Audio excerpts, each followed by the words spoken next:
A long time ago, when the Earth came into existence, the mana that made up the world was too ponderous to hold its shape, and merely swirled in a muddy mass of chaos. Then the first of the gods appeared and said, "Let there be Earth." The mana solidified, becoming the ground, and the mana overhead thinned and became the sky. Yeah, but Gus, I only asked you how words are related to magic. Just be quiet and listen to me. I'm not even getting paid to teach all this, you know. Yeah, fine. The Creator God made the sun and moon, and separated the land from the sea. Fire, wind, and trees came next, followed by other gods as well as humans. Gus the Ghost is a little eccentric, and he can be overbearing at times. But he's smarter than anyone else, and he teaches me a whole lot.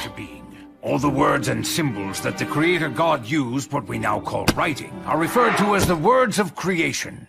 These words, whether they're spoken or written down, all possess very profound power. Power? That's right.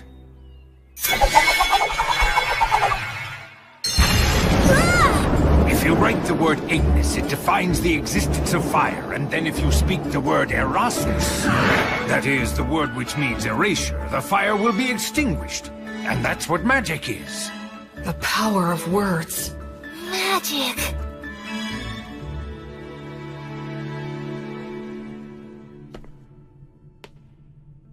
The god of justice and lightning. Volt. The Earth Mother. Mater. The god of fire and technology. Blaze. The god of wind and commerce. That's Whirl. The goddess of water and greenery. Rhea Sylvia. The god of knowledge and light. Ancient words of magic offered up to the gods. Words of creation. Oh, I get it. Parts of the inscription are scratched out so the word's powers won't activate.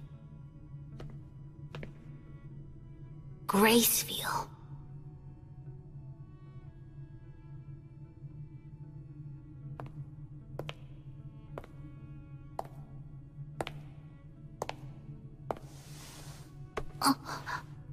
Are you curious about him? Yeah, well, sort of. That's Gracefield, the god of light who governs the cycle of death and rebirth. He's the child of the lightning god Volt and the Earth Mother Mater. You worship the Earth Mother Mater, don't you? Yes, you've got it right. She's the god of child-rearing and the bounties of the earth. Of the 6 principal gods, she's particularly revered by people in rural areas. So when you do your daily prayers, the Earth Mother is the goddess you pray to, right? Mary? What do you say we head back and have dinner now? Sound good? Yeah! Huh? Oh. Blood! Oh wow, that's a really nice boar! Oh, you're gonna get some tasty meat up with this guy today, Will. Thank you so much! Hey, that kinda hurts. Wow, looks tasty. Go on, eat up. Don't worry, I will. It's so good. Thanks so much for the food, Blood. You too, Mary. Yes, gratitude is good. After you grow a little bigger, I'll teach you how to go and hunt for yourself too. What? Hunt? Hunting teaches you all kinds of valuable lessons, although you're gonna have to get used to taking lives. What's wrong? Are you losing your nerve? Stop it! He's still too young for that. She's right. Huh? He needs to learn the basics before that. But I must say I'm impressed. I can't believe he's only 3 and he's already learned to read and write. He just might be as much of a genius as I am. I don't think it could hurt to teach him some magic. Hey, come on, give us a break. What if he becomes an old miser with an oversized brain like Blood the skeleton looks scary, and he can seem out of control. But he always keeps things lively and friendly. What do you mean? What's with the crack about the overtime? Hey, Mary. What's wrong with strengthening the bud? About this bread, just when do you bake it? That's a secret. Huh? The 3 of them keep a lot of secrets. Like why they live here, and why there are no other humans here except for me. From the time I was born, I've never met anyone else but the 3 of them.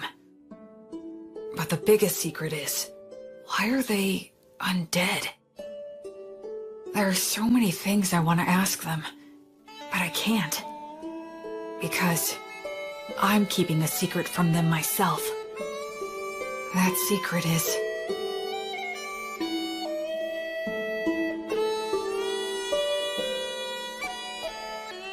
Thanks for dinner! that I'm a human who still has memories of my previous life. My memories are vague and murky, and I can't get them into sharp focus. A ceiling? A monster!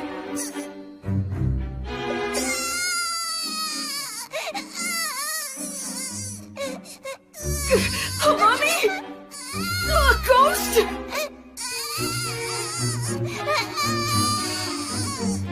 They're gonna kill me!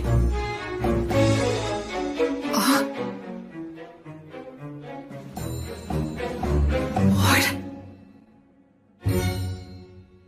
This is the 186th morning after that day. Half a year since I started living with these walking corpses. It's time to eat.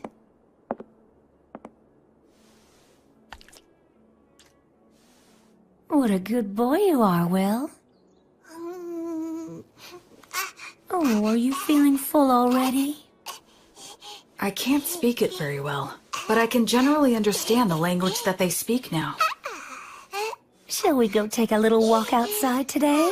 Outside? I've never been outside before. She smells like incense. I wonder what it's like outside the temple.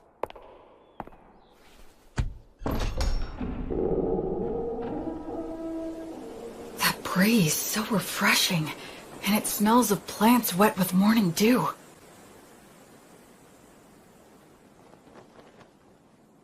Isn't it beautiful out here, Will? It really is beautiful. There, it's all right. There's nothing to be afraid of. At first, I thought I'd fallen down into hell. After living such a hopelessly vague and empty life, such a punishment wouldn't have been a surprise. No, I'm wrong. This is no punishment. It must be the grace of God. I feel like something that I'd wastefully thrown away without a second thought was given back to me once again. Oh, Will, my sweet, tender little boy. This time, I'm truly going to live. I'm going to live in this world.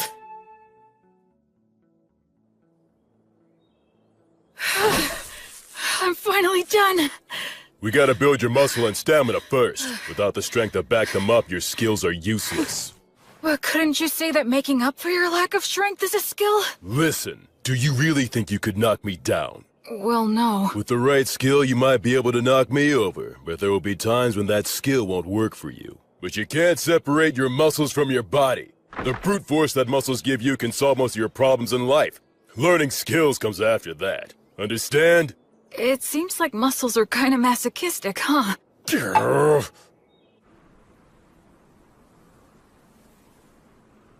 Flammo Ignis! Ah! Erasus! Fool, your pronunciation's imprecise. Given your talent, you really need to learn to control your accuracy, or you'll kill yourself. That's scary. Well, magic can be a scary thing. Do you have any idea of the reason why words possess so much power? I'd guess it's for the same reason we think a chair is a chair, right? Indeed. After all, when we see a wooden stool that has 4 legs, no matter what color it might be or whatever kind of wood that it's made of, we don't even think of calling it something like 4 sticks in a round slab, and we wouldn't call it a table. We just instinctively categorize it under the chair label. So in short, what that means is that words are what define and differentiate the way things are. Of course, I'm just repeating what someone told me. Huh, you know, Will, it seems you might actually be a genius after all. But isn't there anything I can do to get more consistent results? Afraid not. That's just what words are all about. There are always fluctuations in speech. No one is able to say a word in exactly the same way twice. The only answer is to let your instincts determine the ideal level. Instincts? But You should start off by learning how to use your minor magic more skillfully and accurately. But hopefully you'll do your best to get by without even using that. Without using magic? How's that possible? I'm talking about money. That again? Man, how can a ghost worship money as much as you do? Oh, come now. You don't know what you're talking about. Money is extremely important. Money is what makes the entire world go round. With money, you can solve anything without magic. Buy tools, hire help, and the ability to make a profit is just as important as magic. Why, oh why must I have hands that are incapable of holding silver and gold any longer? It isn't fair. I want to feel money and count gold coins with my own hands. Curses! You're not normal. Creatures such as these are beasts. Demon beasts are a particular type that are extremely aggressive. Wow, that's... Old Gus has taught you about the myths, hasn't he? The minions of the god of despotism and tyranny, specters and phantoms, and the demons of the god of dimensions who lurks in hell. And the god Stagnate, who commands the undead. People such as the three of us. We used to be human once too. Really? Is that true? Yes. When we all died, we clung to strong emotions that led us to a pact with the god of the undead. So we're considered traitors to the virtuous gods. Mary... I'm sorry for talking about this. It must seem very strange to you. Hey, Mary, tell me something. Do you think I should get stronger? Well, it would certainly put me more at ease if you did.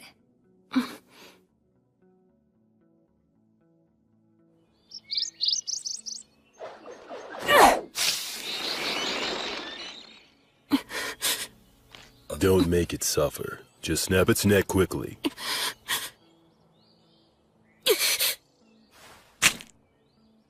Can't get used to it, huh? I don't like killing. Am I just being naive? Hey, I don't like it either. Huh? I don't like taking lives, whether it's a birds or humans. But these guys provide necessary sustenance to keep you alive. In life or death situations, you need to put your feelings aside and just go for the kill reflexively. That's what it means to be a warrior. In battle, it determines whether you live or die. Okay, now let's bring down a few more. Blood really is a lot like a father to me. You're almost 8 years old now. I think it's time you started some real-life combat training. Huh? It's bad enough when you stop just before hitting me. With your strength, if I take a hit from you, I'll be dead! I'm nothing but bones now. You'll be just fine. Probably. Probably? That's the whole reason why I said you can use the magic you've been learning from the old man. Go on ahead. Simply do as I taught you. That's right. Do it well and you could actually land a hit on me. Hey!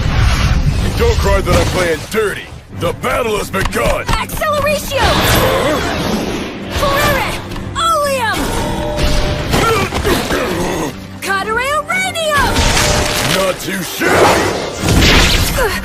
Move, you fool! Distance yourself!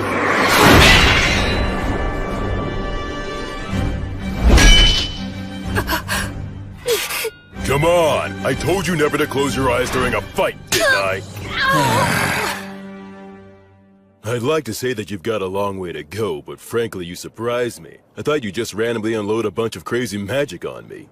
Gus keeps on telling me that I should learn to use minor magic more skillfully and accurately. Not just relying on sheer firepower. That's exactly the style that was used by the renowned sorcerer who went by the name the Wandering Sage. Are you talking about Gus? Yep. In his time, he exterminated monsters, calmed raging rivers, and rediscovered ancient languages. That was all long ago. You were once known as the War Ogre yourself.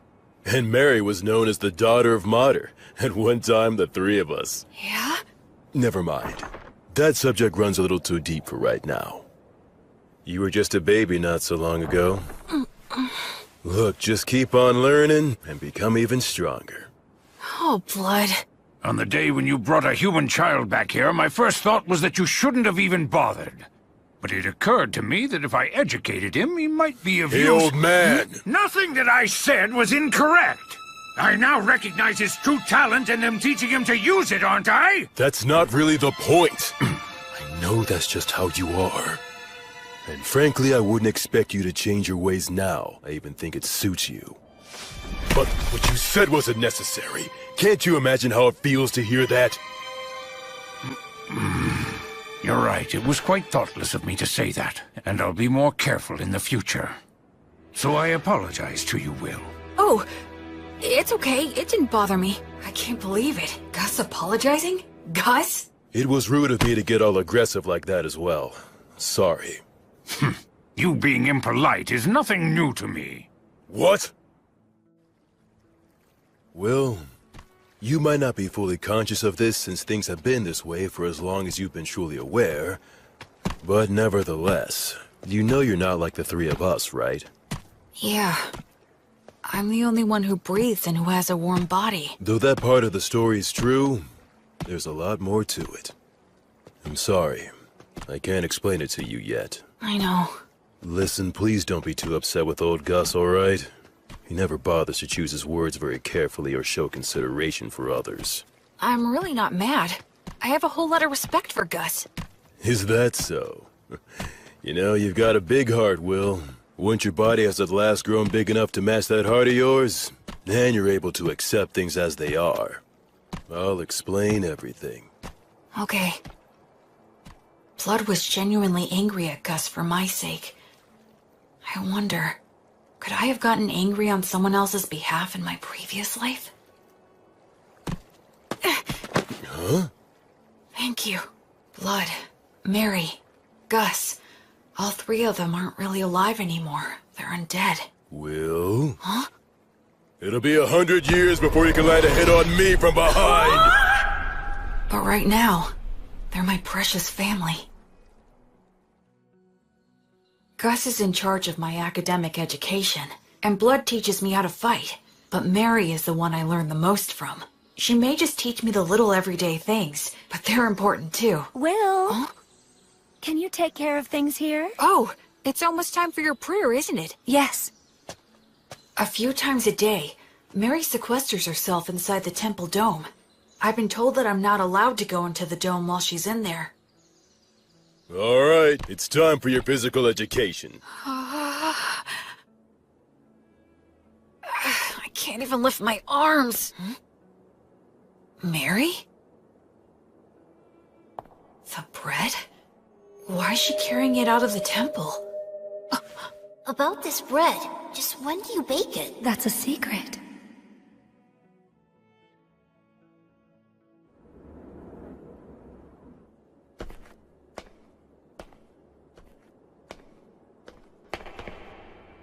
I'm sorry, everyone, but I just have to know.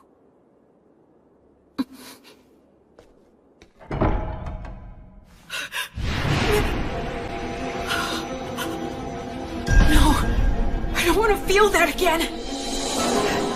I don't want to lose anyone again. No, Mary! No! Mary! Mary! Mary! Mary! You guys!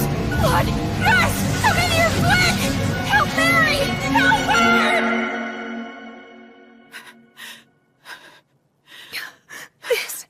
This is entirely my fault. I kept it a secret from him, and... I'm sorry. I was careless. All those times we told him to be careful. Will his arms heal? Thankfully, his fingers didn't adhere to each other, but scarring is likely to be unavoidable. Mary... Will, I'm so sorry. It's my... No, it's not. It's my fault for prying. So don't apologize. I'm just glad that you're all right now. Oh, Will. The smell of incense that surrounds Mary always calms me. Why'd you try to look in on her? I just got curious. I thought that I finally might be able to find some kind of hint about what you guys have been hiding from me. I told you I'd explain someday. Blood! Be quiet, Mary! Well then, Will, anything else to say? No, I'm sorry. From now on, check with me or Mary before you do anything. Okay. That said, the way you jumped in there to help Mary was impressive. Those scars will be your badge of manhood. Well, I am your student. But all that got you was unnecessarily wounded. Still, out of respect for your lack of fear toward the fire, I'll teach you this. That bread is a gift from the Earth Mother, Mater. It's essentially the goddess's divine protection, her blessing. You can call it whatever you like. Then why were you on fire? Because I betrayed her. The fire is simply a consequence that I must suffer. The god of death, Stagnate, with whom I formed a contract, is the enemy of the Earth Mother Mater. In fact, all three of us formed a contract with him, so just coming in contact with her divine presence causes us to burn. That's sad. I don't expect to be forgiven. Why do you still pray to her? Is it just for my sake? Oh no, Will. It's not. I had been praying to the Earth Mother every morning and evening long before I ever met you. That's my daily ritual. Doesn't it hurt? Of course it does. So much that I could cry. Mary. But even though I've betrayed her, and that is her retribution, I must endure the pain. I shall still continue to revere the Earth Mother. Mater never says anything to me, but every single day she blesses me with bread for you. That alone is more than enough of a saving grace for me. I'm so sorry I didn't tell you, but I certainly hope that you'll continue to eat the bread that's provided for you. Yes, of course I will. But also, I'd like to ask you a favor. What is it? From now on, I wish you'd let me pray with you. Oh. I just wanted to be able to understand what Mary goes through, even if it's only a little bit. That's why I asked her for that favor. The original creation was destroyed by the evil gods that it had brought into existence. It was then that the infamous age of war among the gods began. The giant statues in the temple are of the virtuous gods, right? That's exactly what they are, to a human. What does that mean? Among the legends told since ancient times, there is a battle between the lightning god Volt, the king of the gods who governs order and judgment, and his elder brother, the war god Illtreat. The elder brother had the advantage in the beginning, but Volt, with the divine protection of his wife, the Earth Mother Mater, banished the war god to the depths of the earth. The war god continues to lurk within the earth today, vigilantly plotting his revenge. There are other similar stories, but all of them take the same general shape. Now, what are your thoughts? Isn't that story just a fable? You think? Ruling in this world starts with violence and despotism, but eventually, agriculture starts to thrive, and law and order begin to reach everyone. But over time, that can also lead to violent overthrows, or something like that. I see. You are very sharp indeed. Volt, the god of order and judgment, is a virtuous god. The war god, on the other hand, is considered an evil god. But if that order becomes corrupt, Volt could become an evil god, and by defeating that corruption, Illtreat could become a virtuous god. In short, the concept of virtuous gods and evil gods is ultimately a distinction applied by those who place their faith in them. I suppose the priests would not be pleased with me for saying so, however. Naturally, you must not speak of this to Mary. I won't, don't worry. Besides, the gods normally think about things based on different standards than ours. It's impossible for one with a human sense of good and evil to gauge their true intentions. Hey, you know what, Gus? You're pretty rock and roll. What on earth does that mean? Like, you don't fit in any mold, you know? Children truly make up some bizarre words sometimes, but I do like the sound of that. Me too. Becoming free from obstructive thoughts doesn't mean thinking about nothing. You just block out the past and future, and focus only on the present. I need to offer up my current insignificant self to the gods. And then dive in deep, as far as I can.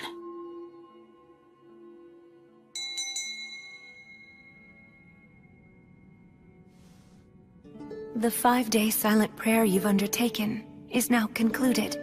You did very well.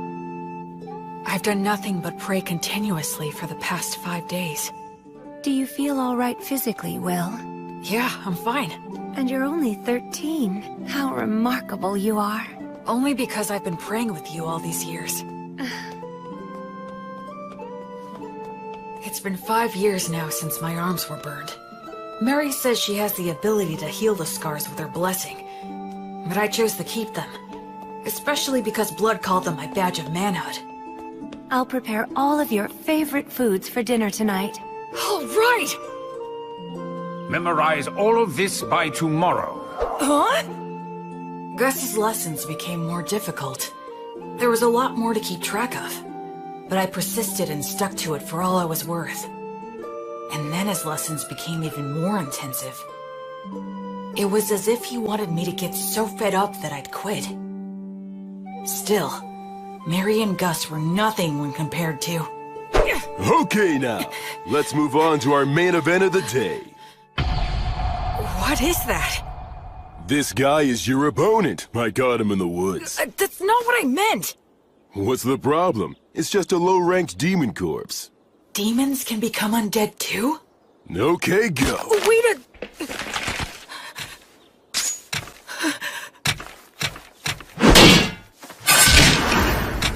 I got him! Look, Blood, I beat him! Yeah, good job there. So this is what they mean when they say a trained warrior can kill with mechanical reflexes. Yeah, I guess so. Huh? What is it, Blood? Well, for your first killing match, that wasn't too bad. Hear me? I said it wasn't all that bad, so don't get a big head. Oh, is that what you meant? Well, I'm more or less a genius, wouldn't you agree? This kid just might be a genius. Come on, aren't you gonna chew me out for that? Okay. How about we speed things up now and try something harder, genius? What? I always saw the ruined city from the top of the hill. That day was the first time I set foot in it.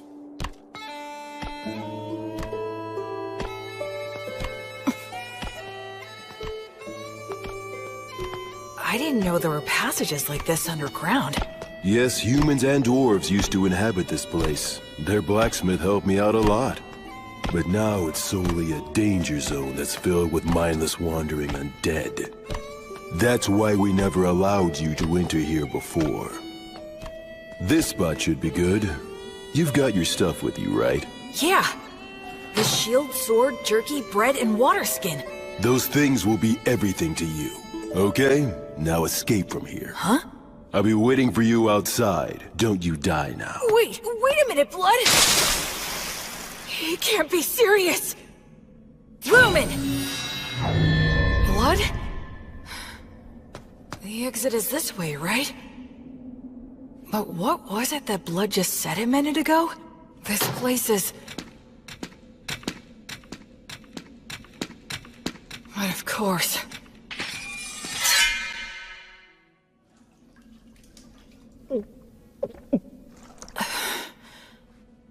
I'm pretty sure Blood is testing my overall practical ability here. I didn't know being alone could make me feel so empty and anxious. I'd forgotten about that fact, even though I'd spent all of my previous life alone. Ever since I came here, I've had either Blood or Mary always there by my side. In this world, people reach adulthood at 15, so I'll be striking out on my own soon. That's probably part of why all of their lessons have gotten so much harder. If that's the case, I want to give the best results I can. I want them to boast that I was a pupil worth teaching, and that they're proud of me.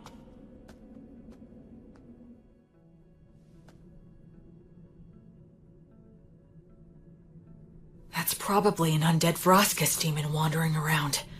They can use the words. They're stronger than any opponent I've faced. Should I stay hidden and slip past it, or go another route? Think, what would Blood do?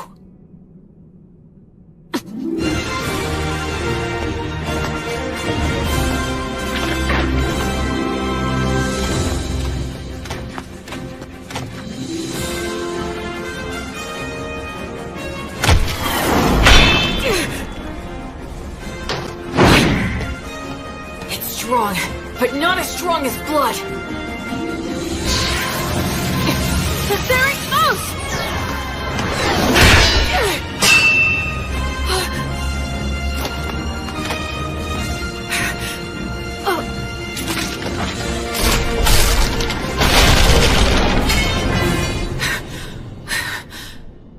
Oh no, this is not the place to be stuck without a weapon.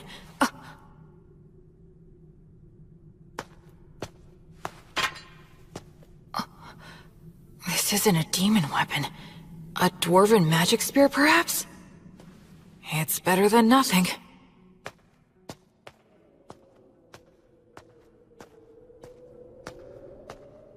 I can feel a big draft in here. Maybe I'm near the exit. I wonder how long this place has been deserted. It sounded like Blood knew it while it was populated. Does that mean that the three of them became undead around the same time then? From the level of degradation, it's been more than just a decade or two. I already know there are no humans living anywhere near here. I wonder where my birth parents are, and what they were like. And I wonder, why am I in these ruins? My real parents.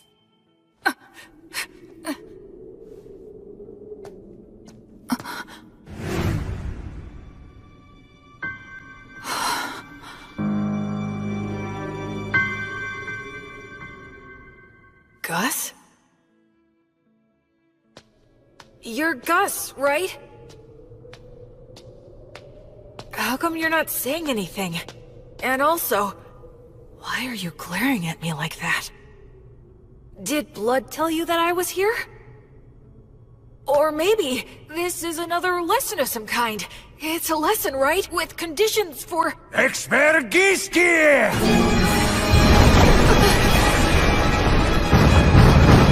A golem?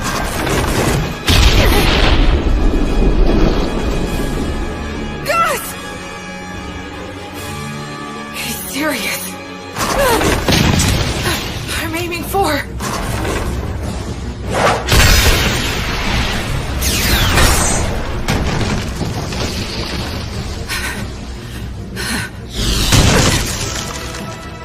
Stone Blast can carry that much force? Uranium! Mendacium!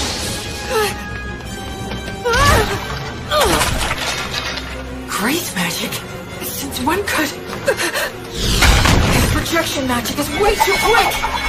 A double cast? Roby Goose! Mendacium! Somnus! Mendacium! Why? Gus, why? Expergiski! A triple cast? I'm gonna be killed by one of my own parents and I don't even know why! This can't be real! No! No! No, no, no! I don't want that! I don't want to die! Look at I... Alright!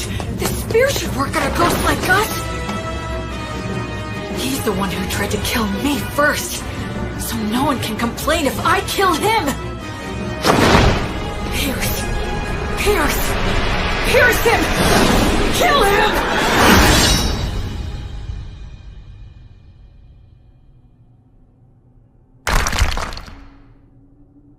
Tell me, Gus.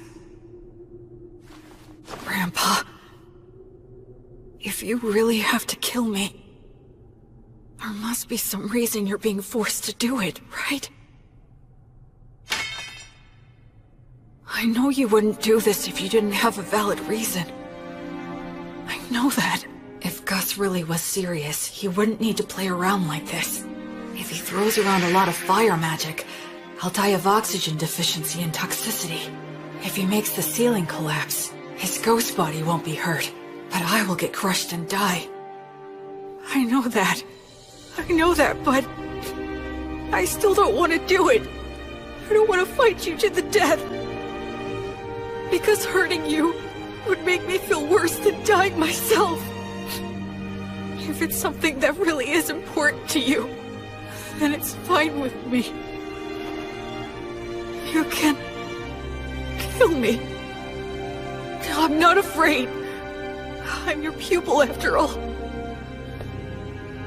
But if it's okay, I would really appreciate it if you didn't make it hurt too much. Forgive me. I think I took that lesson a little bit too far. I admit this place did give me an advantage, but even so, I did win. Must have been a shock. What shocks me isn't that this was a lesson. Against a sorcerer, right? Gus. Now don't ask questions. If you manage to defeat Avroskus and take his spear, even Blood will congratulate you heartily. Oh, yes. Weren't the double and It's triple that Gus is trying to pass all of this off as a lesson. Tricks like that soon. So, please don't be upset, okay? Come, Will. The best thing to do in a gloomy place like this is leave. This city, the three of them, my own history. There's something more to it all.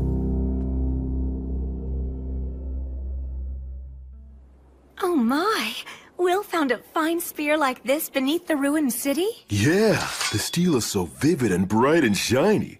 It certainly is a good sharp blade. A short spear made to be highly practical, truly the work of dwarves. In addition, it appears to have several words engraved on it. Perfect for our lesson on appraisal. Yeah, can't wait. Gus hasn't brought up that incident in the ruined city at all since then. There must be a specific reason why he won't talk about it. That's why I decided not to tell Blood or Mary. Later, I appraised the spear with Gus, and we found that it had the name Pale Moon. Words of creation are engraved on both the spearhead and the shaft. The spearhead can emit light magic, so it can serve as a light source or distract enemies. The shaft is imbued with magic that allows one to expand or shorten the spear at will. That should make it easy to carry. Above all, I was excited to finally have a magic weapon of my very own. After that, I return to the city underground every now and then for Blood's lessons. I head down there with only a short sword to collect any weapons and armor that I find. It was tough at first, but I can handle it without any trouble now. Even if I encounter Vroskis or a similarly strong enemy, I don't struggle anymore. Huh? So is this all there is? You have acquired more than enough knowledge right now. I have something new that I would like to teach you. I'm learning something else? You will enter the city underground and collect coins. I am going to teach you something very important. Is this enough? Indeed, it will do. You're finally gonna do that again, old man? Gus? Yes? Isn't this what they call gambling? That's a vulgar description. Think of it as a game of intellect. But it's gambling! Come on, I was all excited when you said you'd teach me something important. Now, there's no need to get angry. Besides, games such as these should not be underestimated. They are most often used in duels between sorcerers. Do I really have to place a bet, though? Where's the fun in it if you don't bet? Oh, I get it. You're scared to play, aren't you? Huh? Oh yes, you should flee at once. You very well should be scared to compete against the one who is hailed as the Wandering Sage. How dare you! 2 6s! Alright, I'm the winner! Your competitive intuition never fails to astound. Hey, one more time! This time I've got it! Huh? What in the world are you two doing, teaching that to Will? Mary, there's a reason for It it! was really only Gus! All three of you will go and sit down right over there. Mary's lecture was painfully long and downright scathing, but I learned something very important that day. It's not a good idea to get hooked on gambling. Listen, Will.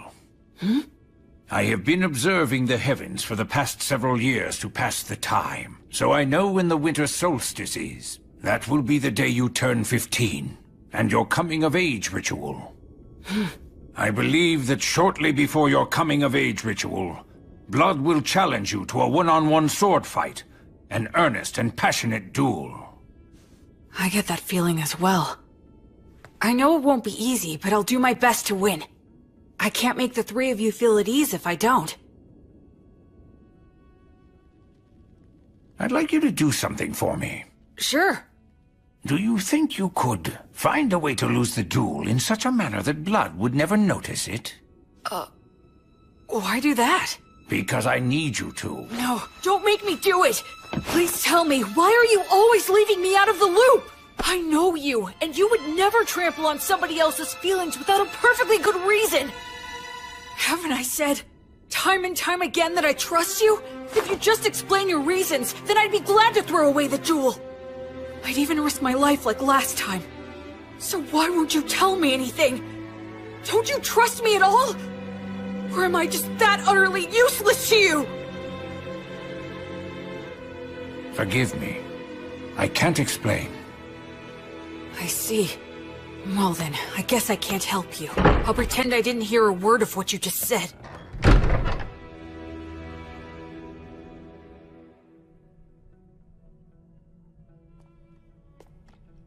In your coming-of-age ritual, you will need to swear an oath to one of the gods, and decide which one will be your guardian deity.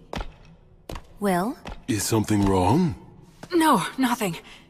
Anyway, which of the gods do you recommend? The one that is the most widely followed is the god of justice and order, the lightning god, Volt. But you worship the Earth Mother Mater. Blood worships Blaze, the god of fire and smithing. And Gus worships the wind god Whirl, right?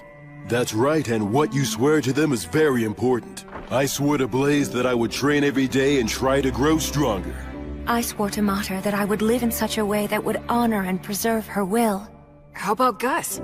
There is a god of knowledge that exists, but he says he swore to the wind god that he would do as he pleased, that he'd just go out and enjoy life. He hates being bound by anything, frankly.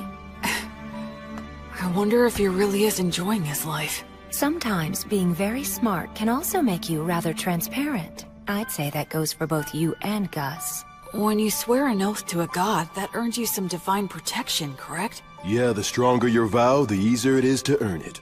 But they also say that you will be destined to experience many hardships in exchange. So don't swear your oath hastily in the heat of the moment. As they say, either you become a hero, or you die. An oath, huh?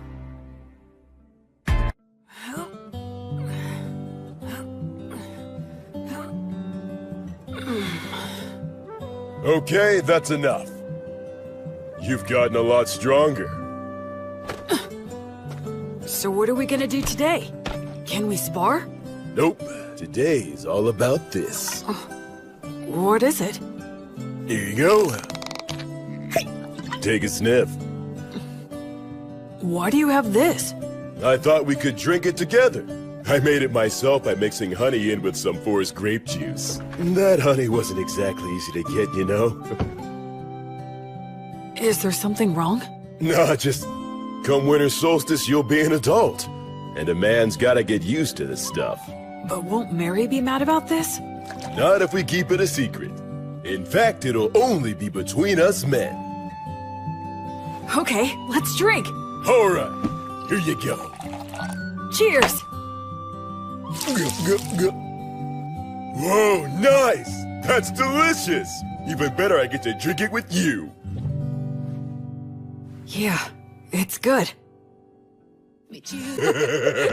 Okay, let's test your courage. Test my courage? We're gonna take a little peek at Mary while she's changing. Won't we get in trouble? Say what? Come on, follow me. The hallway's spinning. Hey, you okay? I'm fine, I'm fine.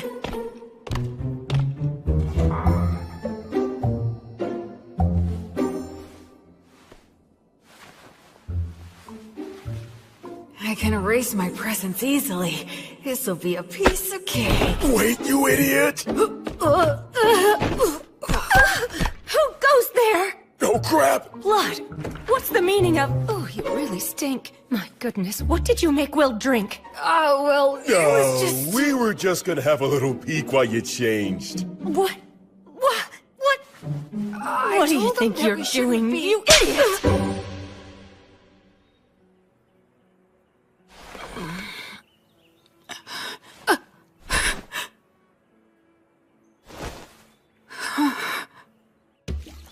My voice had been changing, so I knew I was due for my first wet dream. I'm sure it was caused by Mary changing. Mary changing. What are you washing there, Will? Is that what I think it is? Stop laughing! I really gotta be careful not to drink too much. Today's the day of my battle with blood. Once this is over, I'll probably be leaving this temple by spring. Do you think you could find a way to lose the jewel in such a manner that blood would never notice it? Okay. Will? Come on, I'll help you get changed. As of tomorrow, you'll be an adult. So, have you decided which god you're going to swear your oath to yet? Yeah. I've got an idea. Oh, well, that's good. Mary, I'm gonna win today. Okay.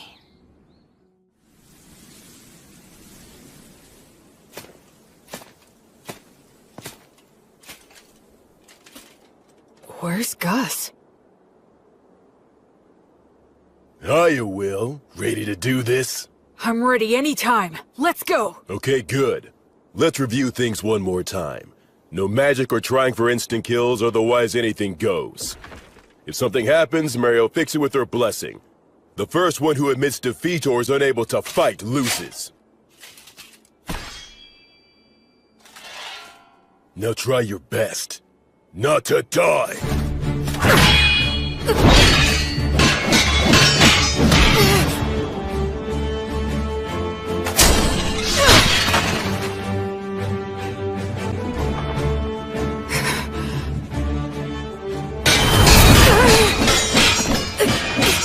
He's like a storm. If I take just one solid hit, I'll be out of the fight!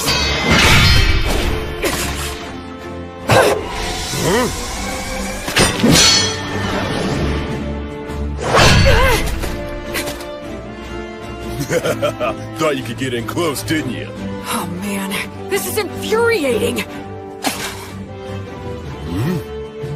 It's a challenge to avoid when a blood strikes perfectly. But if I receive one with just my sword, it'll shatter along with me. So how do I survive his strike and get into the gap between us? There's only one answer. Here it comes!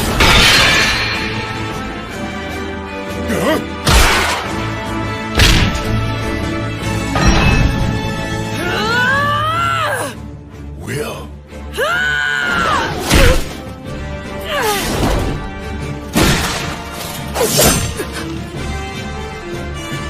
He's holding my sword between his ribs?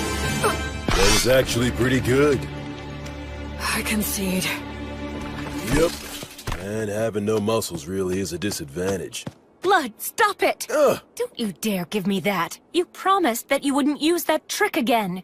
Not sure what you're talking about. The one where you use your ribs to trap an opponent's weapon? Yeah, but I don't have any organs or anything now, so... What? He did that when he was alive? Absolutely he did. Can you believe such a crazy thing? Well, my opponent at the time was really quick, and he was about to stab you, so I just... You didn't just anything.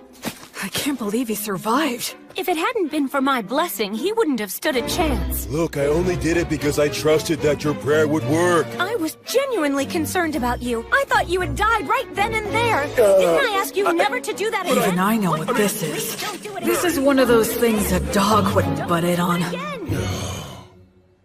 Will, even if you couldn't beat me, what you've accomplished is still remarkable. Even if you couldn't beat me. You didn't have to point it out twice. I'll make sure you'll lose next time. Now that's the spirit, little Will. Hey, ow! Don't get carried away. The two of you need to take this much more seriously. If I had a killer slash, or a secret technique, I would have taught it to you hands down. But you don't? Nope, I don't. It's okay that the way I fight and the way you fight aren't the same. My initial goal was never to raise you into an imitation of me. So it's only natural that the moves I rely on won't be the same for you. It's the basics that count. Make sure you can use all the things you've learned in any situation. Both Mary and I have already taught you everything that's important. Okay. Okay, Dad. Okay, Mom. You called me Dad, huh? Yeah, I guess that's pretty much what we are. That's true. I can't teach you any secret techniques, but to mark your new independence, I'd like to give you this. It's the most powerful of all the demon blades that I own. What? But I didn't even win, so... I told you it's to mark your new independence. Go on, Will, try it out.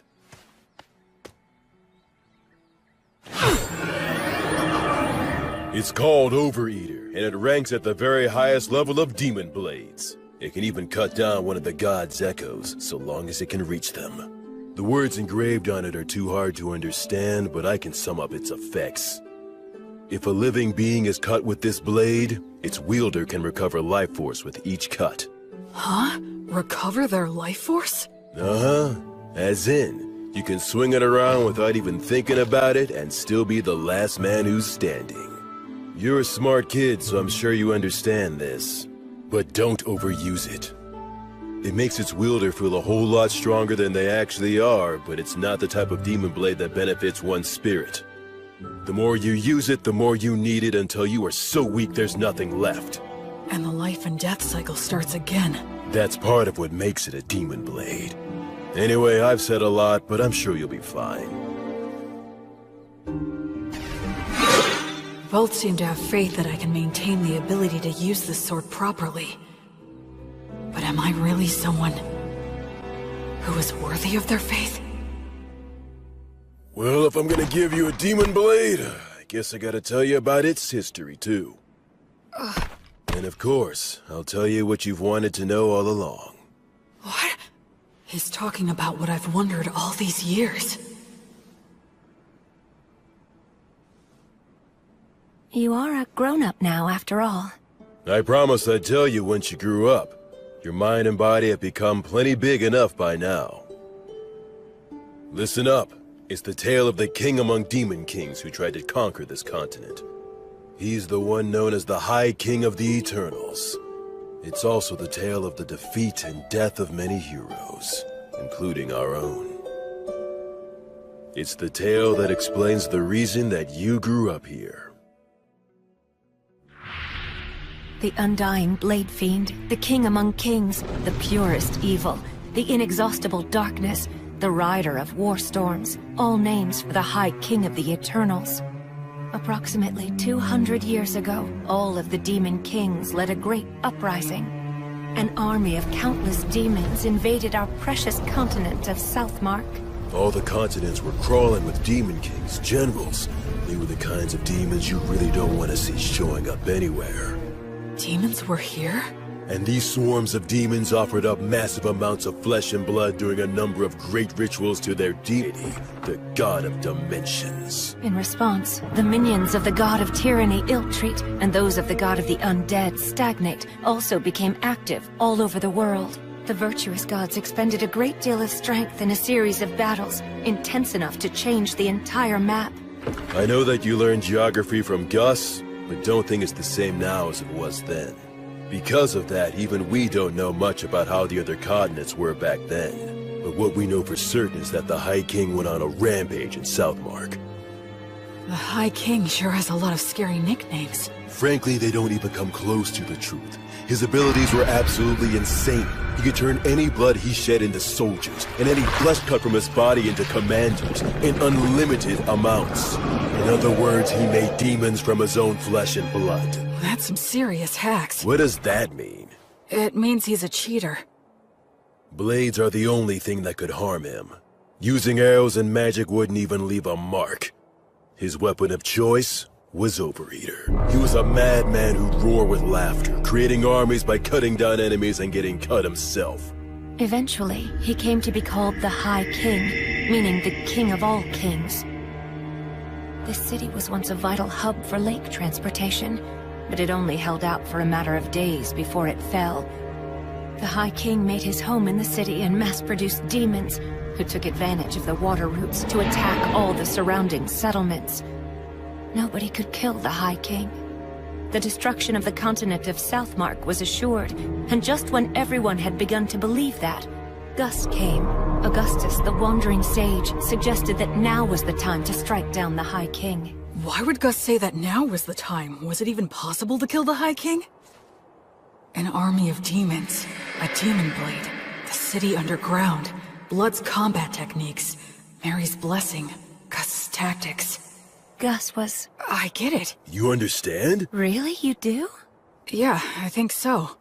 Gus was hoping to pinpoint the enemy's location, then invade via the underground with a few elite soldiers and steal his demon blade in battle. It was most likely the only way, since the High King couldn't be killed. The premise was probably that he could heal using the demon blade. However, the demon blade is a weapon that can be stolen, so stealing it would change everything. To do it, Gus would use great magic to wipe out all of his minions and face him one-on-one. As long as Mary kept them both healed with her blessing, no new demons would appear. From there, Blood would do what it took to steal the demon blade. This was certain to be successful. How can you be so sure? Because the proof is that you own the demon blade. And that's how the High King died, I guess. After that, then... Not exactly, Will. It's clear you really are a genius, but you came to the wrong conclusion. You see, I, didn't quite succeed in killing him. Wait a minute. You didn't kill him? That's right. Gus made use of every factor visible to him to draw in any possibility of killing the High King. The thing is, the factors he could see were incomplete. The High King revealed his true nature, taking on the appearance of a hideous, grotesque warrior. And then... well... He was a better swordsman than I was. I couldn't touch him. I'd fought opponents bigger than me many times before, but he was the first one where nothing I did could reach. Even you were no match for him? Yes, even my buddies who formed a wall outside after entrusting everything to me were crushed one by one. Thankfully, I had the support of Gus's magic and Mary's blessing, and the High King was wounded. Despite all that, I'm pretty sure he made it one level higher, enough to become something I couldn't kill so long as I lived. To this day, I still wonder what I was lacking. But it's too late now. You know why, don't you? The undead can no longer grow. My sword skills can't improve any further. So then, when it became clear that we were bound to lose, Gus and I decided we had to place a seal on the High King. We couldn't kill him, but we could do that. So you mean... they completely gave up on Blood's chance of winning altogether? Thankfully, the technique worked, and the High King was sealed deep beneath this land. In other words...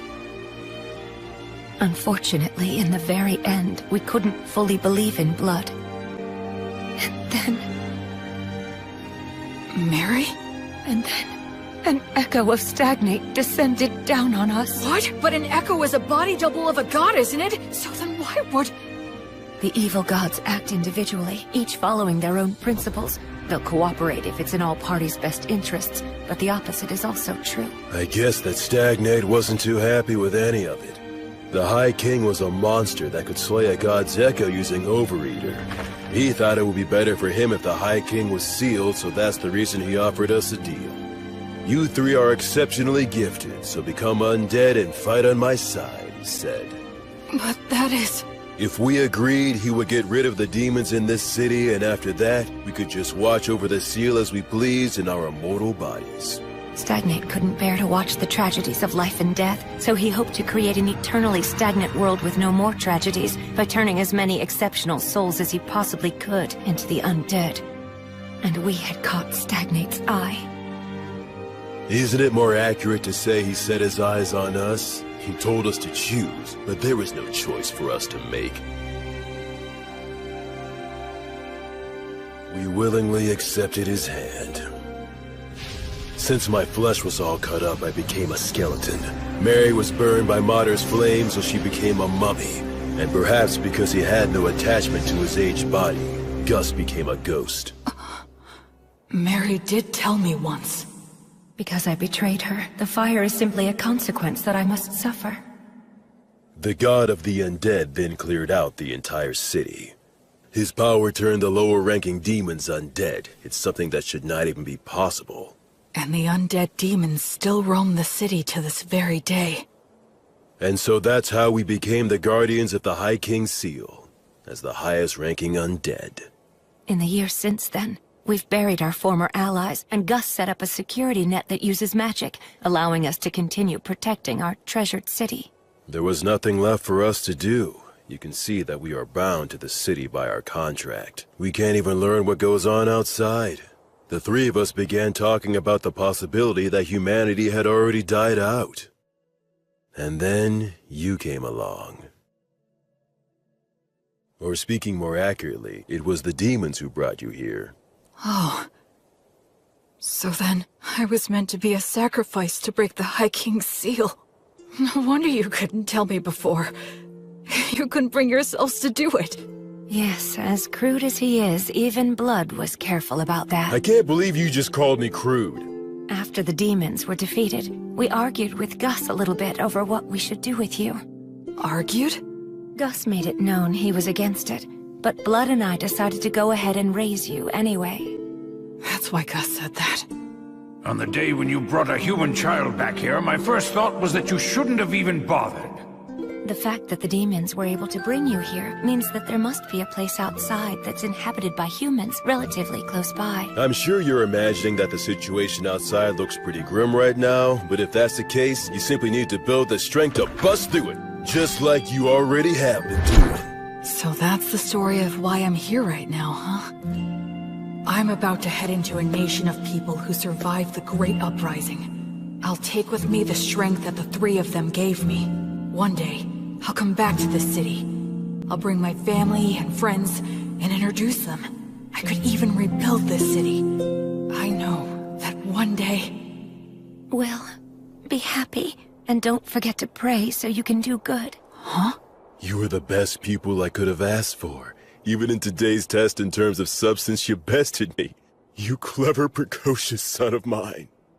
I sure love you. Keep getting strong. In no time at all, we became a real family. You made me so happy. Will, my sweet boy, your mother loves you very much. Wait a minute, why are you talking like this is our last goodbye?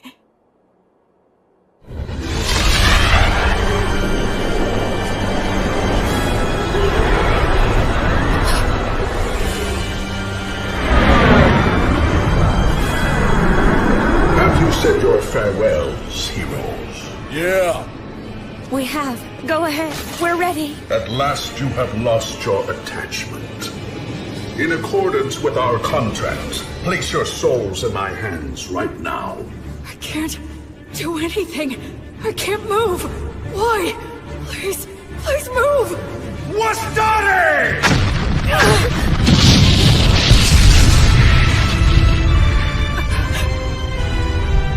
Oh yes, there was a magic user left among you. Will, take Blood and Mary and get out of here. Don't you worry. I am determined to stop him. Ligatur nodus obligatio! That's a huge amount of mana. You know all, Sage, and still you cannot resist. Conciliat sequitur! You retaliated so fast. Ostare! Alida mosaico! Pulsar pene! A quadruple cast? That's the ultimate magic. Normally cast by several people together. It'll reduce all to nothing. Aupernum tabernas! Regumque turres! Damnatio memoriae! Curse you, Sage!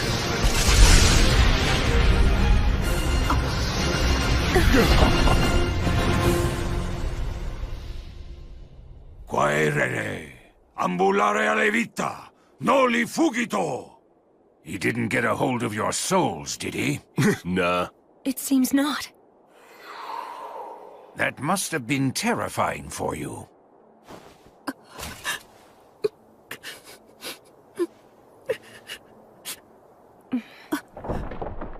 Sorry about that. It turned out exactly the way you were thinking it would. I was hoping that we could hold out until Will was ready to leave. Yes, but the two of you made your decision. Now, I'm not so unreasonable that I would demean the intentions behind your choice. I'm just happy that it all worked out in the end, so...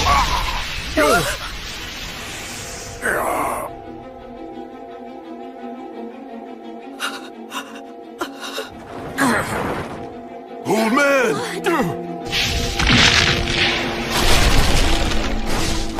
To think you were able to destroy my body all on your own. Had I not initially divided my strength into two bodies, I would have been really hindered for quite some time. I commend you. It's true you are a great sorcerer who has exceptional abilities. Stagnate. Let me go. Stagnate? What a shame it would be if I destroyed you now. I'll wait until you've lost your attachment. Now. Gus! As for you... You have my gratitude. It's all thanks to you. Well done. These great heroes formed contracts with me. They became the highest-ranked undead. With one condition, that when they eventually lost their attachment to the High King, then they would become my servants. Because of me? That's right. Thanks to you, the sage's attachment was weakened, and the war ogre and beloved daughter lost hold of theirs completely. I'd say you did a fine job living as their son. But that's because I was reborn, and I wanted to live right this time around. It seems that was a shock, and for good reason. I have an idea. Why don't you come and join my army as well? Then you can continue to live harmoniously with your beloved family. But I won't force you to decide right now. Tomorrow's the winter solstice, on that loathsome day when the sun is at its very weakest. I will seek out your answer in the evening.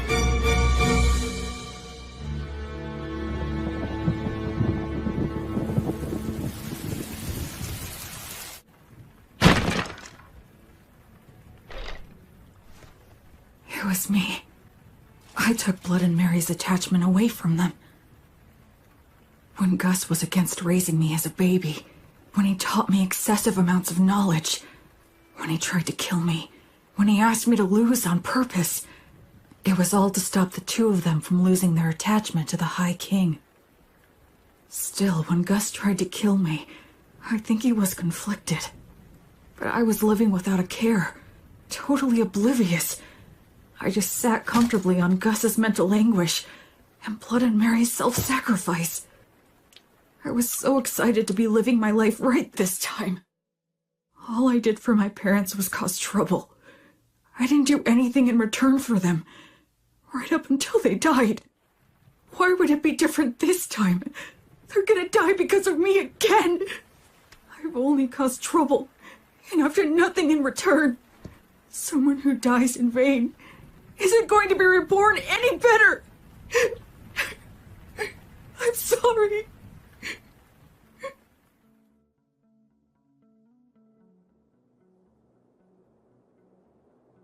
Hey! Oh. Damn, your face is a wreck, boy. My goodness, it is.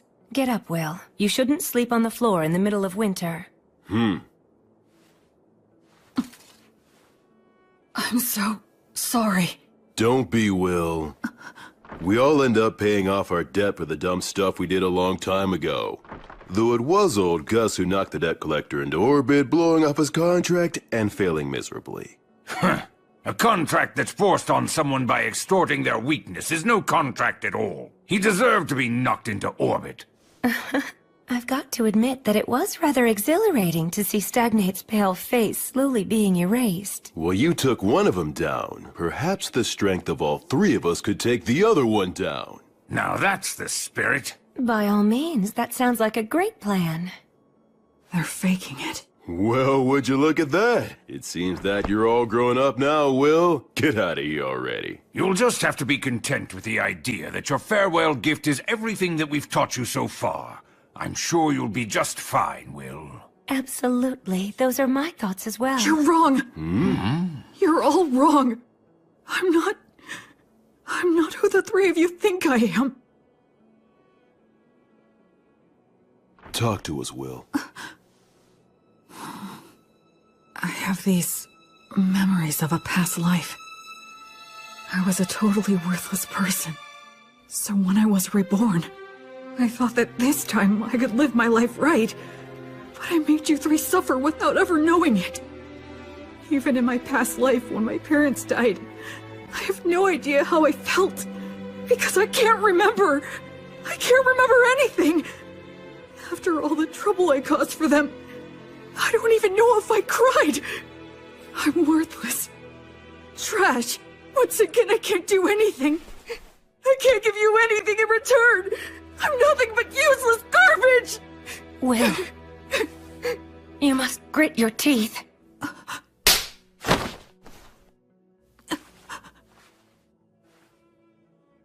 Mary. Speaking as your mother, I will not allow you to go on hurting yourself anymore. You say that you're garbage.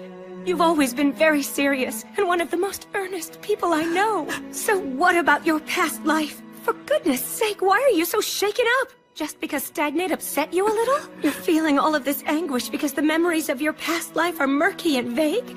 You're crying so much right now just for our sake? Why would someone in your situation not cry? Will, stand up. Stand up. William! Straighten up now! Stop kicking yourself! What's your response? Yes, ma'am! You get chewed out because you're being all mopey. It looks like the little whiner has just disappeared. I'm fine. I'm perfectly fine now. Mary was here to protect me. So, I have a favor to ask. Please allow me to protect all of you. Virtuous gods, I will soon go and fight an evil god for the sake of my beloved mother, father, and grandfather. If you would see fit to observe my efforts, please grant me a bit of your protection.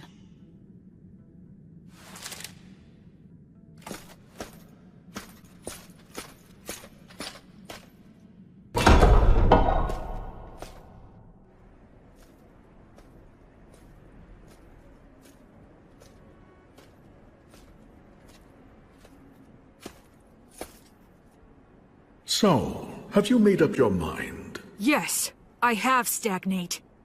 Evil god. I don't plan on giving you a single thing!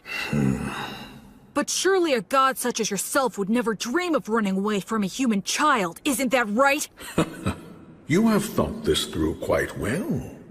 Let me guess, you're hoping to restrict my actions by getting me to focus my consciousness on you alone, yes? He figured me out! I'll play along, okay. But please realize you're challenging a god. You must first show me you are worthy of such a challenge.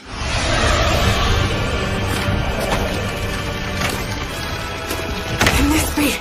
Those three said when they became guardians of the seal, they buried all their allies who had been sacrificed. But where? It's obvious. Right here! I am the god of the undead. Undead god Stagnate. I lead an army of undead soldiers. Yeah? So what if you are? Then I'll just take them all on!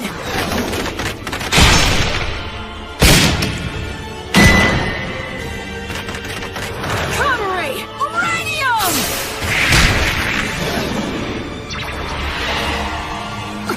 Acceleratio!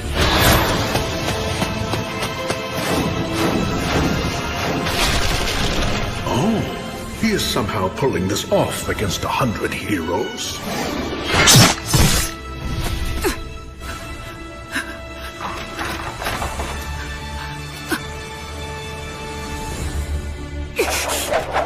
Hold! Well, well. I thought I'd be dealing with you and the three heroes. I'm impressed. Tell me, young man, what is your name? I'm Will. I see. I'm asking you again, Will. Won't you join me? I have taken a liking to you. Your strength, your backbone, everything about you is desirable. I would be happy to welcome you as a general in my undead army. What are you? If you make the choice to come with me, I will free your body from an unpleasant death. You will be able to live closely and harmoniously with your three family relations. There will be no goodbyes or sorrows. If we conquer this dimension, your relationship will last for all eternity. Isn't this world unfair? With its endless and absurd tragedies, I wish to overturn this harsh reality, to create an eternally kind world, free from the horrors and threat of death. don't think he's lying. I can actually detect a sense of warmth in his words. Come over, Will. Enter a contract with me exactly as they did.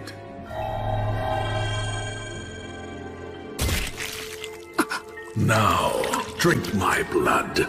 By doing so, you can bid farewell to death.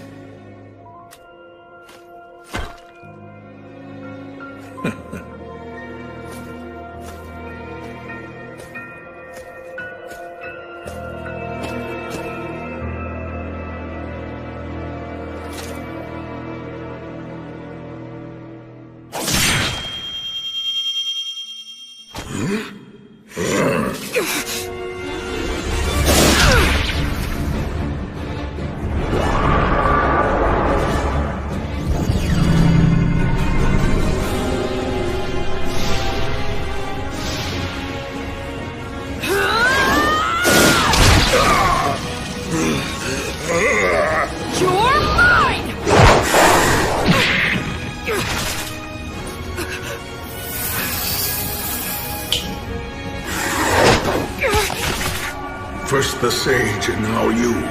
I truly cannot let my guard down when you're around.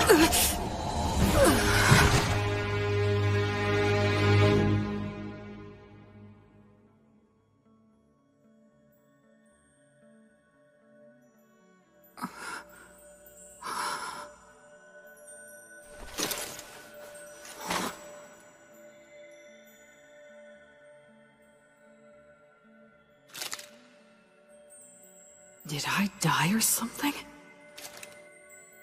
This place feels very familiar, as if I've walked through here before.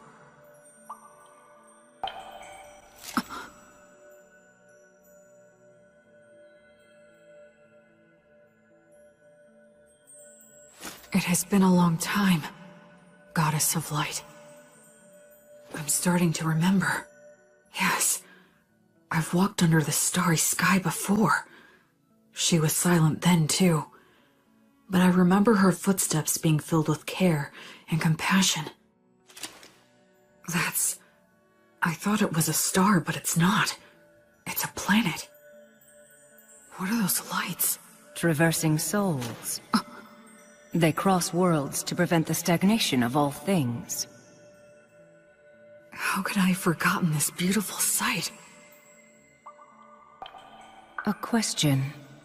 Okay. Why did you feel the need to reject Stagnate's invitation? 'Cause in my previous life I was a shut-in. Whenever anything got me down, I didn't bother to get back up. It was a pathetic way for one to live. Except, there's one thing I realized. Being alive and not being dead aren't the same thing at all. I wasn't dead in my previous life, but that was about it. I didn't have the courage to do anything. Just the fact that I had to keep living was a burden. I didn't care if I died, so I wasn't really alive. And by not being alive, I didn't have to fear death. And so, because just a little of that memory stayed with me, I was able to make the decision to live a good life in this world. I think that if I live right, I can die right.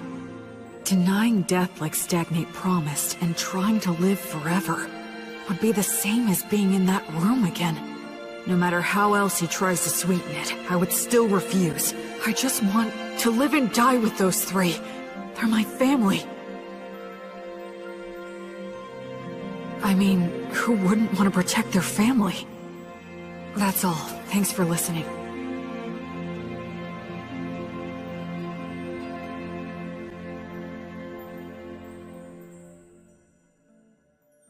You are William, child of blood and Mary, a soul who has crossed worlds.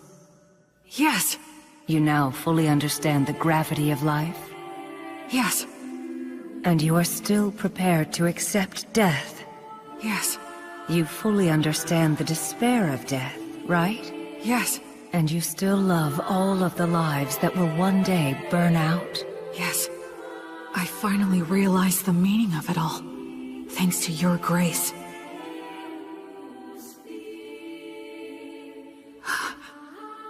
Thank you so much, Gracefield. I have heard your sincere wish.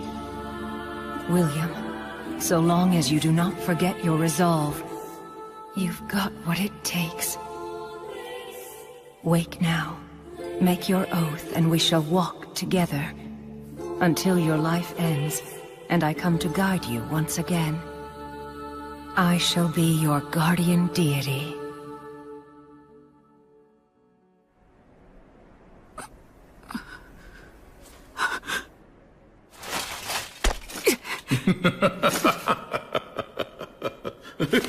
Goddess of the cycle of death and rebirth, Gracefield, please walk by my side. Citing a blessing, huh? What do you hope to get done with that? Such a vague technique is no match for my blood coursing through your... He has a stigma. This is the badge I earned when I learned Mary's prayer. My arms burned by divine fire. Now that I can see your body more closely, how many holy communions have you taken? Every day, Mary prayed to Mater for food to sustain me. Mary's daily prayers, her unyielding heart, will not bend to you! And I swear to you, my god... Yeah, the stronger your vow, the easier it is to earn it. But they also say that you will be destined to experience many hardships in exchange. I will offer up my life to you. I will be like your sword to banish evil, and like your hands to save the suffering. I swear it on the flame of Gracefield! You earned the protection of Gracefield? What a shame. A crying shame. I had so hoped that you would be joining my ranks. But since you have been taken in by her, I have no choice. God of the undead stagnate! I will defeat you and fulfill my oath! Unseasoned hero, die with your resolve undone. Kill him! It's okay. I know exactly what I need to do.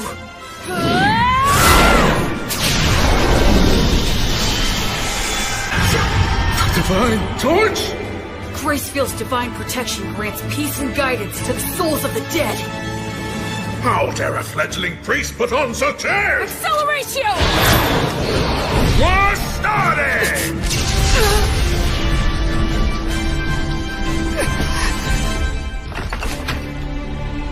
Where will he come from next? If he makes any careless moves, I'll leap straight at him and deal the finishing blow. Stagnate is consumed by the desire to kill me. We're on even footing. If I fight him now...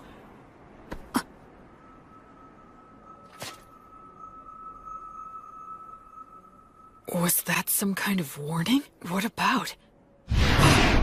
What if it's possible he's not consumed with me at all? No, the temple! Acceleratio! It was all a bluff. He was pretending to be consumed by rage, and then threw up a cloud of dust. It's blood and Mary that he's really after. Hey, blood!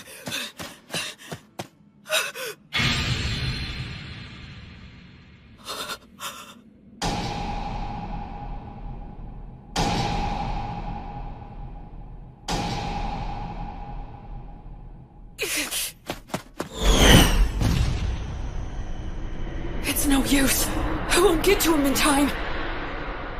I borrowed the strength of a goddess, and finally managed to stand on even footing with him. But then I fell for a trick like that, and now it's all over?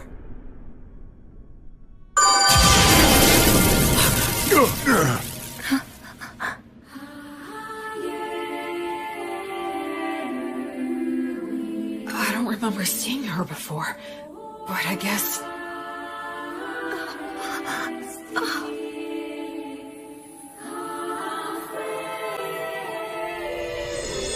Suddenly, everything was clear to me. Mary had been forgiven all along. Mater never resented Mary for a second. Mary didn't seek forgiveness even once, nor did she ever expect lenient treatment. That's why Mater continued to watch over her and admonish her as she wished, and she's kept that up for 200 years, never revoking her divine blessing, until Mary could finally forgive herself. What mother wouldn't protect a daughter in danger, who's devoted her life to worshipping her. The Earth Mother Mater that Mary reveres is truly a great goddess. In this moment, Mater has granted me Grace Field, Goddess of Light! Grant this soul peace and guidance! The Divine Torch guides souls into the cycle of death and rebirth, but it still can't completely defeat Stagnate. So what I need to do is... What? That's right. Since these two aren't resisting, the Divine Torch will guide them back to that cycle, which means I have to protect them! Delay the cycle! Flummox the guidance! And in the moment when he erases my technique...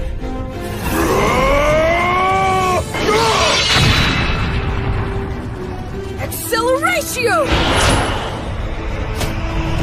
Basta! Passerios! You should start off by learning how to use your minor magic more skillfully and accurately. An accelerating strike like that is far more Gus's style than some magic that would erase his existence!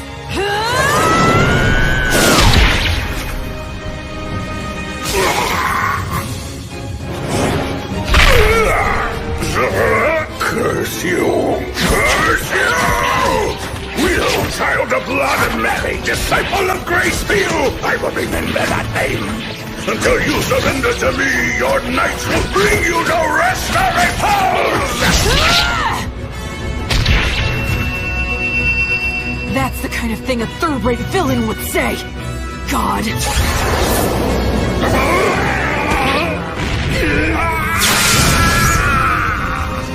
I swear on the light that is Gracefield, that I will never become like you. I will live right and die right.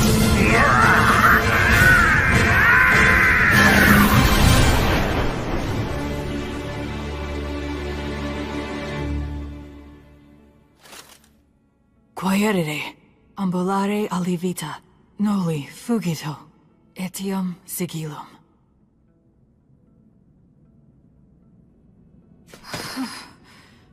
I was way too close.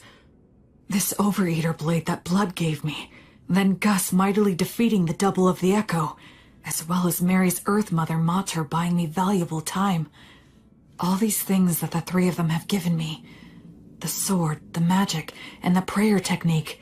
And most importantly, the part that's my essential core as a person. If I'd been without any one of them, I never would have stood a chance. It's all thanks to the goddess's divine protection. And the three of them. Will. I'm so glad. You're all right. Mary. You did great. Thanks, Blood. You might not share bloodlines, but you're still the child of Mary and Blood. It's only natural you could accomplish this. Yeah. I did it. I did it.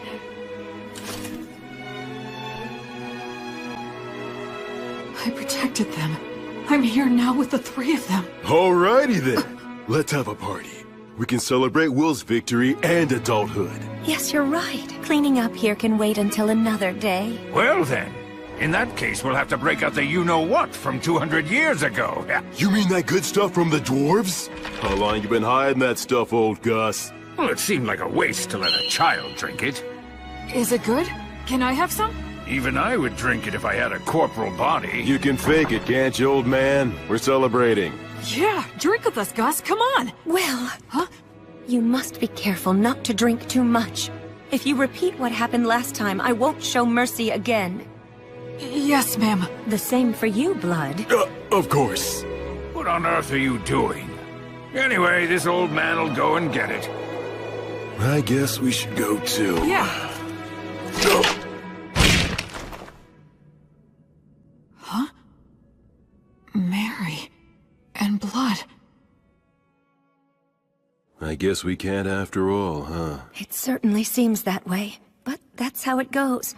We lost our attachment, denied selling our souls to the god of the undead, and insisted we wanted to remain undead. We knew this could never last. Yeah, that's for sure. I wish we could be spared just one night, but I guess that ain't happening. To be honest, Gracefield has been exceedingly easy on us. Under normal circumstances, we might have vanished instantly. What are you two talking about? Listen here, Will. This is the end for Mary and me. You're joking, right? We're supposed to be celebrating. Don't be mean. Oh, Will. You're a very clever boy, and I'm sure you understand. Sorry about this. We're really sorry. Can't anything be done? I'm afraid not. Even if something could be done, we mustn't do it. It's like you said, you gotta live right, and then you can die right. We got lost for a couple of centuries, but one could just call that a detour. Besides, parents should always precede their children in death. This concept is one of the fundamental laws of nature. Yeah, you're right. I guess so. But just this once, I'm gonna say something I'm not supposed to. I don't want to see the two of you die because I can't bear the thought of living without you. I want to see both of you again, when I can make it back here someday. I want to duel with Blood, beat him, and have him beat me. I want to say silly things to each other. I want to do chores with Mary, and hear her say that I've gotten better. I want you to meet my children and my grandchildren someday, and I want you to teach them lots of things too. It's just cruel to say that you're going away now. I don't want you to. If you two go away, I have no idea how I'm supposed to go on. Don't go. I can't. Please find a way to stay. Cheat somehow.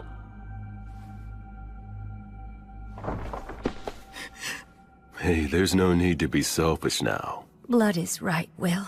Be reasonable.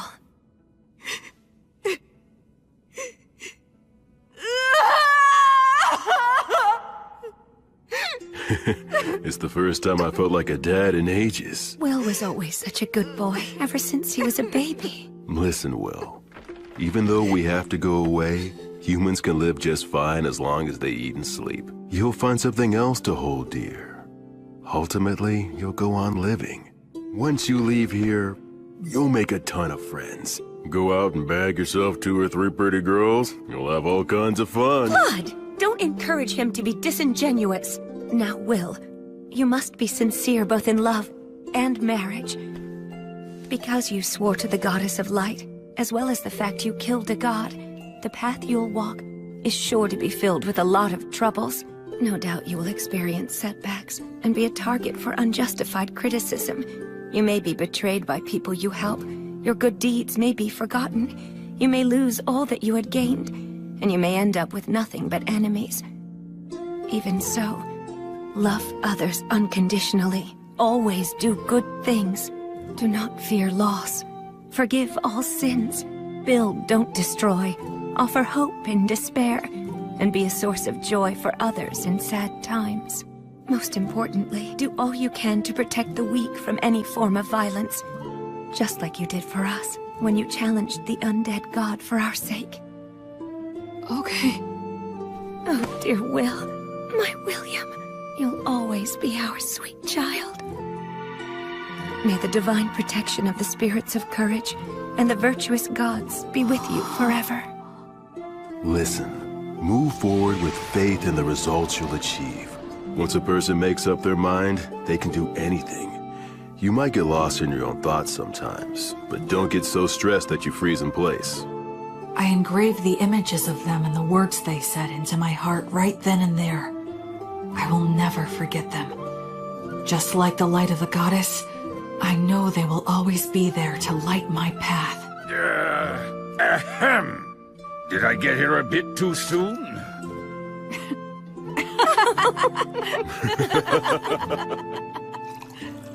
After that, we all celebrated my victory and my passage into adulthood.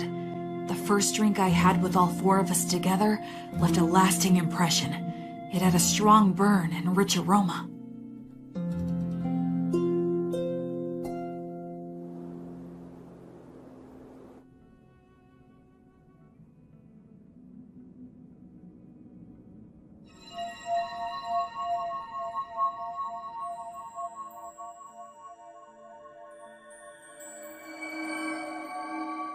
That day, the holy light guided my parents back into the cycle of death and rebirth.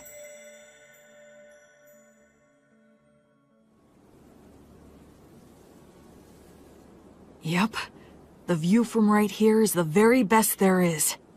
Mary, Blood, I know you're not here anymore, but I'll still come back. Just to let you know how things are going. If I make friends or start a family, I'll bring them here.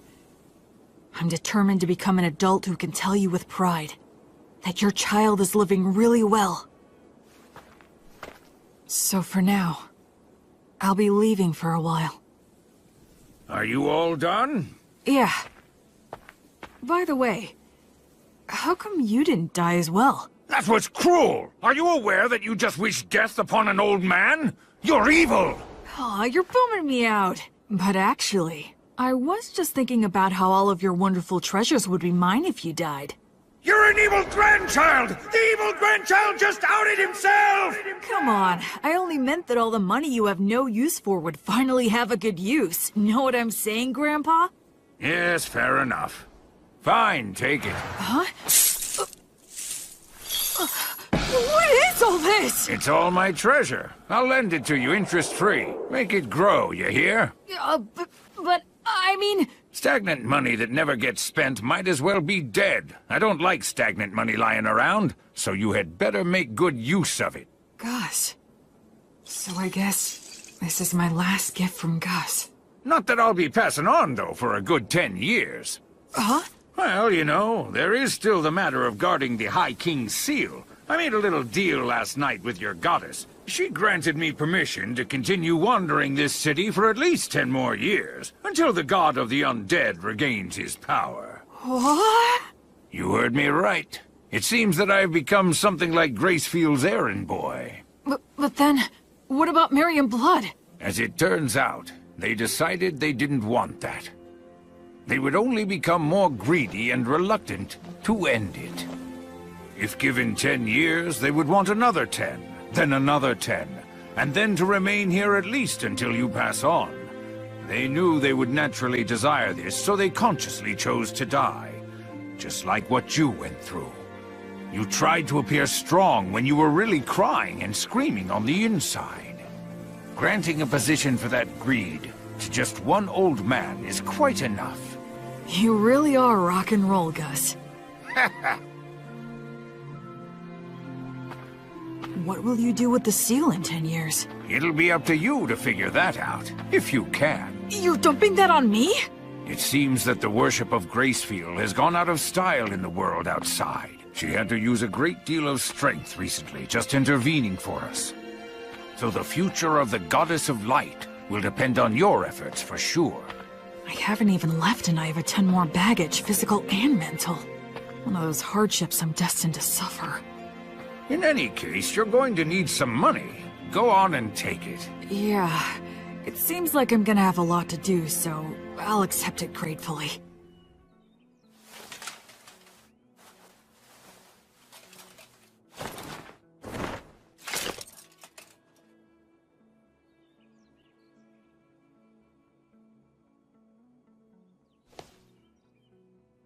This is it. I'm leaving.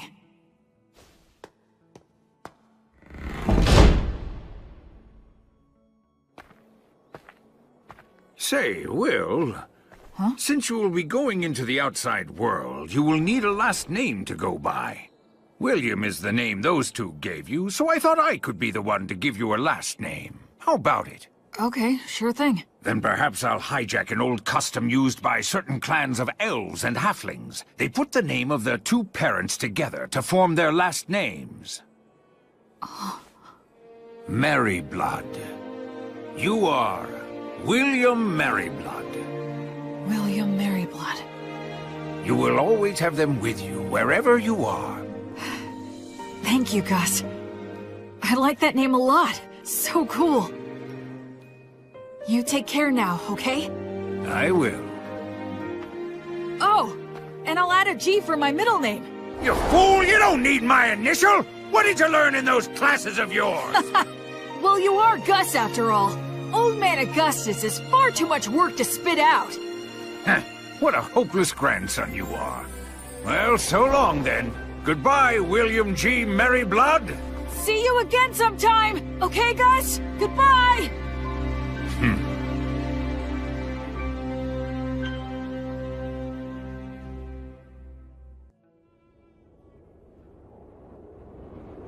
Hey, Fortress General! You doing good? It'd be perfectly natural for two warriors to introduce themselves, say a few words before facing off.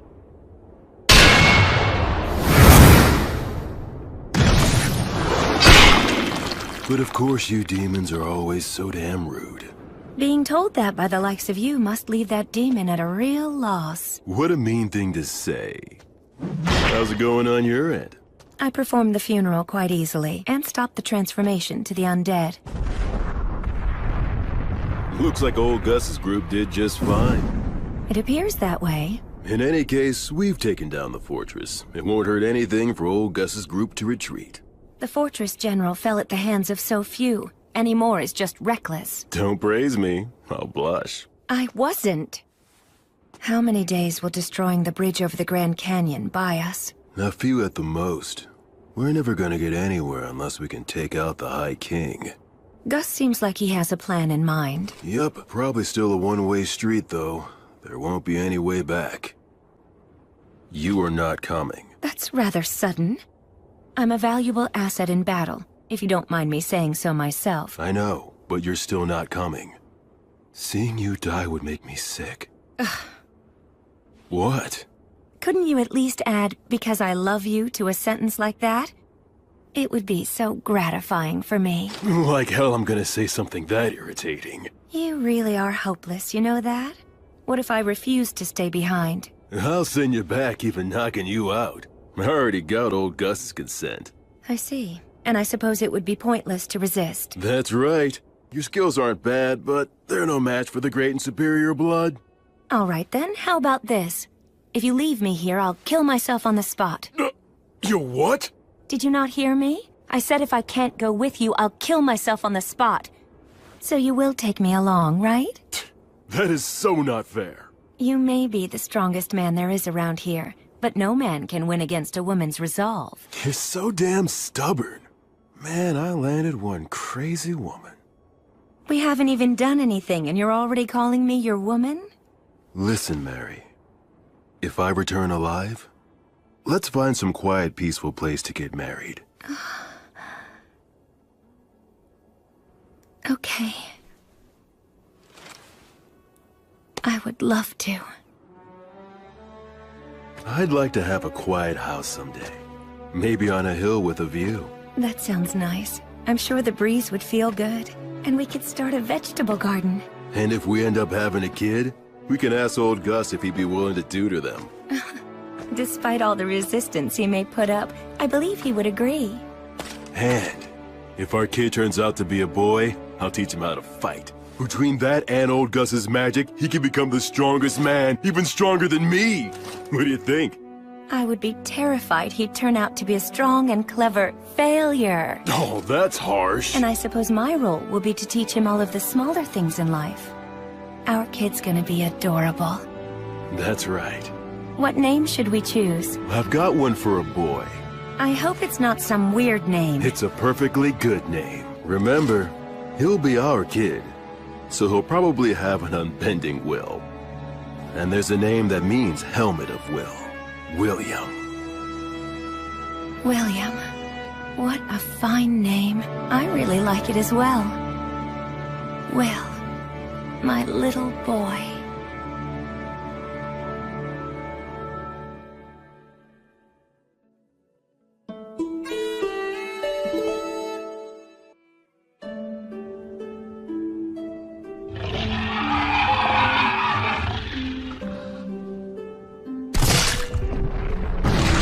I've fought demons several times since I left the City of the Dead.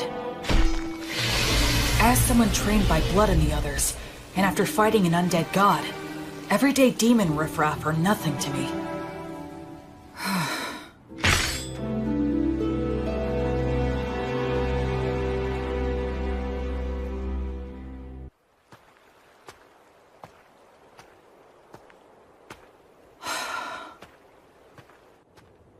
It's been quite a while since I departed, but I still haven't met any humans.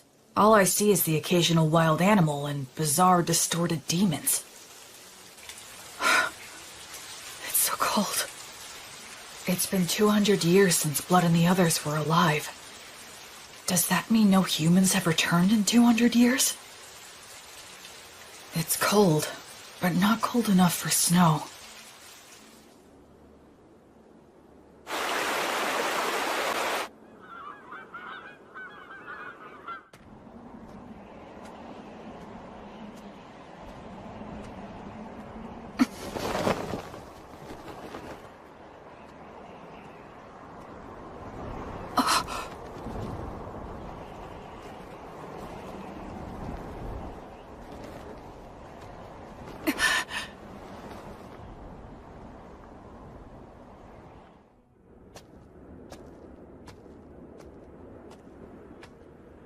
But there aren't any people.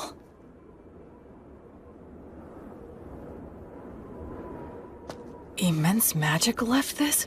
This scar? Gracefeel, goddess of light. Bring guidance and peace to the souls who are wandering this land.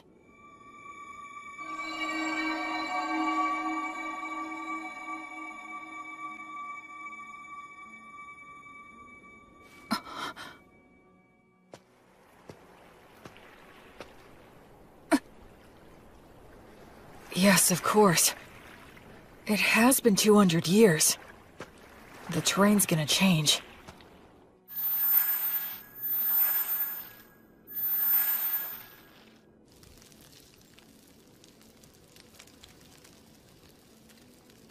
I'm running out of preserved food. But I can get bread by praying for the blessing. And I can purify water so I can survive for a while. I sure hope I reach someplace that's populated soon.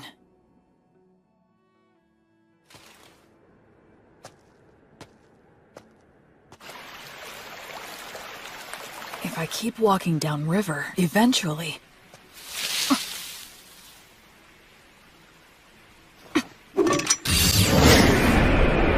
A demon? Wait, no! It's a huge boar!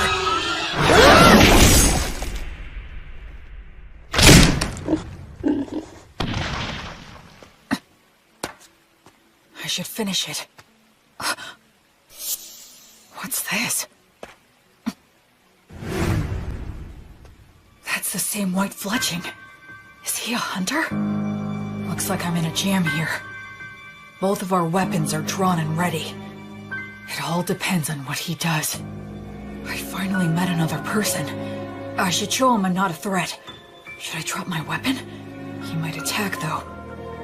Should I pray for the blessing and show what a devout follower I am? But that might be mistaken for an attack. I need to choose my words carefully. I'm an outsider with no way to prove my identity. Aranura, Rumen Commentiribo. Ancient Elvish? Are you related to the elves? No, but I can see that you must be related to them. Your bow is elven, is it not? Well, you're not wrong there.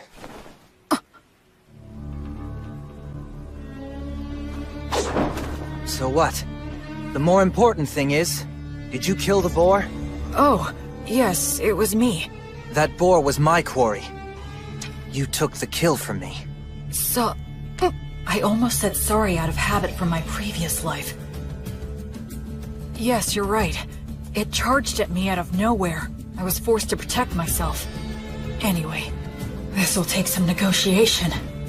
I'm the one who ended up killing it, so I think I have at least some right to it. All right, I guess you have a point. Oh, damn it, the arrowhead is broken. I don't have many left. I wonder if metal is hard to come by. We negotiated a few other things after that. The silver-haired half-elf was a skilled negotiator, so I was sort of at his mercy for the most part. But he agreed to give me the boar's shoulder, in exchange for helping him butcher it. Wow, you know your stuff, huh? sorry. You have my gratitude. We'll make good use of you. You're so devoted. Well, at any rate, this front leg will be all yours. That's it for the portions. Okay. I guess we should eat the liver now. It'll go bad fast. Oh, I've got a pan we can use. Flammo Ignis. Hey, you're pretty impressive with your hands. Kind of. I should keep my magic a secret for now. So, now we just wait? Yeah. Earth Mother Mater, and the virtuous gods, we give generous thanks for your grace as we partake in this meal. Please bless the food that is here before us, that it may robustly nourish our bodies and our souls. You really are devoted, huh? He doesn't seem to be much of a believer. But I'm the one with memories of my past life, while he seems closer to nature. It's so hot! Good stuff. This is the best. Huh? So you want directions? Well, the thing is, it's kinda hard to explain. I'm not sure how to put it. You don't look familiar. Seriously, where are you from? Telling him I was raised in the ruins by 3 undead probably wouldn't help things. I came here from the south. The south? Nothing further south than this, bro. Huh? We're as far south as you can go. Beastwoods in Southmark. I did come from the south, though. It's a long story. Oh, so you're one of those adventurers who scrounges for treasures in the ruins. Yeah, something like that. And then you got lost in the woods. I've never seen an adventurer who's so absent-minded. Whatever. Just keep following the river downstream, and you'll reach a small town in a couple of days. You'll figure it out from there. Thanks so much. Yeah, well, good luck. Hey, if it's on the way, do you think we can stop by the settlement that you're living in? I mean... No. I want nothing to do with you. Take a hint. Yeah, of course not. Who'd want a total stranger in armor like this following them home? I'm sorry I asked. You better not follow me. Will you be okay with no light? Don't worry about it. It's none of your business.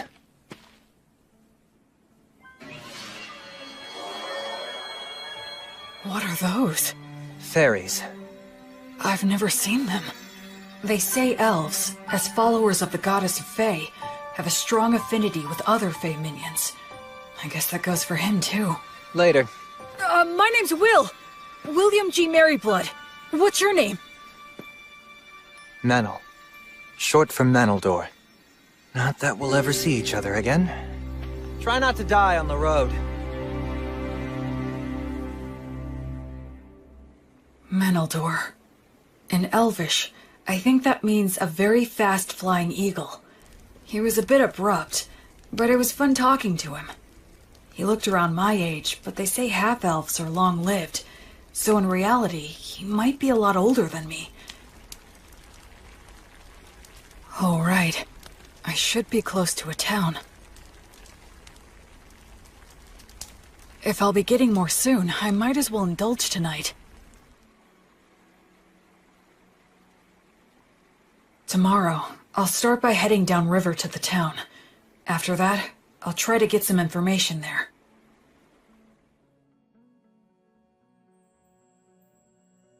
O light, my heavenly light. As you travel, I pray strongly for thee. Bring light to the faraway darkness. Be blessed.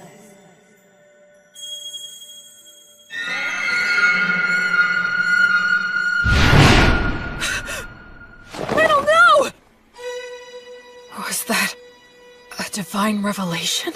Lumen! A tragedy is about to befall a nearby village, and Menel is going to be caught up in it. Invenire humanum! That way! There it is! Did I make it in time?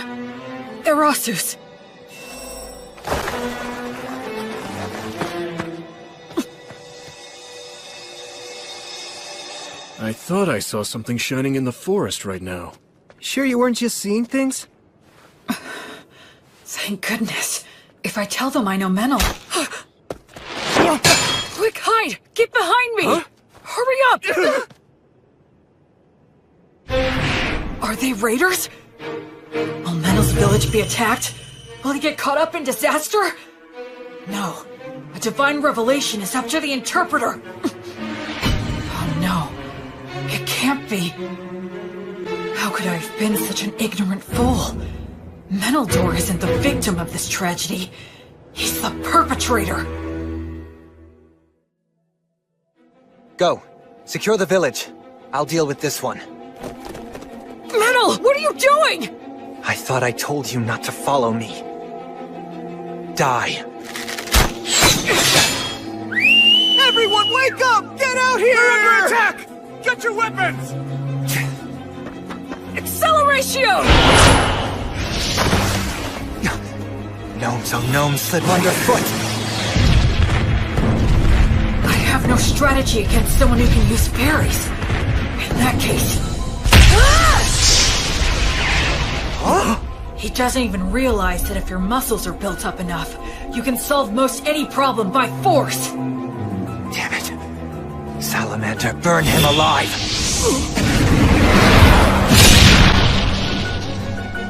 No way! My, you're quite strong, aren't you?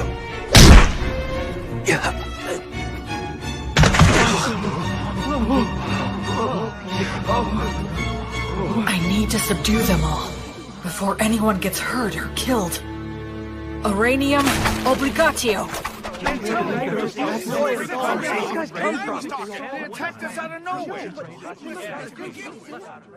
hate to let a warrior priest see us behaving like this. Thank you again. We appreciate all your help from earlier. Pleasure meeting you. I'm John. Likewise, my name is William. People from all over with different ideas about the law drift to this village naturally. It's always like this. This village is in an area of Southmark known as Beast Woods. Apparently, it falls under the rule of the Fertile Kingdom, but the law and authority of the kingdom doesn't reach these dangerous remote regions, so the area is dotted with villages populated by criminals, fugitives with no relatives, adventurers who scavenge the ruins, and other outsiders. Of course, I'm one of those people myself. So, what's going to happen to them? I'm not sure. Your guess is as good as mine. They're all from a neighboring village, which is about a day's travel from where we are right now. Neighboring village? Neither of our villages are all that well off, but I thought they at least had enough stored up for the winter. And we have always gotten along well enough. Also, that silver-haired half-elf is a well-known wandering hunter in these parts. He's helped us get rid of dangerous beasts lots of times, but this... Settle down now. Everyone's worn out from all this chatter. Time to take a break and have some water. This is our chief elder, Tom. Good day, warrior priest. John has told me all about you. Please allow this old man to also offer his gratitude. Oh no, all of this is because of the guidance of the Goddess of Light. Oh, well, in that case, I must express my gratitude to the goddess as well. Now, warrior priest. Is it safe for me to assume that if anything more were to happen here, that you would protect us? Yes. I swear on the light that is Gracefield that I will protect everyone here. All right, then we don't need to worry about our safety if those ruffians attack again. Now listen, everyone, I believe we should wake them all up and ask why they've done this. Do you all agree? We should hang all of them. That'll be hard if you care. Prisoners like these guys ought to go quickly. But it's dangerous to do that before we know anything. Maybe the warrior priest here can help us to decide. It seems like he wants to question them before proceeding with a plan. The demons. Our village was destroyed by them. Many died. Half of our village is gone. Our women, children, and wounded were left with no food or any shelter in wintertime. If we're gonna die with just the shirts on our backs, then... I'm the one who suggested the raid. I knew we'd lose against the demons. We would be better off looting a village and going somewhere else rather than dying. An old lady in that village named Marple helped me out a lot. And this Marple, what became of her? She died. I see. Just hang me. This was all my idea. It was me who deceived these men. Please let them go. I beg you. No way we can do that! Like hell, man! Just hang them all! Stop. We owe a debt to this hunter. And I do sympathize with the people of your village. However, we have no choice but to hang you. Since they have nowhere to go, if they're set free, they'll just loot again. They have to be killed for the safety of the village. That's the smart choice. But my mother told me, love others unconditionally, and always do good things. And my father told me, move forward with faith in the results you'll achieve. And don't get so stressed that you freeze in place. I still carry their words with me, right here in my heart. Excuse me! I will overturn this hopeless situation before me. Can this be resolved with money? Compensation, monetary atonement? Are you familiar with that custom here? Well, of course we are, but... Who here would be able to pay for that? These guys are flat broke! I am able to pay the money. Warrior priest, why would you offer this?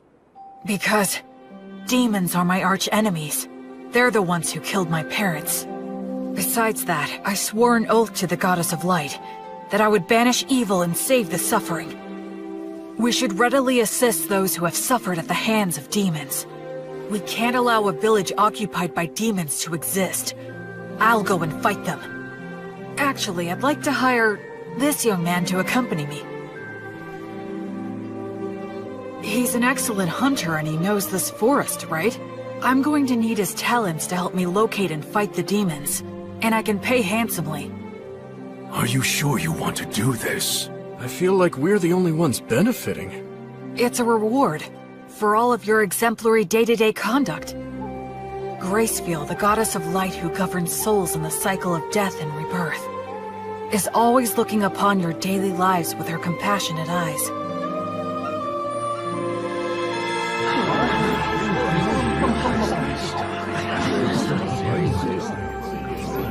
Then let us untie them now. All right. I managed to turn that all around. At least I think. I had a feeling that somewhere, some god was giving me a tiny smile. The people of the village that was attacked took in all the villagers who weren't involved in the raid. Part of it was to use them as hostages, I'm sure, but safe is safe. So are you going to tell me what you're really up to? I don't have anything to hide. I meant what I said. Because you're a warrior priest?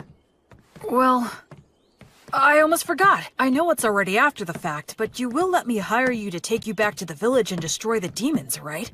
You're asking this to the guy who instigated a raid and a murder. Shouldn't I be punished? I already cleared your debt by paying reparations. Besides, it was the only way you could help out. The people were starving, right? It's never crossed your mind I might betray you? If you do, it's the people of the neighboring village who will suffer. You're too damn nice. One of these days you'll be picked apart and left for dead. Well, I'll be very careful then. Okay, sure, I can work for you. I do need some money after all. Great, thanks!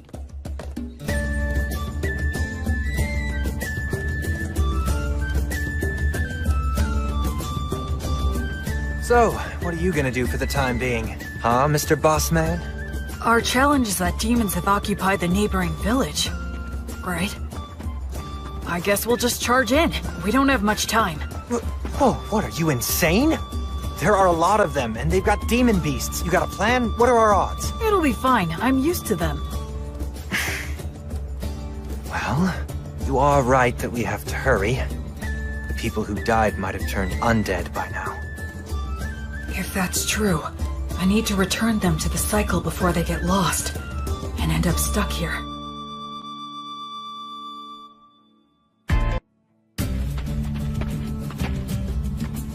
Come this way. Can we get through here?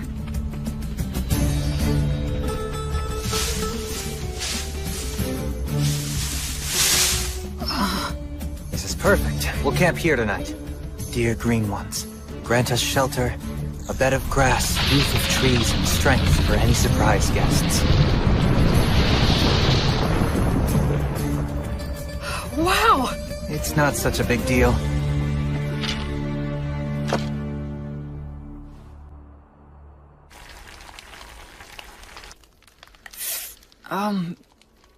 You're awfully quiet. Did I do something wrong? I wasn't raised very well. I'm uncomfortable with people who were brought up like you. But don't worry, I'll do my job and repay my debt to you. I wouldn't say that I was brought up that well. We'll reach the village by morning. Remember, I'm only dropping you off. I won't be fighting any demons by your side. I know. That's fine. Shouldn't we keep watch? The fairies will do it. They'll wake us if anything happens. Hey, why don't we stay up and chat for a bit? I'm tired.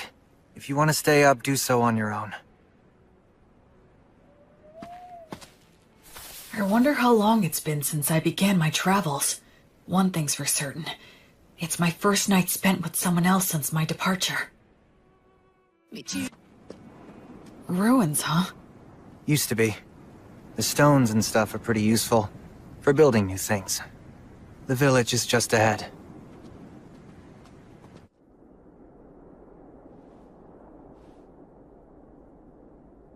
They're here.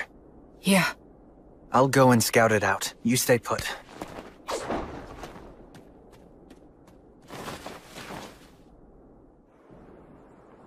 A ritual? Yeah, at the ruins of the village temple. Those damn demons. How's the temple laid out and how are they organized? About like this. There's no ceiling, and some of the walls have collapsed. They formed a ring in the center to perform their ritual. There are 2 commanders. They have faces like lizards. I forget the name. Roscus? Yeah, maybe. It's something like that. And what else? They have several soldiers patrolling outside the temple. I know there's at least 1 demon beast inside. What's the demon beast like? Well, it's got a human-like head, the body of a lion, and wings like a bat's. It's a manticore. You already know these guys? I've studied them a fair bit, but still. I'm glad there's not more. Excuse me? Let's just go and head on and crush them.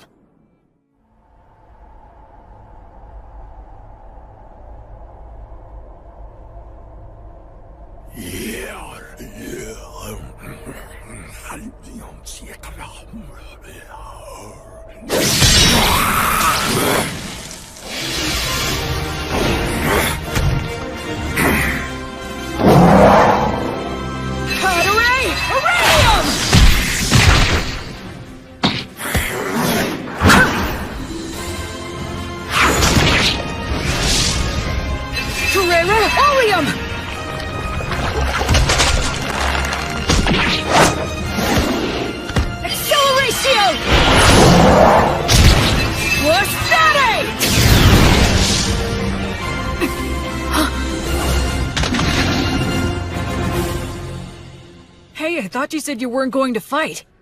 I jumped in because I could tell you were winning. I don't know many people who could tackle those guys alone and win. The conditions were in my favor. Regardless, your strength is abnormal. Do you do some special training or something? Oh, I eat a lot of bread, I guess. Humans usually don't get stronger just from that. Well, I think we took care of the bulk of their forces. All that's left is to clean up any surviving demons. I hope some of the villagers survived. Oh, hang on a second.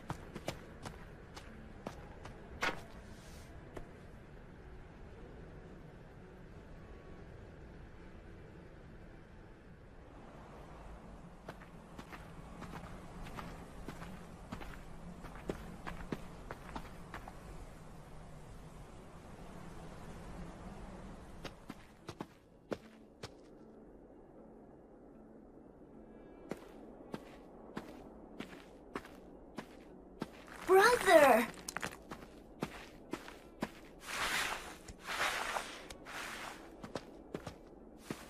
Brother Menno, it's really you. The demons came. They attacked the village. It was so hot, but I stayed strong and didn't make any noise because I told myself to have faith and believe that you would return for me. And Brother Menno, you did come back. Thank you. Why won't you? What's wrong? What happened? Did I? Hey! Listen, you did well. You did a good job. Who are you? I don't... Don't worry, I'm a good friend of Brother Menel's. I'm sorry. He's a bit unsteady on his feet because he's very tired. Oh, okay. That's right, you're a good boy. Go on. Menel? I got here late. Sorry about that. That's alright. It's fine. You must be tired. You should rest. Yeah, you're right. I do feel kinda sleepy. Sweet dreams, little one. Goddess of Light, Gracefield. Grant him some peace.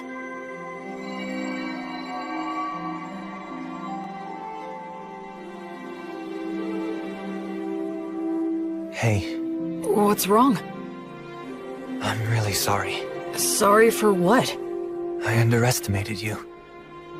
I thought you were just some rich boy who happened to earn a god's protection and got cocky, spouting mindless cliches. Anyway, I'm sorry. Don't worry about it. There was still a distinct look of pain on his face, but Menel also had the faintest of smiles. He didn't hesitate anymore after that. He held the hands of the undead and exchanged farewells with them.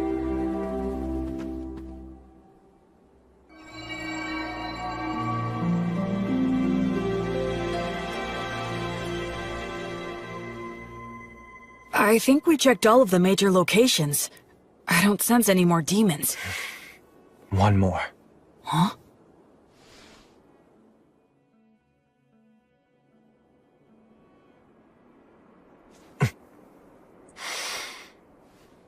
Hey!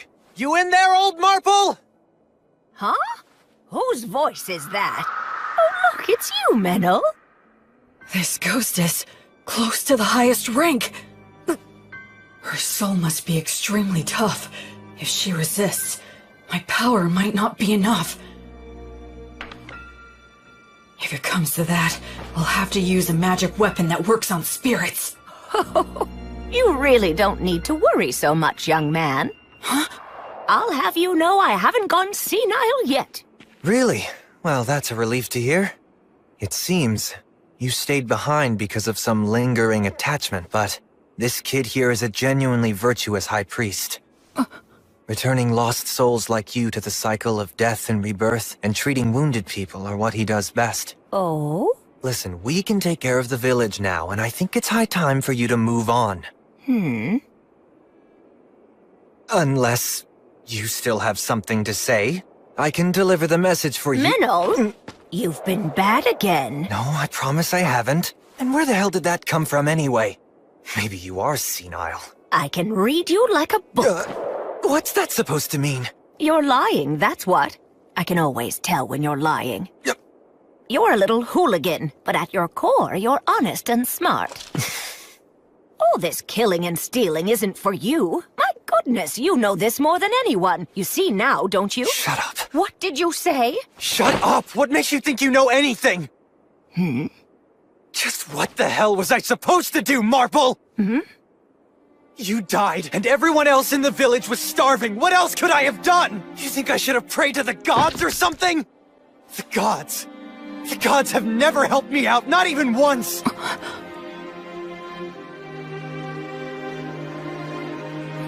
Damn it!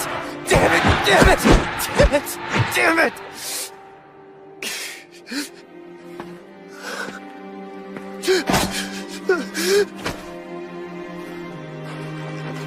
it all. I've had enough. Just let me die with you. The life of a half-elf is too long for me. Those with elven blood live for hundreds of years. Even after they lose the people and places they love, it still doesn't end. They can't leave. Listen to me, Menel. Now, Meneldor. Despite all that, the gods have given you a second chance. It's your last chance. Stop living like some useless bum. You may hate the gods, but remember that the gods will never stop loving you, even if you don't notice it. They will always shine their light, never growing bored or tired of you. So now, you just need to realize that light is there. Okay, priest, I'm ready, but if you wouldn't mind... yes? Can I entrust you to look after this poor fool? He's not really such a bad boy at heart. So please, treat him well, won't you? I will. And as for those darn demons and demon beasts that attacked the village, I'm certain that they weren't just strays. The stronghold where their boss dwells is deep in the forest, and he sends his demon minions all over the place from there. He commands the demon beasts to attack people. It seems like they're putting all their effort into one big evil plan. If I may, your lingering attachment... Well, I couldn't pass on without making sure someone knew this.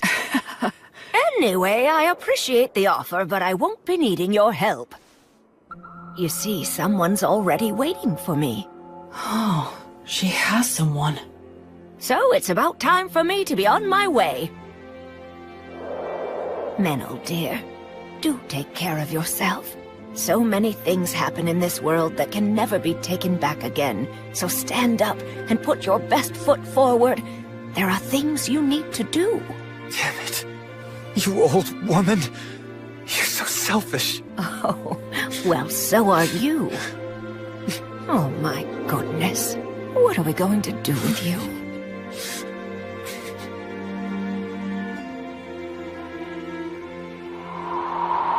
Well, I'll leave the rest in your hands. Of course. You can count on me.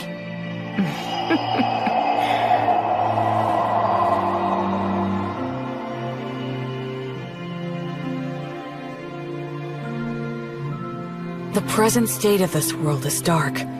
At the very least, in this area known as Beast Woods, demons and demon beasts still run rampant, never fully exterminated. No nation's laws reach here, so even among humans, robbing and mugging are widespread. Certainly, as an outsider just passing through, I'm not obligated to do anything. I could just walk right by it, but... As you travel, I pray strongly for thee. Bring light to the faraway darkness. Be blessed.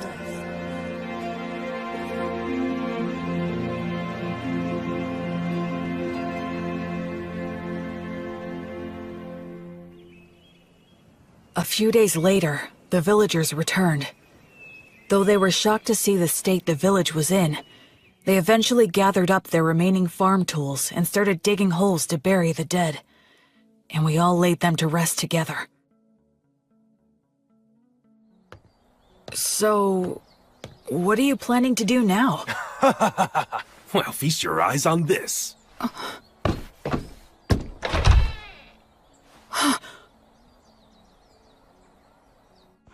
Just for tonight, we're throwing a bit of a party to mark our return to our village and honor our fallen. And since you're the savior who got our village back for us, we would be honored if you could join us this evening. I'd be glad to. Oh boy.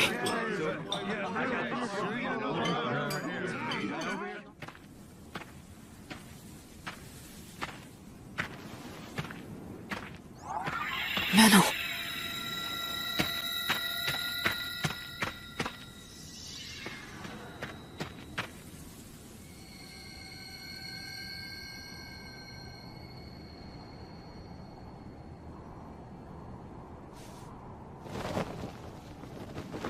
Hey. That's a beautiful view. Looks are deceiving. Those ruins are actually an undead nest. Countless adventurers have gone in, but none have ever come back. Oh, I see. Okay then, I'll go there tomorrow. Huh? Were you even listening to me? Yeah, you said it's an undead nest, right? If it is, I need to go and return them all to the cycle. I forgot who you were for a sec. Being around you throws me off my game. And here I thought I was a much more indifferent person than that. A little late to say that after the way you were wailing earlier. Well, why are you saying that to someone who's already depressed? Hey, Menel, what was Marple like? Can you tell me about her? She's strange, exactly like you saw her. I was born up north in Grassland, in the great forest of Erin. That's where all the elves live. My mother was a woman of insatiable curiosity. She took off somewhere outside the forest, came back pregnant with some stranger's child. Then she gave birth to me and immediately died. I grew up at a different pace than everyone around me. And the thing with my mother didn't help. They said I was a disgrace. And since I didn't fit in the first place, I ended up fleeing to the forest. Of course, the world outside was no paradise either. But luckily for me, I could use a bow and arrow as well as knives. And I could see fairies. When I ran into enemies that wanted to eat me, I had the skills to kill them instead. If I didn't, most likely I'd be prostituting myself out in some back alley. You do have a pretty face. What's that? Nothing. Go on.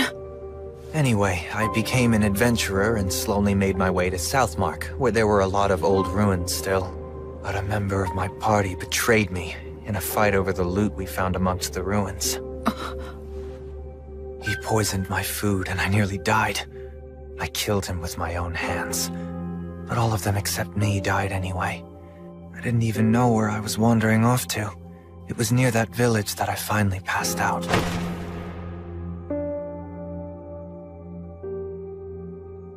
Marple was the one who found me and took me in. At the time, she wasn't that old yet, but she was still such a weird woman. She lent her bed to the antisocial kids she'd found lying on the ground. She let me eat her food, and even lectured me about trying to live a decent life. A lot of people ended up at that village after being found by her. What was she exactly? I have no idea, really. Of course, she's dead now, so we'll never know. That happens a lot on this continent. She did take me in and looked after me well. That's when I started pretending I was a hunter. There are a lot of nasty creatures and demon beasts in this area. I was relatively useful, and I had a place to belong, but I lost it all without any warning. I got all the survivors together so we could be the ones doing the stealing, but thanks to you, we failed miserably. It sucks having a longer life than anyone else in a place like that, so it's depressing. I just want to die sometimes.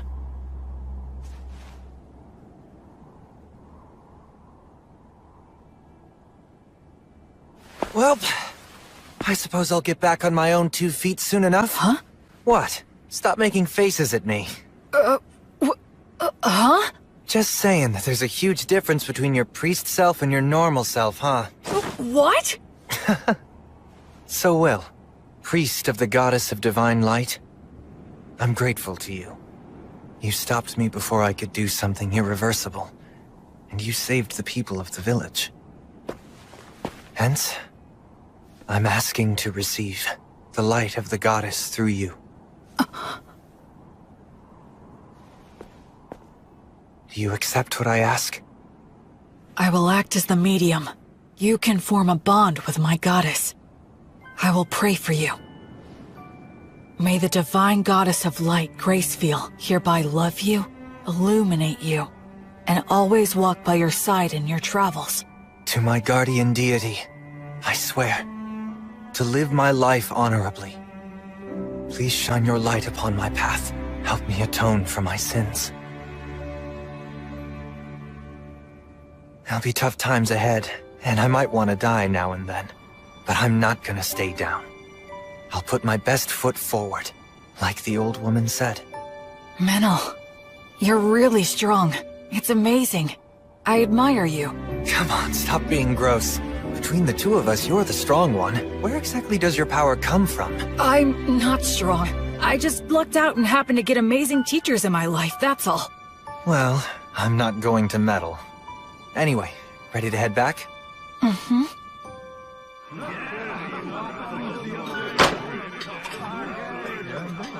Blood. Mary. So, I think maybe I just might have found the very first person I could call a genuine friend. This looks bad. They stole all of the livestock. And they destroyed a bunch of tools that can't be replaced. We'll have to make the journey all the way to White Sails to buy some more. But with whose money? Well, we can't replace everything. Hey, what exactly is White Sails? Huh? Are you being serious? What's your deal? You grew up in a cave or something? Sorry. So, White Sails is this... could you tell me about the history of this place, too? Yeah. Alright, fine. You know we're in the southernmost continent, known as Southmark, right? Yes, that I know.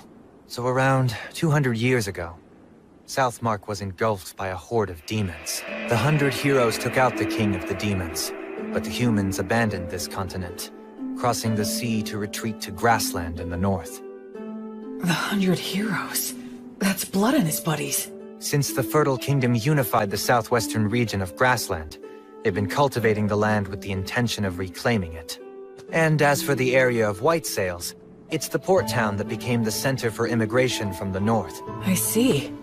A lot of misfits and aspiring heroes go there. Also, those with divine revelations. You're hoping to gather more faithful on this trip too, right? I understand that Gracefield used to have a lot of devoted followers on the southern continent. Can you tell me more? I think that most of her followers were scattered after the Great Collapse. Yeah, that's right. But those followers who managed to escape to Grassland kept her name alive. Yes, even so, her following has declined quite a bit. Rampant demons and demon beasts. Villages that resort to thievery. Faith in the goddess dying out. Perhaps this was the mission that the goddess had in mind for me all along? Well, enough of old history lessons. We need to help the villagers now. Yeah, with regard to that, these villagers don't have a lot to spare. Hey, Menel, wanna explore some ruins? We'll divide the loot. What? I didn't expect looting ruins to be another one of your specialties. I'm used to them. Seriously, who are you anyway? But we do have enough money to rebuild now. We can buy new tools and livestock. Plus, I made up for my personal expenses. Can't wait to get to the city.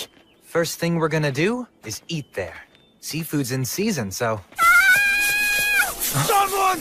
Help us! A giant ape!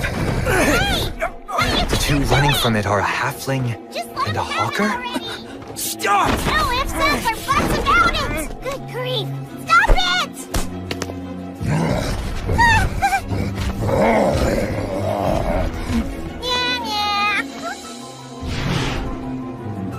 Who are you? What is this dangerous? Blood told me that when facing a wild animal, the moment you break eye contact, you lose.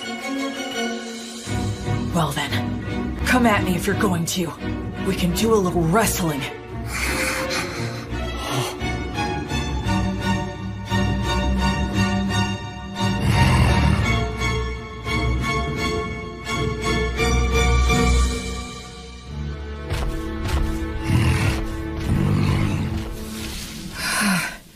Thank goodness, I didn't have to fight him.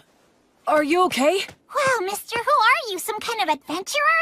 Not many people can stop an agitated giant ape just by looking at it. You're incredible! Oh, I'm Robina.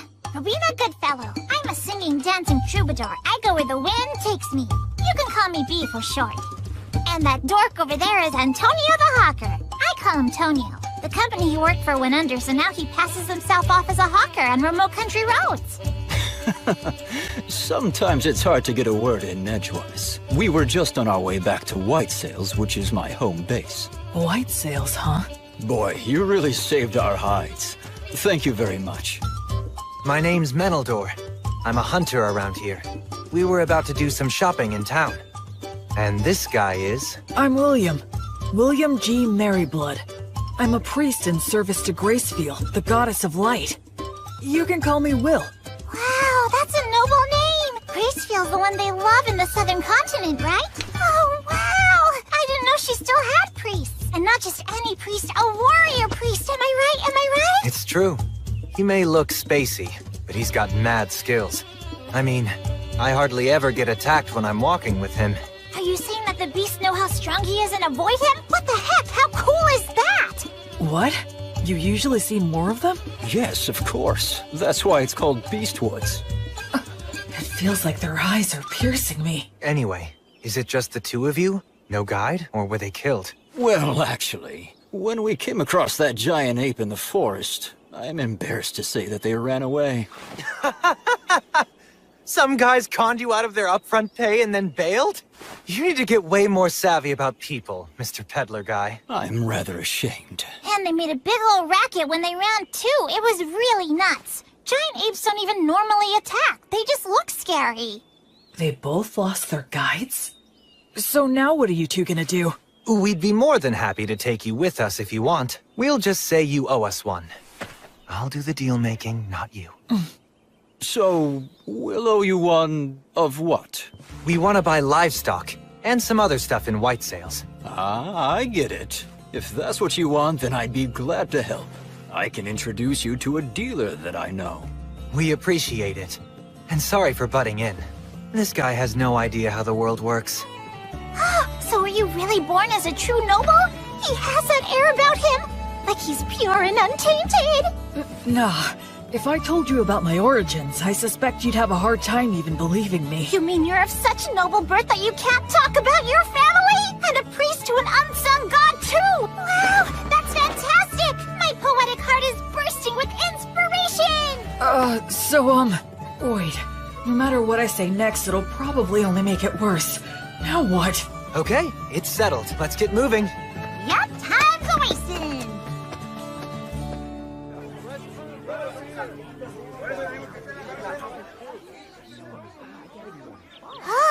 This place looks perfect! Woohoo! Introducing B! B and Tonio warmed up to me quickly. Tonio has a gentle demeanor, and he's good at getting close with others. As for B, she doesn't seem to have any boundaries when it comes to people. Ahem! It is now time for me to sing you all a song.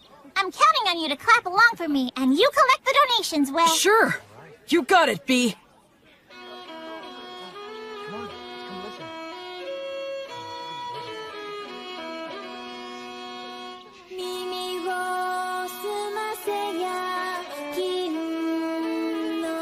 It's amazing. Every time we walk into a village, she lures everyone in. It's really impressive. She never gets tired. Very well. Right here. They make a good combo for doing business. Huh? A lot of hawkers use high-pressure tactics or even petty thievery to make their cut. I see. I guess it's true about him working for a company. Hey, Will. Oh? Excuse me, I'd like to ask you something. Sure, what is it? Well, this is my question. Can the blessing you invoke heal sickness and injury? Yes, it can. I see. Then I have a proposal for you. Huh? Goddess of Light. You're as good as new. Oh, wow. Thank you. I'm so grateful. How much do I owe you? Oh, don't worry about that. Offer your thanks to Gracefield. And if Tonio has anything you like, please purchase something from him. I'm a priest who is still just in training. Yes, okay. Thank you so much. Let's get something to celebrate your recovery. How about this hairband? So B attracts the people, Will offers his healing, and both bring him some business. Smart guy. Tonio's pretty cool. Yeah, I think this will help with the return of the Goddess of Light. Your power is damn impressive, though. Well, the blessing is a rewrite of reality through the sublime power of a god. That's how it can heal a wound as if it had never happened. Huh. I'm only borrowing this power from the goddess. I have to be careful not to mistake it for my own power. What? Still in training, huh? Well, I really am still in training. Will? Oh. Done with your free treatments? Oh, yeah. Then come with me. Huh? There's a party to celebrate everyone's recovery. Right now? If they're at a party, she can sing again, and he can sell more of his goods. He's a sharp salesman. We continued to pass through several villages, earning money in the same way, as we made our way north for a couple of weeks. Then we emerged onto Wheat Road. Let's sleep over there tonight. Man, you guys went too crazy. It's already dark. Sorry about that. Whee! I'm in such a good mood today, I'm going to give you all a free performance. Wow, how generous of you. Now, wonder what I should sing. I think Race Stop the Penetrator is epic, but it's way overdone these days. I know! The 3 heroes from the killing of the High King. It's a really good one. It's got the Wandering Sage, War Ogre, and the beloved daughter of Mater. Ah, that sounds great. Now that's a solid pick. Actually, I haven't performed it in quite a while. Hey, what's wrong, Will? Oh, it's nothing. Go for it. I'd love to hear you sing. Great, you just said the magic words. Without further ado, then. Time rolls on. Or perhaps it's us that's marching on. Be it the strong and sturdy warrior, the bright sage, or the holy woman. So their names really are remembered. But their ashes and their names remain. This is precisely why their song must be lifted up high. So their good deeds live on, and their heroic names resound throughout the world. I sing this night of the Wyvern Killer, just one of the many fearless adventures of the 3 heroes. Keep quiet now and listen to this tale, one and all.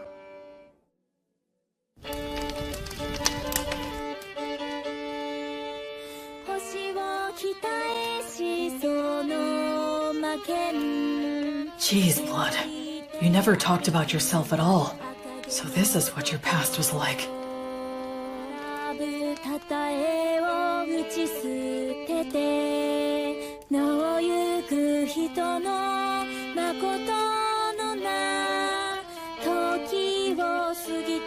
I guess no one knows Gus's real name was Augustus.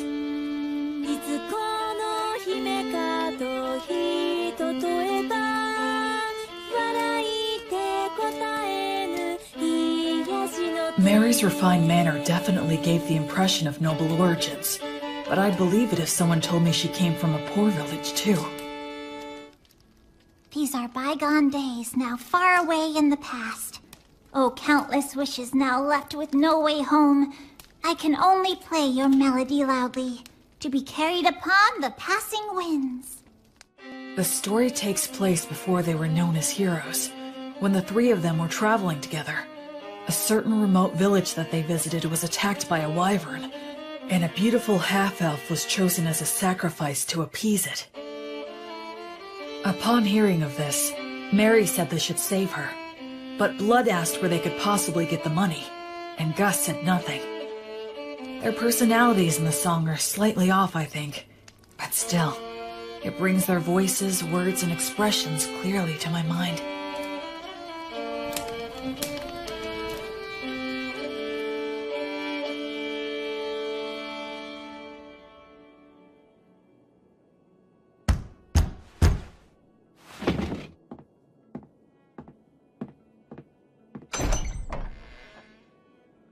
Who might you be?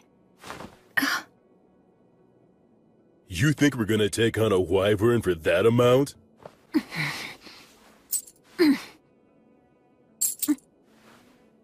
Ah, what fine money. Look how it sparkles and shines. If this will be the payment we're given, then... We have no choice but to do the job. Oh, damn, you're such pushovers. There's no profit here. I'll pay more if it's not enough. You can sell me to a slave trader if you want! You think even that's enough? You do have some guts in you, kid. You're small, but a mighty warrior. When a warrior swallows their pride and asks for help, it's only right to give that help. Let's do it!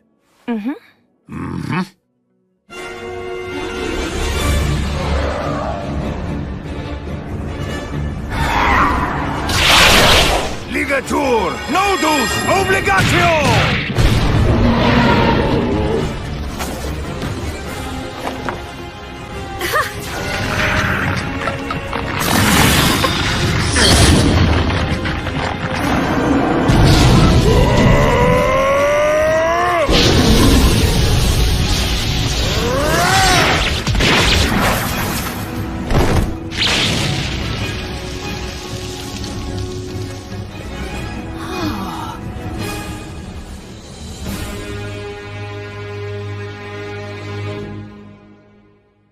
So, what are you gonna do now?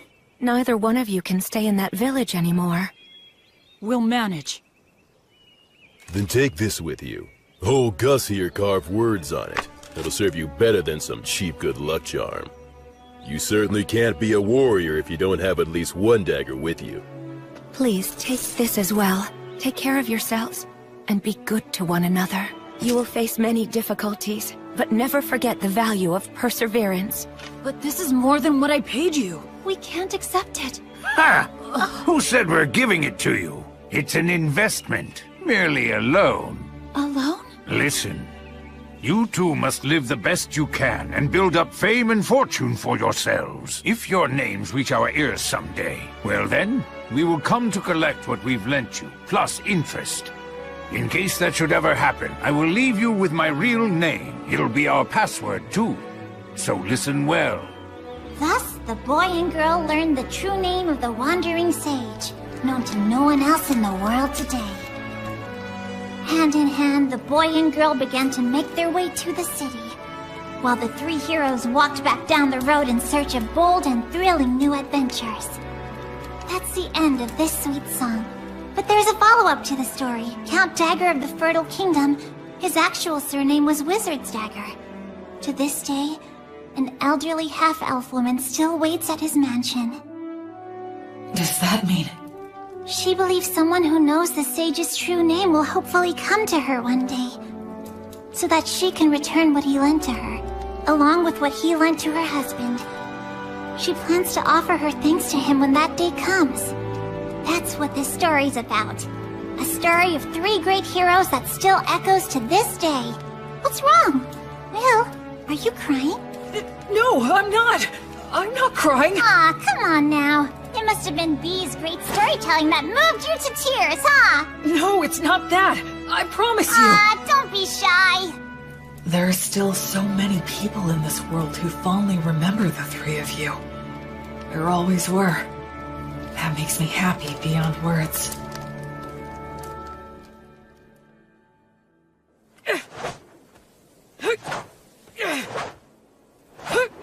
The Fertile Kingdom, huh? Once we cross the sea, maybe we'll meet people who still talk about blood and the others. Hey there. Huh? I see you're up. Looks like you're working hard. Hey, Tonio. Will, you're a strong young man. You think so, huh? In looking at you, it's become clear to me that your movements have been refined many times over. But, then again, maybe you don't want to hear that from a guy who got conned by phony adventures.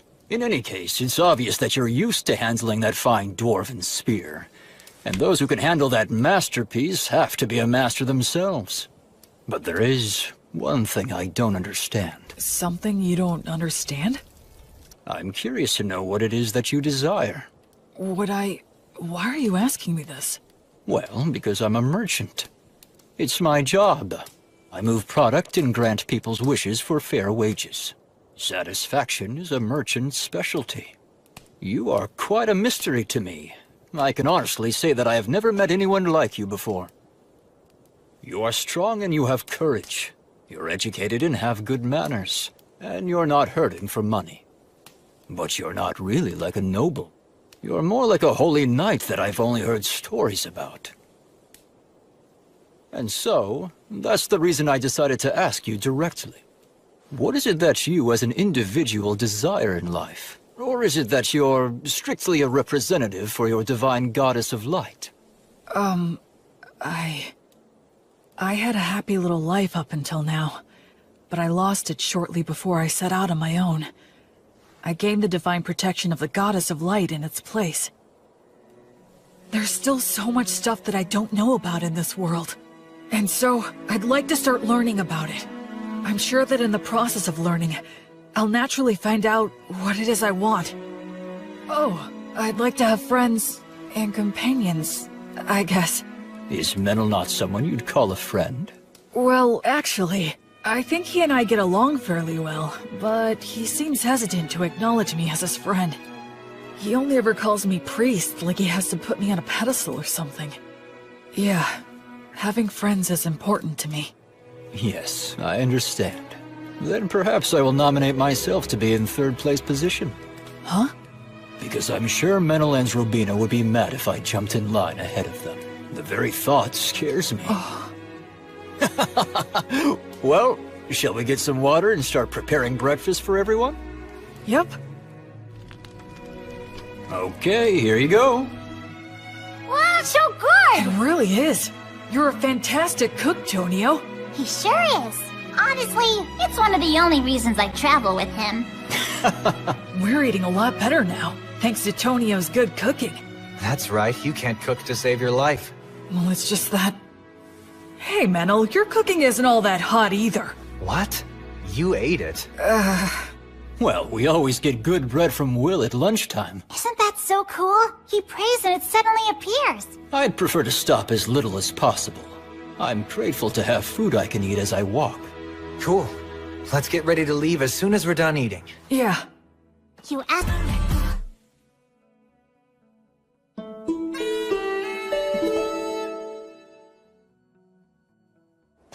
All right! We finally made it to White Sails! Haven't been here in a while. What do you think? It's amazing. So there's no entry inspection or toll? That's right. It's the policy of the city's ruler, His Highness Ethel. Goods enter the city by boat in tremendous amounts, and then they're distributed throughout Southmark by land and water. Wouldn't that mean a massive amount of goods pass through here then?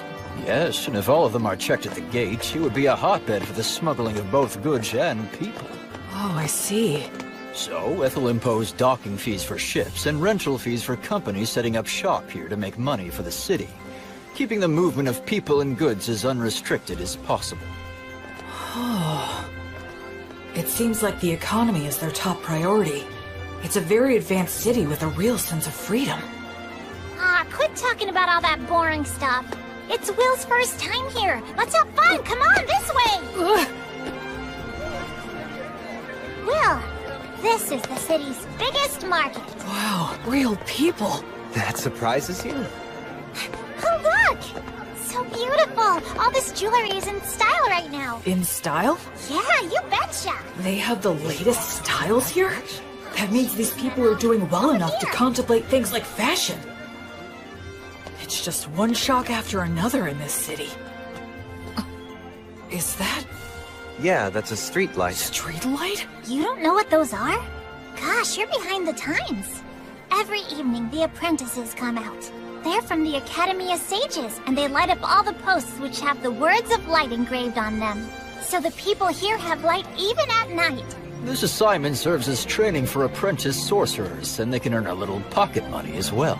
That operation over there is also a large source of income for apprentice sorcerers. What is it? Oh, come on, Will. Even you have to know what that is. It's the public bathhouse, Balnea. Balnea? Huh? What's wrong? A public bathhouse?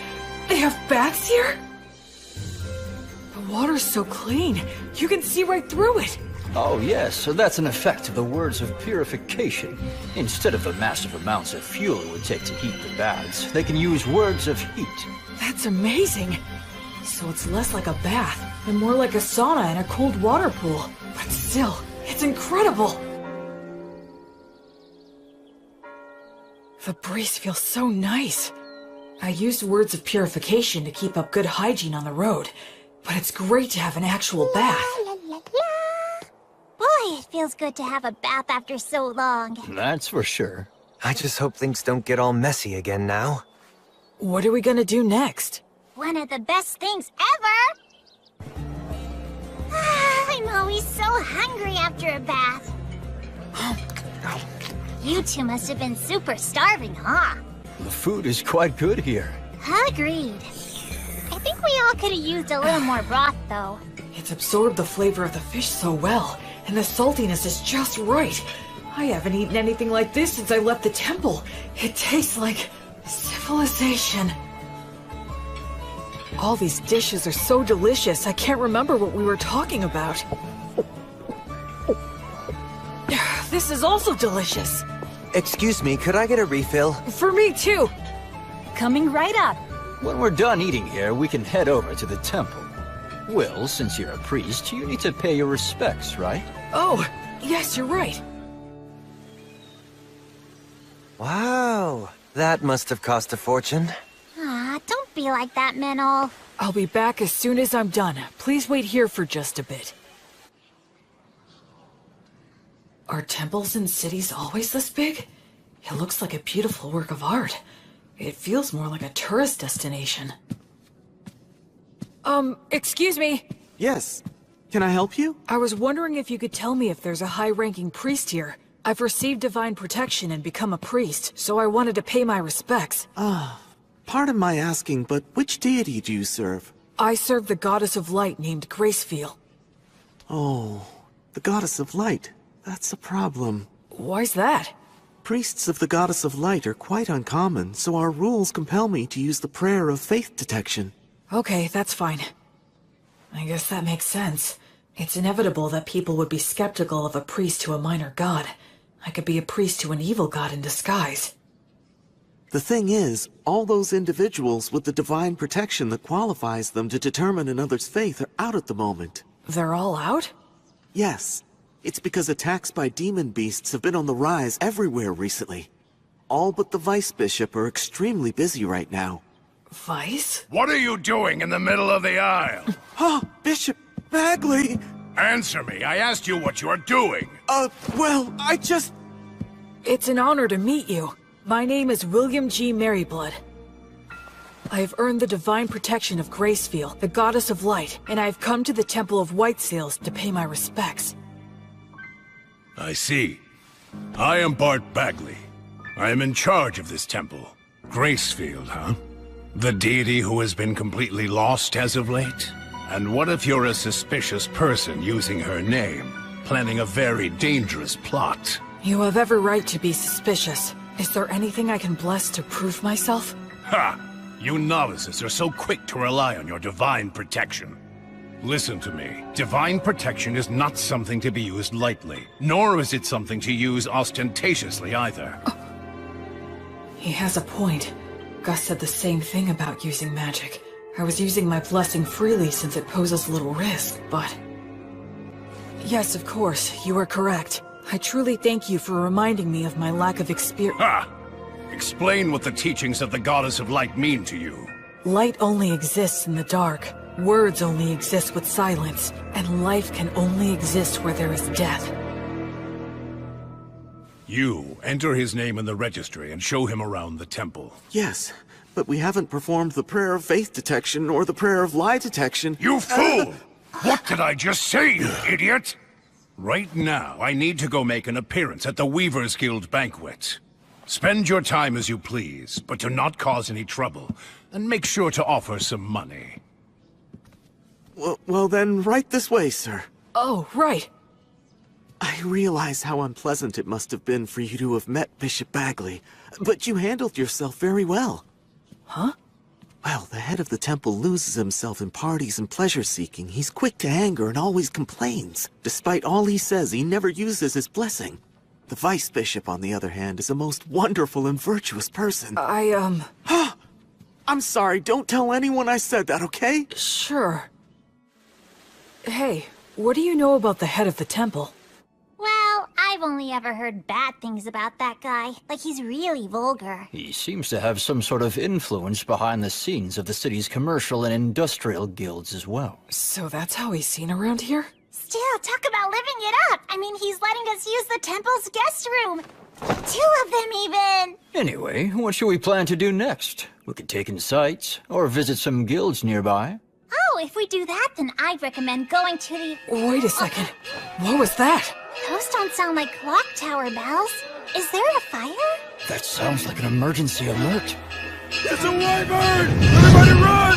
Huh? What the?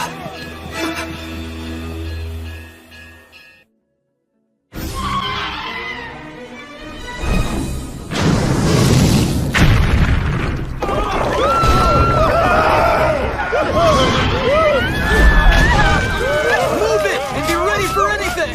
Someone come help us! He's pinned under rubble!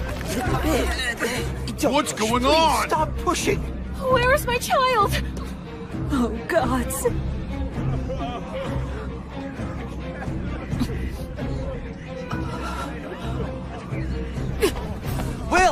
Will, wait!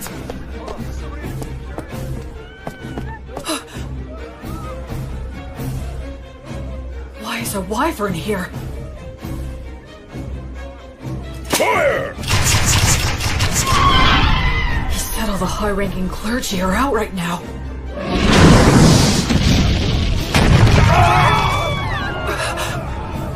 Their civilization, their city, everything the three of them protected. A place where people can live freely. Verba! Volanto! Tony Truce! It missed. But among the words I can use, these have the furthest range. I'll just have to keep firing until I hit it. What are you doing, you idiot? Why are you shooting off high magic like that in a blind fury? You'll get yourself killed! But nothing! You're fighting a wyvern. You have to be more efficient than that. You've got smarts. I suggest using them, you moron. Don't just rush in. You should start off by learning how to use your minor magic more skillfully and accurately. I got it. All right, then. Think. What can I do about this wyvern using all that I know? Menel, would you help me? I need you and your fairy magic. Right. B, Tonio! Huh? Please work with the people nearby to get everyone clear of the temple's front garden. I'm going to bring the wyvern there. Your Excellency, you must take shelter below, quickly! How could this happen? Dozens of people, if not hundreds, will die. Sylphs, maidens of wind. Your steps are the wind's steps. Your song is the wind's song. Sing in chorus, sing in rounds, cheer and applaud. Your sweet harmony shall spread the words of origin in the 10 directions. Verba, Volanto, Conciliat, Sequitur, Tony Truce, Aurania.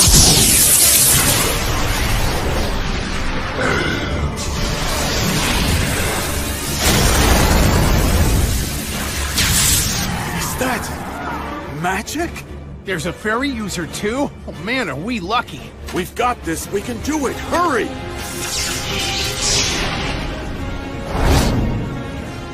I'm probably not hurting it that much. But that's fine, so long as the wyvern identifies us as its enemies. Almost all beasts of this type are highly aggressive. Even in situations where they could get away, they'll choose to take the offensive. Here it comes. Truth is, the rest of the situation depends on how close my skills have come to theirs. Goddess, I now fight for the sake of my oath, to banish evil and save the suffering. Pray, be as unbreakable as a diamond, for eternity, for all eternity. Reject all that is evil! On the flame of Gracefield, goddess of light!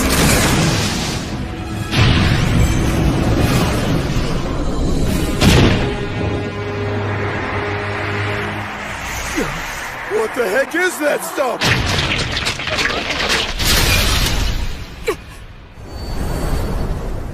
Sylphs! Beautiful maidens of wind, dancers in the gale! Show those ones foolish enough to fancy themselves better dancers the bitter taste of art!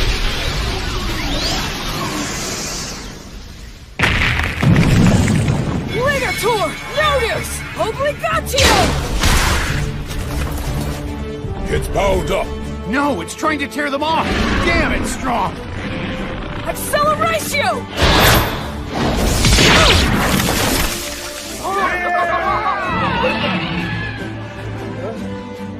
Unbelievable! That didn't finish it off? Run! It's gonna use its breath! There's so What can I do? Go get him! Acceleration! If you're stuck, use your muscles. Be violent. Take him down.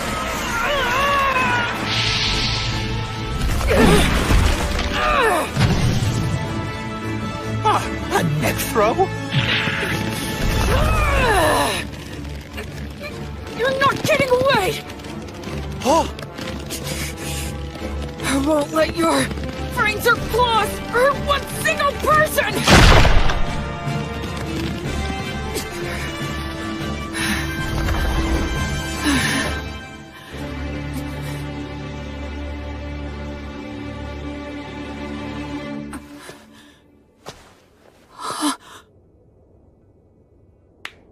Well done! Excellent work!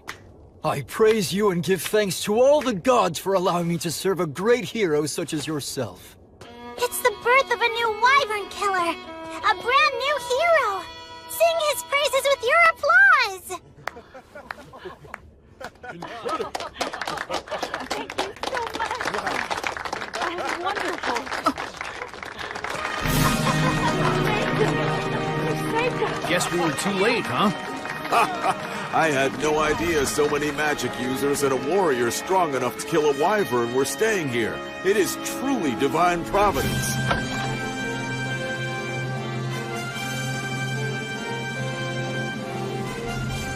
You're full of all kinds of tricks, aren't you?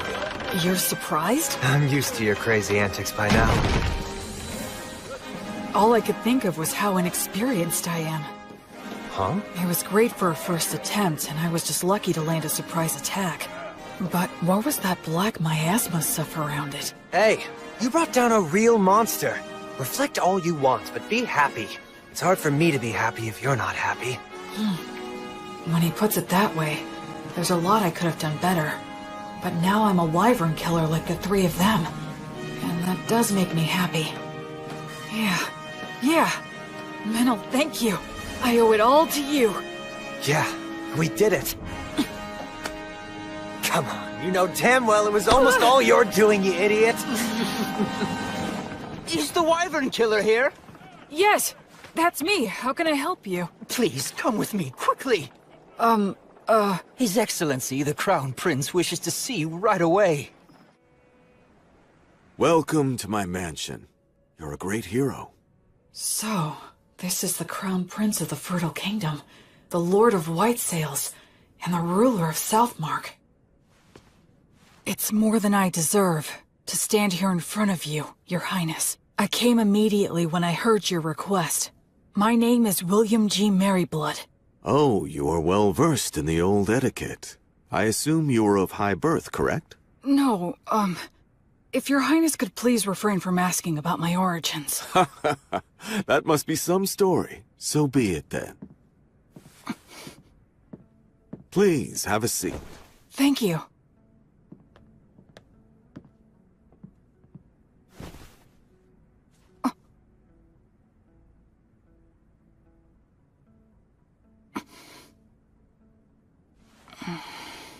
William, there are 4 or 5 individuals in your group, are there not? Yes, 4 of us. Which makes you a magic user, a priest, a fairy user, and a warrior.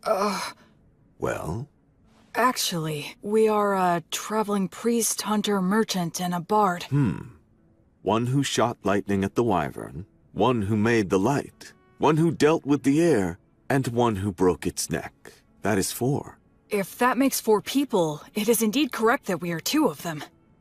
What are you talking about? I can explain. My friend there, Meneldor, called the fairies, spread words, and manipulated the air currents to bring the wyvern down to the ground. So you're saying your friend is the fairy user then? And the rest? The rest was me. I'm sorry, but would you mind telling me what you did back there? I used brute force to break the neck of the wyvern. You killed a wyvern and aren't delighting in it? You really are a valiant warrior. Well, Can I do anything to fix the damage the wyvern caused?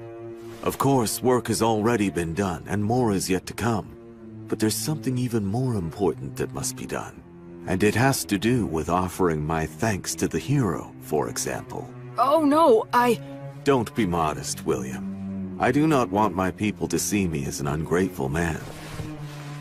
On behalf of the people of White Sails, I, Ethelbald, thank the both of you for your courage. You did well to minimize the damage caused by a wyvern's surprise attack. I am unworthy of such praise. I would like to bestow upon you a reward. Is there anything you want? If I may, Your Highness, I traveled here today via Beast Woods to the south.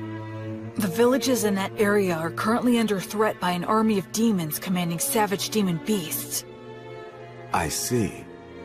So if I may ask you, would it be possible for Your Highness to send his soldiers over there to help hunt down the demons?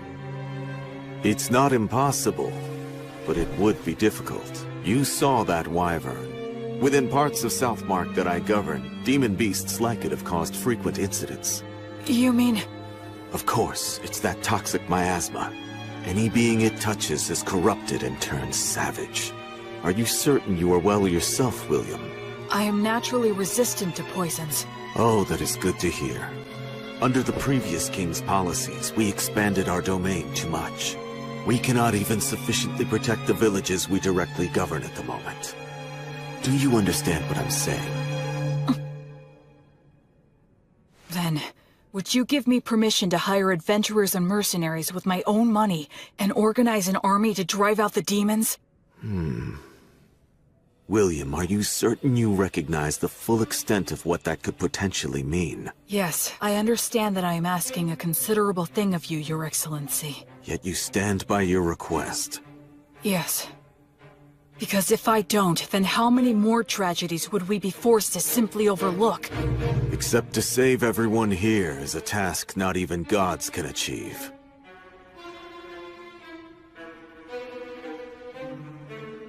Honestly, if only you were some nameless man making this audacious request of me. You are right. But that being said, had I not killed the wyvern, I would never be speaking with Your Highness. That is also true. But I must also consider the option of having to kill you. I must also consider the option of having to kill you. That's unnerving. And how will you explain my death to everyone? I'd simply say that you were poisoned in a battle with the wyvern, and you started to spit up blood since the treatment was too late. I understand what his disposition is. A hero who can't even prove his identity is asking him for forces to operate in a region he doesn't even govern. Of course he'd see it as dangerous. I can handle those two, but there's still the risk of projectile weapons, and the prince is pretty skilled himself. No, it's pointless to think about that.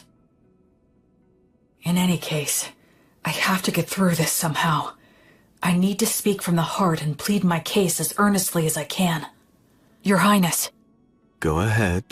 If all the saltiness were to disappear from the world, then what would give salt its distinctive salty flavoring? And if all those who carry a flame were to live entirely in the sunlight, upon what would they shine their flame? For my part, I'm fortunate to have received a part of that flame from Gracefiel, the divine goddess of light. I firmly believe that the ones who carry that flame are the ones who should march first into the darkness. They must shine the light upon those who lament in darkness and light the path for those who follow behind. So please, I beg of you, can you somehow grant me permission for this unusual undertaking of mine?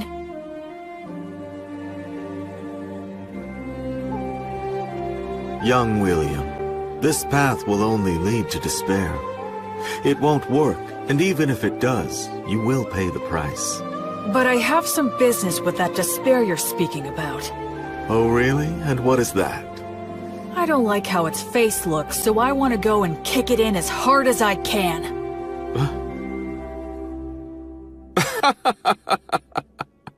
Kick it in the face. I like that.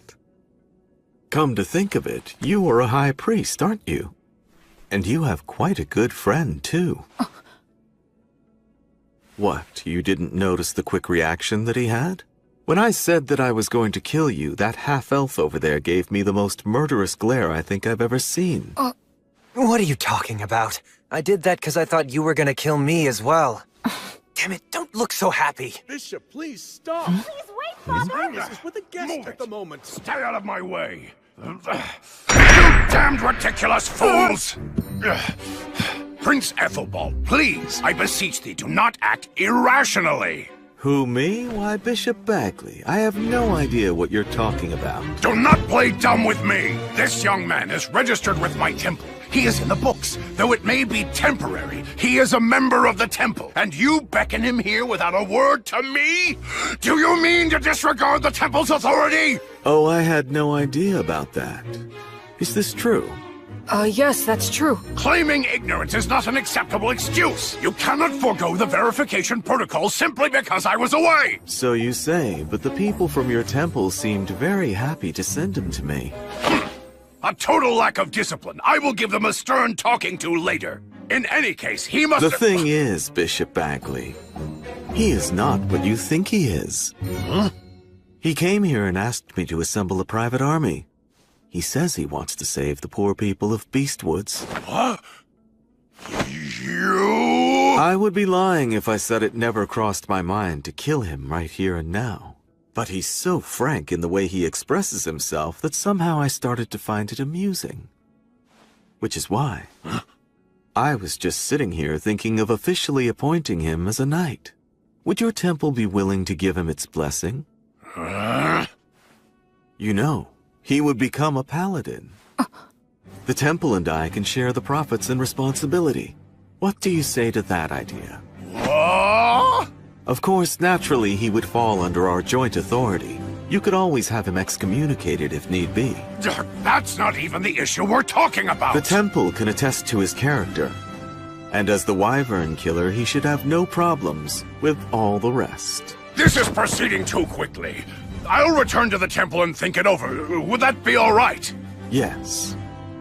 But it would make me truly happy to see this happen, Bishop Bagley. I have taken a liking to this young fellow. Assuming I do decide to become his patron, you can spare me your silly games. You, novice boy, we're leaving now. Right.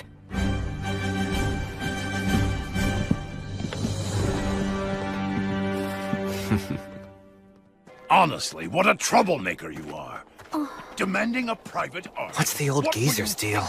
Menel, actually he's... Especially you. You're a novice! How dare you take matters into your own hands? So what if we did? It's not like you're our boss or something, mister. Excuse me? I'm the head of the temple, in case you forgot. So what? You want to fight over it? How dare you speak to me that I'm sorry. My father's on edge because he's had unresolved issues lately.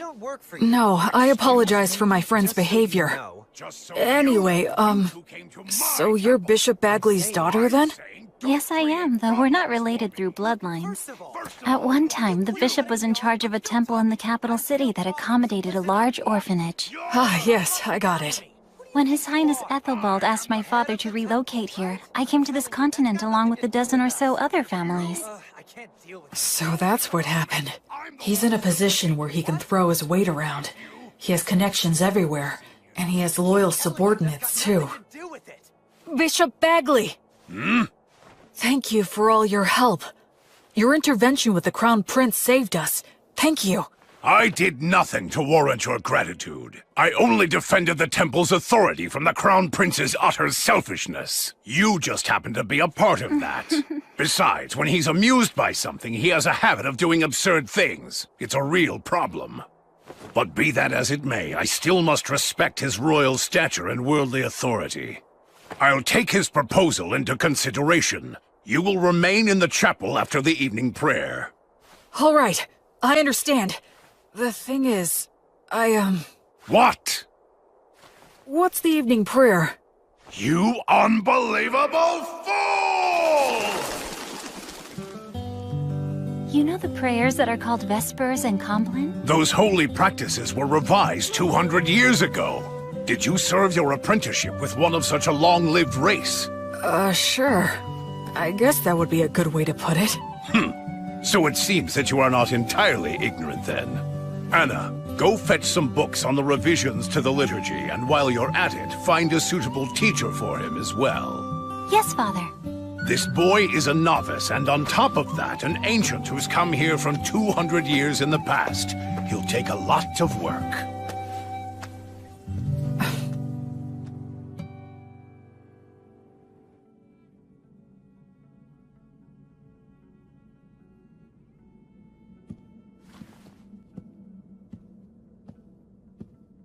Greetings, Bishop. Wait here for a moment. Of course.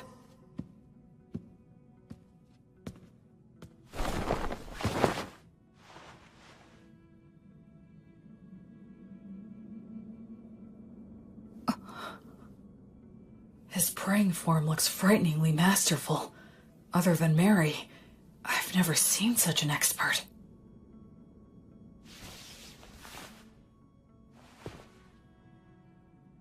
Now then. What is it? As head of the temple, you have earned a high level of divine protection, yes? Equal to my own, if not even higher. The people of the temple told me that you don't use the blessing, and when you pray, either you don't let anyone watch, or you don't apply yourself fully when others are present. Why is that? Ha! Foolish novice. Just what exactly do you think the blessing is? Divine protection from a god. Well then, why did a god bestow divine protection upon you? You think it was to give you special treatment? Not so, correct? To act through you. Understand? It is the god's wish to be able to achieve something great through you. And in order to live up to the god's ideals, we must constantly be in thought about how to use the blessing most wisely. Using it for personal gain will sadly detract from the god's glory. Most of those dimwits fail to understand this point, which is why they will one day lose the blessing. I am the head of the temple. This land is wild, and development on it has barely begun. To secure funding and rights, I must yell and intimidate. To lay the groundwork, I must do favors and use bribery. If I were to use such a high blessing in these circumstances, the people would question why a man like me received divine protection in the first place. Now, youngster, do you think this kind of behavior would contribute to the glory of my guardian deity, Volt? No. Precisely. The correct course of action for blessings and prayers is to store them inside. Therefore, I have entrusted the Vice Bishop with the glorification of the gods through such sacred blessings. He's a very capable man, skilled at winning the hearts of the people to the extent we need it. I trust him with the stressful role of being the face of the temple. I didn't know. Bishop Bagley is really quite talented. He's rude, and he looks like a greedy monk who's always complaining. But he's an amazing man. And what about you? Making a novice who has yet to fully comprehend what the blessing means into a paladin? The Crown Prince always falls in love with his own stupid jokes. Listen, nothing good will come of a novice attempting this, so don't do it. I'd be happy to refuse on your behalf. Even the Crown Prince will drop the idea if I firmly reject it. What do you say? Regardless of what you're proposing here, my goddess still wishes to act through me. You won't change your mind. No, I will not. You're the biggest fool. I agree. What did you swear to the Goddess of Flux? To offer her my life, banish evil, and save the suffering. Rejoice, then. You have got to be one of the most dim-witted of all the dimwits that I have ever seen here. I can send a few men with you, but the rest will be entirely up to you. Thank you very much. I should respect this man, no matter what anyone else says. Welcome! You're really putting those drinks away, mister. Don't go for people who use adventuring as a job. You have to find those who are in it for the glory and prestige. We need real ruffians who will put their lives on the line for the sake of adventure and battle. Right. Just like blood. They have Demon Beast horns and Demon Beast hide? Those are their battle spoils. It's the easiest way to show off their strength. Come on, let's go.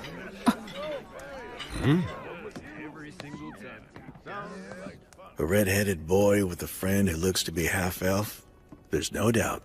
His training must have been extensive. Hey, man, what's the famous wyvern killer doing walking into some pub out of the middle of nowhere? I'm looking for help. Exploring Beastwoods? Low pay, your reward is glory and praise, and there's no guarantee you'll survive. We're doing this for a living, you know? We're not taking this quest, right, guys? Yeah, man, don't be so stingy. Shut up, you blowhards.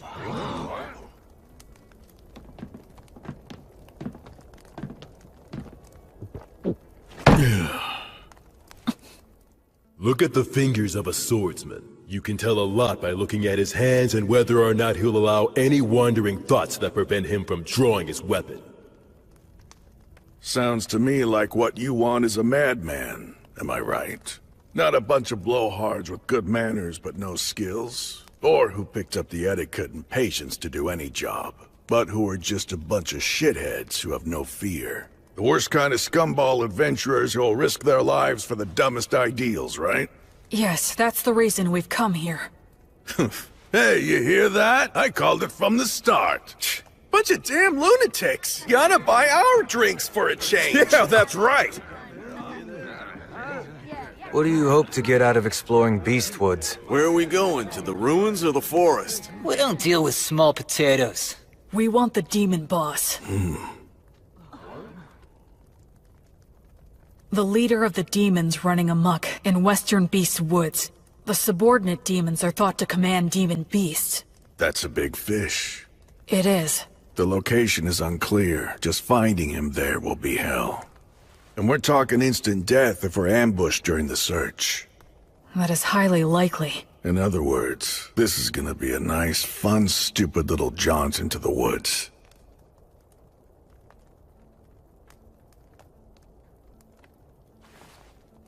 Count me in on it.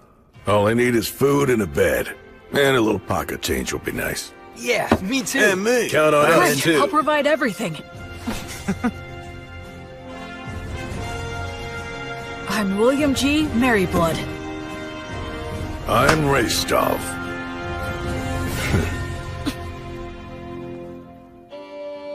Whence cometh this disciple?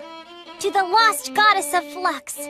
She who is the brilliant goddess of light? This disciple of It's almost time for the ceremony. I heard they wanted to make this a happy event to give people work who lost their homes and jobs in the wyvern attack. But now know the name of the new hero who has appeared in the city of White Sails! That should just about do it. B, could you please not write an epic about my story right in front of me? What? Why shouldn't I? Well, you actually did do all that, so what were you expecting? You're gonna love it because I'm gonna create something grand! I'm afraid to say that this many cows and horses will indeed come at a hefty price. Oh yeah, speaking of which, can you please negotiate a deal for us to get all of the sick and injured ones at a lower price? Huh? Don't worry, I plan to heal all of them. Oh, that makes sense. Also, I was thinking that it would be a big help if you could start a trade movement between Beast Woods and the city of White Sails. Yes. How much do you need me to give you to fund that? Well, why don't the two of us sit down and have a serious business chat? Let's see here. Easy on me, please. I say go for it. You need to have a good understanding of how money works. You'll be dealing with Raistov and all those guys soon. The Raistov? Raistov the Penetrator is here? Yes, he is. That's perfect! I can interview him then. Huh? Making a habit of flaunting your own accomplishments leads to arrogance. And arrogance dulls one's blade? Yes, exactly. Oh no, that again? This is why you're so useless. You never have any good ideas. So I take it you two know each other? We've talked a few times in the past. It doesn't matter how many interviews. You always say the same thing. You're such a stubborn and broody guy. My answers are never going to change. All of your tales of heroism are terribly ambiguous. I would like to create something that comes a little closer to the truth. What a big fat meanie you are! Isn't reputation important to an adventurer? Whether it's making a living or getting ahead in life. As long as you've got skills, those things come naturally. But surely you realize that even people with skills can be utterly ruined by a bad reputation. Even the greatest warriors can never tell what their downfall is gonna be. Right, Will? So you're saying Raistov's tales of heroism are ambiguous? That is exactly right. This guy will accept the job to take down a huge threat, and he'll just wander off and kill it with one fatal stab, and then he'll saunter right back. He rarely works with anyone else, and he works so fast, there's no one who can actually say what happened. And the guy never says no to any job. So the stories get more elaborate? Yep. I try to interview people, but they just fill in the gaps to their own liking. I put in a few things here and there for dramatic effect, but I like to add more truth to my tales. No need there. See what I'm saying? If only I had a little more to work with. For heaven's sake. Hey, I know! How about the Penetrator versus the Paladin? Huh? That sort of came out of nowhere. You're putting Raistov on the spot too, right? If I receive a challenge from a strong opponent, I have no choice. But Raistov! Alright, you heard what he said! Well, I guess maybe when we're done in Beastwoods. Yes! You promised! This is so great! I'll make this into a song that'll be sung for centuries, millennia, until the end of time! Woohoo!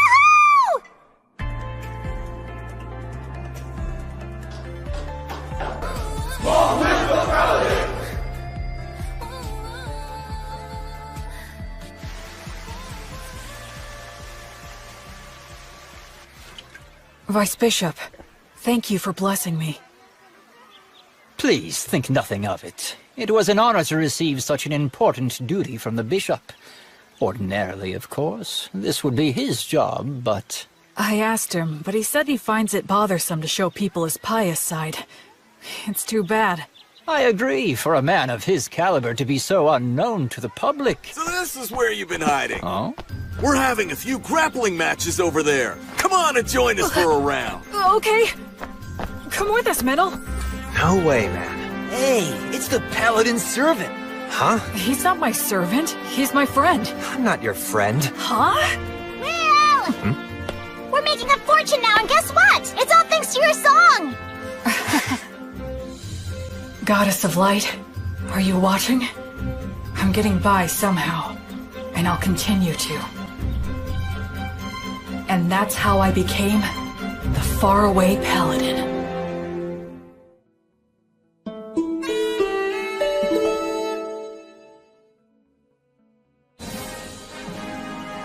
A lot of things happened very quickly. Having obtained official permission from the Crown Prince and the Temple, I set off with my team of rowdy adventurers to begin the process of exterminating the dangerous demons and demon beasts infesting Beastwoods. In areas that were relatively safe, we brought human helpers and supplies. Two things that every poor village needs. The village is within sight! Yeah! A village with access to supplies becomes much more productive. Even if it was in debt, it should eventually turn a profit. Tonio handled all of that with remarkable skill. It was also Tonio who arranged funding for our activities by soliciting donations and contributions. You know, maybe I'll go on to become the head of a trading company. Yeah, please go big. And when I do, I'll be counting on your patronage. Officially, this is just the case of a lone priest doing charitable work. That way, no one gets offended. Of course, all of this means that I need to remain loyal to the Crown Prince and to the Temple.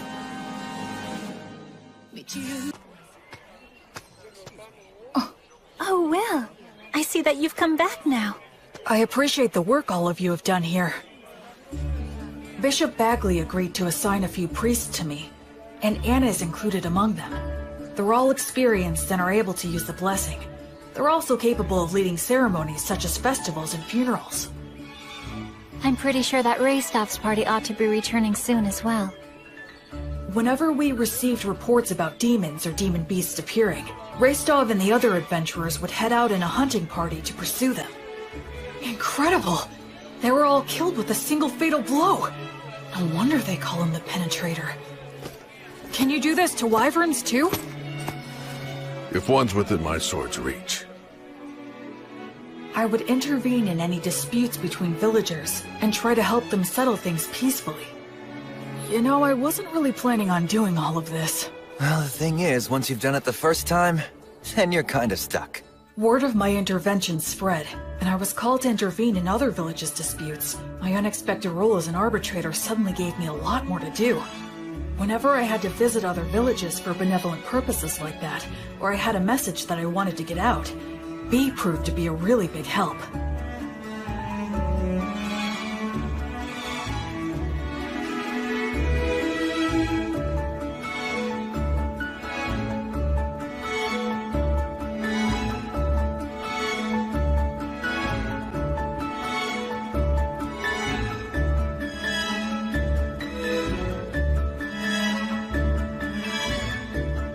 So, we traveled back and forth across Beast Woods, time and time again.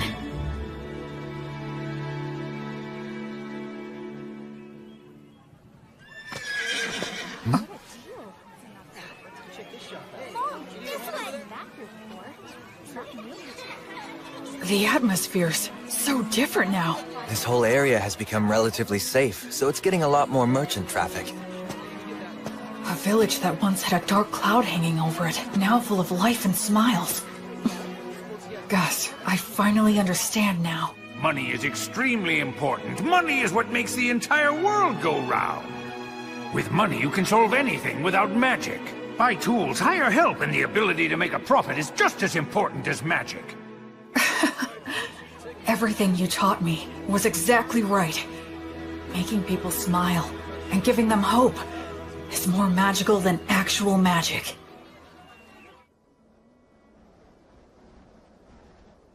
And then, just as we were noticing the first signs of summer approaching... Hey, Will. What is it? Pip's party went west to do some recon and they haven't come back yet. So how long... They were planning to spend no more than 10 days investigating, but it's 2 days past that. Pip and his party. They're very talented hunters. All right then. We'll go and search for them. You, Menel, and I are definitely going to go. And do you think you could put together 2 parties? They need to excel in forest exploration skills. I'll gather them right away. There's a chance they didn't get lost, but instead wound up in the demon's base. And if that's the case... There will be a battle.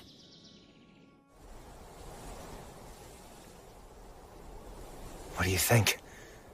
Frankly, given the skills Pip and his buddies have, it's hard to believe that they could have just gotten lost. So you believe the demons were probably behind this, then? I think there's a good chance of that. If we beat them, things should settle down here, too. I just hope that they're all right. Hey, Will. Huh? I should... say thank you. Oh, for what? For a whole lot of things. I just have a feeling that I would have hit rock bottom if it hadn't been for you. It's thanks to you that I'm here now, and that I actually have a respectable reason for living my life. So, well... I owe you my thanks. Oh no. I should thank you. I knew nothing of the world, and you saved me. But you know... What is it? You could look at me when you say it. Shut up!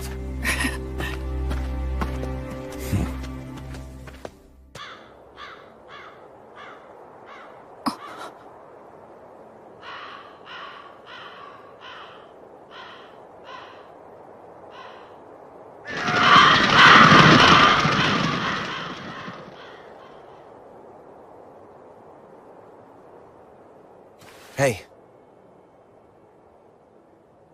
It's huge. So what made this? I don't know. It looks even bigger than a manticore. Maybe a stray living in the valley? Or, Well, at least they died fighting a big one. Pip, Harvey, and Brennan must have been pretty happy about that, although I guess they had a good reason to be pissed off, too. Yeah, like, we didn't get to kill it. They died a good death, worthy of adventurers. Go on, drink up. Virtuous gods, please grant rest to their weary souls. Gracefield, goddess of light, I beg you, please, grant them peace and guidance. Will, there's a head missing. The damage is so bad it's hard to tell, but it was probably just eaten up. Yeah, I'd bet on it. No, wait. Huh? Did he toss aside his gear as he ran? Why go deeper into the valley, though? If the path to the forest was blocked, that's the only way. He had no choice but to run deeper down. Yeah, I guess that's true.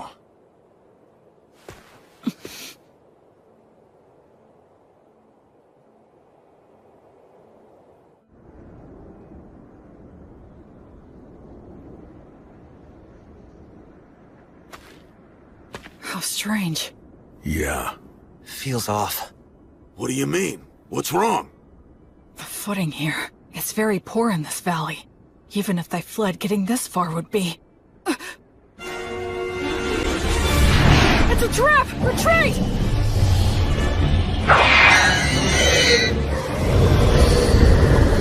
Fall back! No use! Coming toward us! Stay calm! Keep your backs to the rocks! Don't panic! Form a shield wall! We have to get past them. It'll be fine. We should be able to handle these guys. Hey, Metal! Yeah, what? I'll help us with magic and the blessing. Goddess of Flux, repel the poisons that rain down upon us. Fortis, Vita, Ut, Omnis. Appreciate it. Yeah, thank you. Gnomes, oh gnomes, guardians of treasure, guard us against our foes. Sylphs, maidens of the winds, send a gale of protection for these warriors. Nice! All right. These beasts may think they've trapped us, but now let's show them which one of us is truly the prey that's going to be hunted down.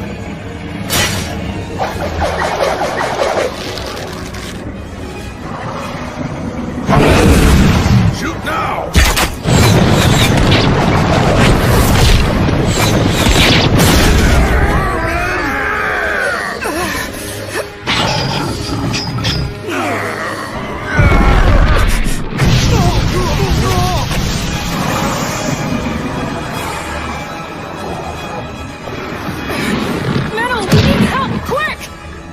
Gnomes, gather to us! Build a fortress! Surround us with fences!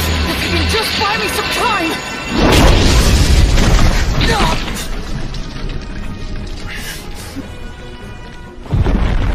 No, don't!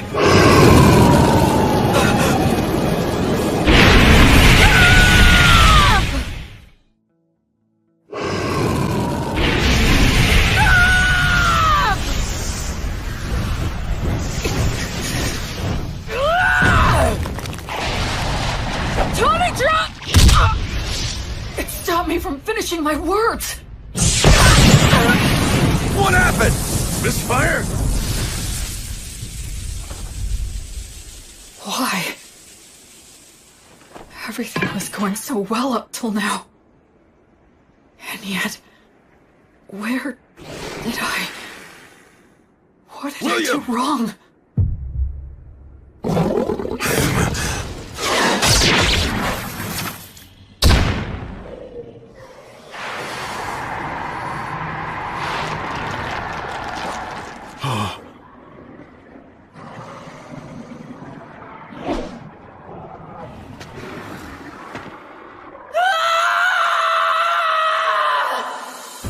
The techniques that I'd honed, the spirit that I'd refined, the tactics that I'd learned, all of it was gone. All I could rely on was blind fury and the abilities of my demon blade. As I hacked away at the enemy again and again, it was an ugly, unsightly battle that just made me want to cry.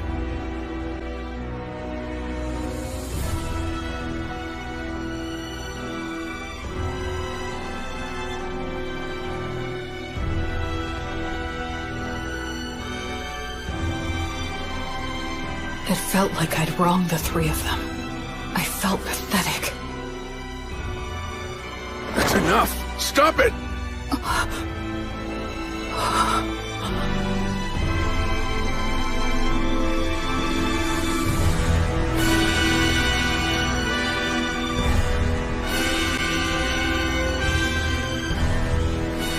Go.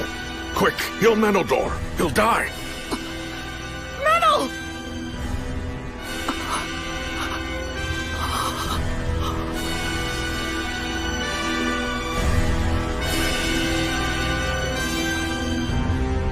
Gracefield, goddess of light, I entreat you, please shine this healthy soul's light down upon these wicked wounds and banish these shadows. Please, please just open your eyes. No, don't go.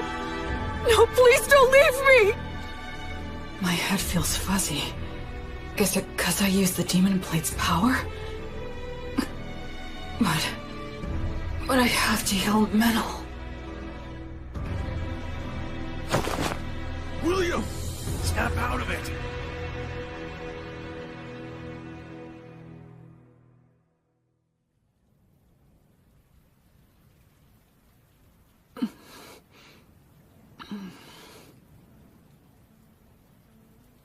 So you're awake, huh?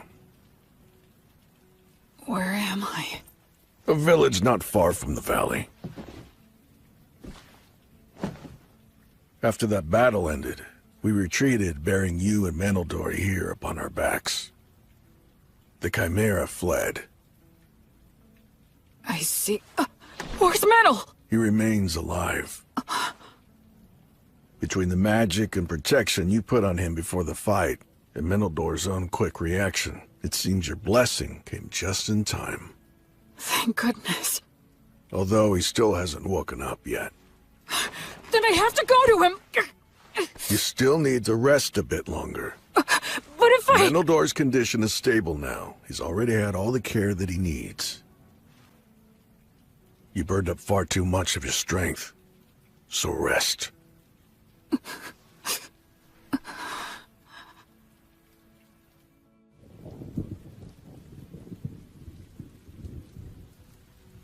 Where did I screw up? When I left Menel to handle the Chimera? No. Given the circumstances, I had no other choice. So when was it?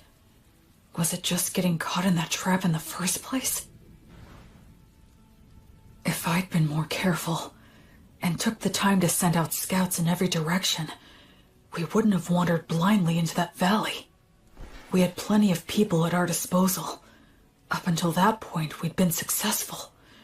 And we were rattled by finding some of our men dead. Maybe all of that led to a simple lack of caution.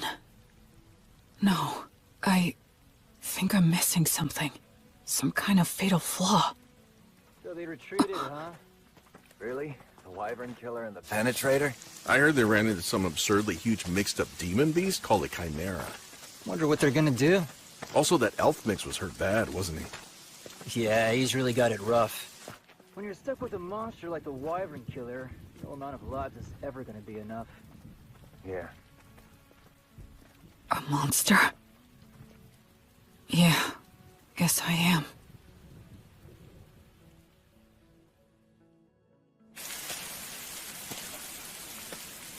It wasn't my battle tactics that were wrong. It was my estimation of our strength. I put my trust in Menel. I just believed that he'd always have my back. That he could keep any enemy in check for me, no matter what. I thought he could handle that much, but... I ended up coming extremely close to getting Menel killed out there. I just decided on my own that he was my friend. And in my innocent naivete, without even thinking, I set him up to face dangers that he wasn't ready for. Hey, Will, over here! B. Antonio. We got your message and rushed right over. And also, Anna will be coming and is due to arrive here with the priests later on. I see. Hey, Will, know what? We heard you save Menel's life earlier. I can't believe it! You ran into a beast as impossibly tough as a Chimera, but you still beat an insane number of magic beasts and even saved Menel's life! You really are absolutely incredible! I doubt that Menel and the others who have been stuck with me would agree with that opinion. Huh? I'm going to see him. But Will... Wait, Will, shouldn't you keep resting at least a bit longer? I'm fine. I'm very strong after all.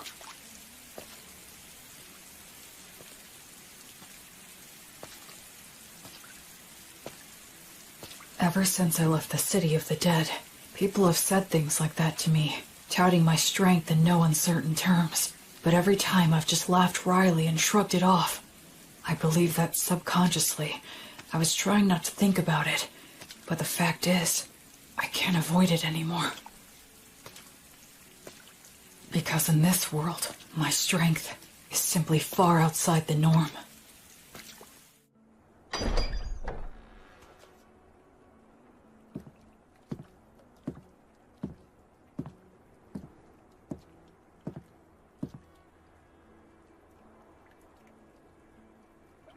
This is my sin.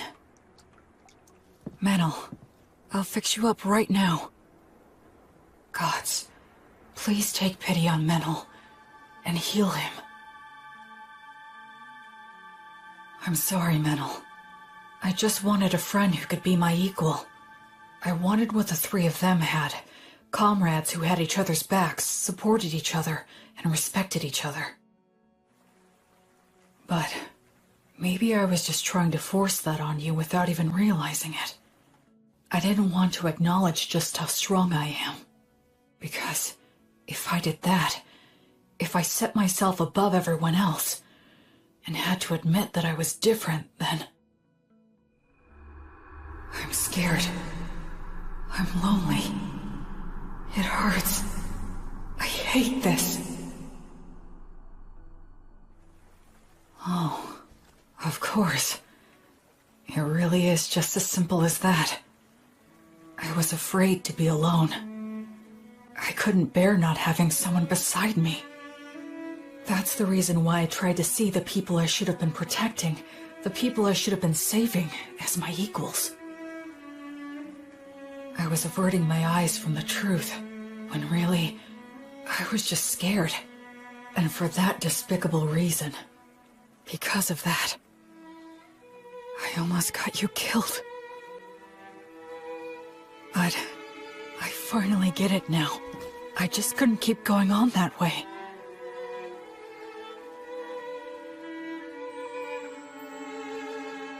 Oh, Goddess. Are you here because you're worried about me? Up until this moment, I've been foolish. But it's fine now. Please, you can rest at ease. I'll put an end to your sadness right away. I'll save everything. Everything within my reach. As your sword and as your hand. Everything will be all right. Goddess, I vow to you, I'll solve all this on my own.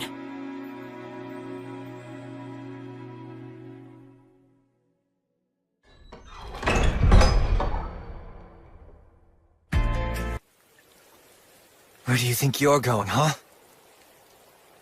Where am I? To kill the demon beasts, of course. Alone? Yeah, that's right. I doubt you can keep up with me. Which is exactly why I need to protect him. Look, don't worry. It's okay. I'll take care of everything. I'll kill the Chimera and the whole herd of demon beasts. And if there are demons controlling them, I'll kill them too. You see, that's just the kind of monster I am, apparently. Look, Will. Stop screwing around! Wake the hell up, idiot! Oh, so this is how it's gonna have to be, huh? Is that all you've got, Meneldor?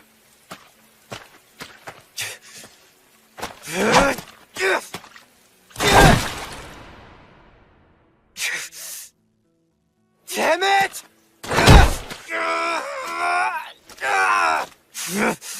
I can't have him following me. Damn it! Damn it! Damn it! Damn it! Damn it! I guess I could just break one of his arms.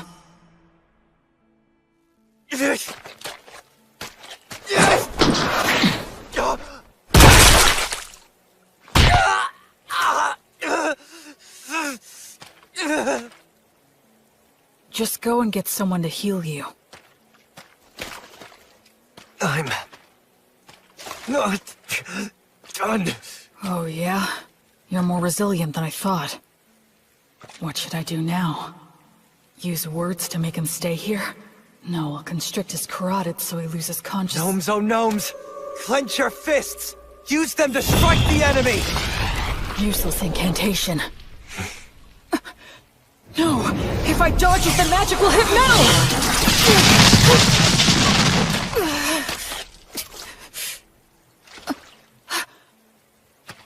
What's this crap about fixing everything alone? You're only being a coward!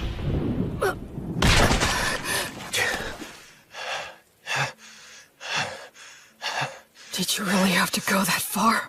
Huh? We were only together because of pure chance. There was no reason for you to do that. Yeah, that is true. I have no reason at all to go out of my way to stop an emotionally unstable coward who's completely lost it just because he got his ass handed to him one time. So then... But still, you're my friend. And friends stick together. If my friend goes nuts, I want to do something to help. Menel. You don't know much about your own origins, and you're clueless about the world overall. At times I've thought you seemed suspicious. But still, you're a nice person. I know you're trying to do things right and do your best. After all, you did save my life, and you saved that whole village. We traveled together, and we fought together too. I enjoyed spending time by your side. I'm grateful to you from the bottom of my heart for sending off those villagers. Look, Will, the fact is you're my friend, and I don't abandon friends.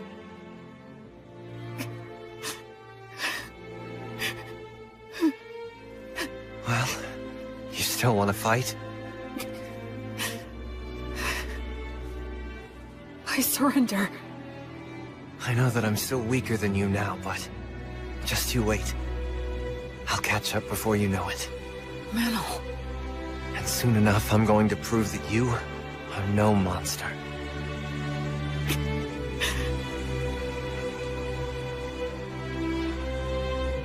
Okay. I'll wait. I'll wait for you. Man, you know what? You can be a real pain in the ass. Sorry. I kinda lost control of myself. Yeah, well, it happens. I'll heal that. But a surrender is still a surrender, which means that I win. Come on, I only surrendered because you wouldn't give it a rest. Keep whining. Wow.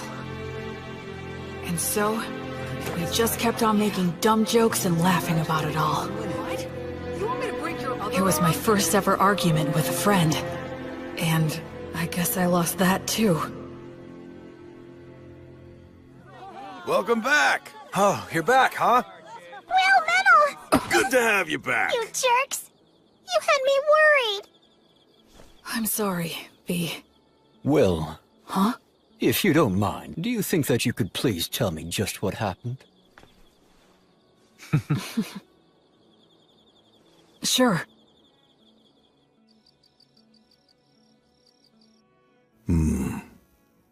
It's an illness of the strong. And the stronger that you are, the harder that it can hit you. Depending on the severity of the case, it can even kill you. I'm so sorry. I really didn't mean to make all of you worry. Anyway, I'm all right now.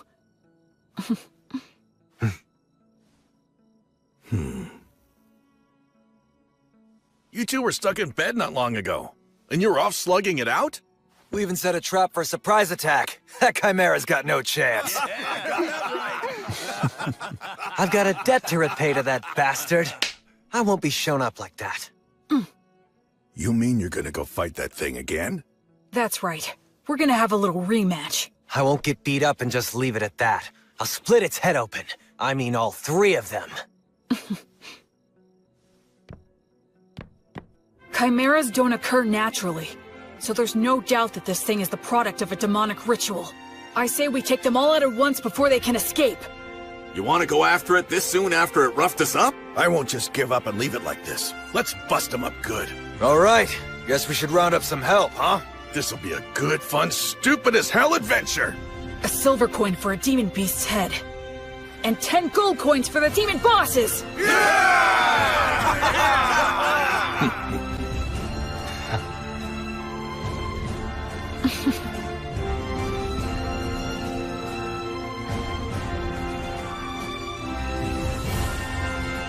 After that, we spent a few days putting a force together, sent out several rounds of scouts, and made our preparations.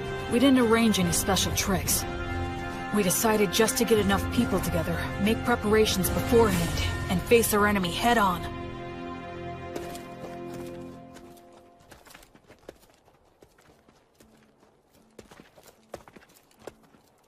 Let's set up our formation and our gear here. Anna and all of you other priests, please support us from here. Yes, sir!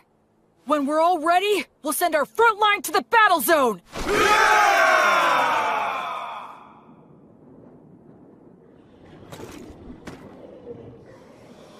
If we can wipe out all of those things, this whole area is gonna be a lot more peaceful. Yeah, let's do that. Huh? Sometimes you propose the wildest things so casually. Here they come.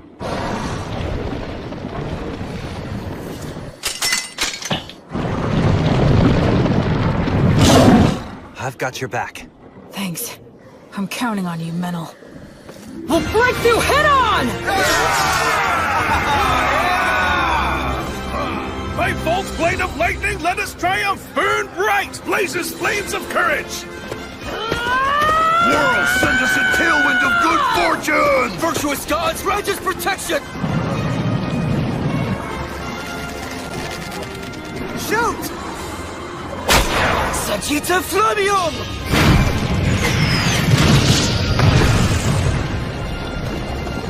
It's war! Ready! Oh goddess of flux! Repel the poisons that rain down upon us! Let's go, Fortress Vita!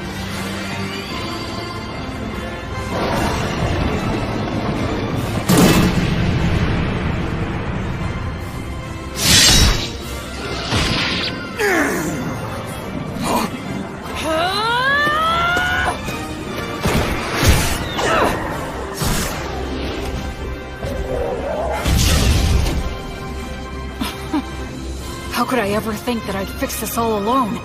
I was never any more than one factor in this battle. The battlefield's not so easy that only one person is enough, no matter how strong they are.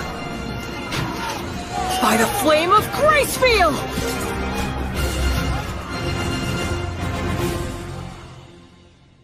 According to the reports, the campaign to eliminate the demon beasts should have started by now. I wonder, will these great wyvern killers actually be able to succeed in a new heroic feat for the bards to sing about? The temple is practically bent over backward in our attempts to facilitate that novice boy. If he fails to succeed in this enterprise, he won't be worthy of our backing any longer. Oh, by the way, Bishop, I understand that you entrusted your daughter Anna and many other brilliant priests to the Paladin to support him on this endeavor, or so I've heard. Losing valuable talent to the philanthropic exploits of a novice has been causing nothing but trouble for me.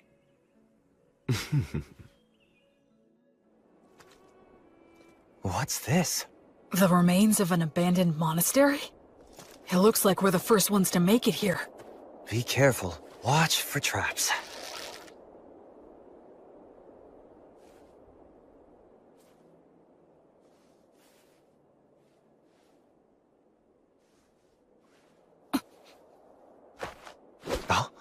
Omnia, Vanitas, Erasus.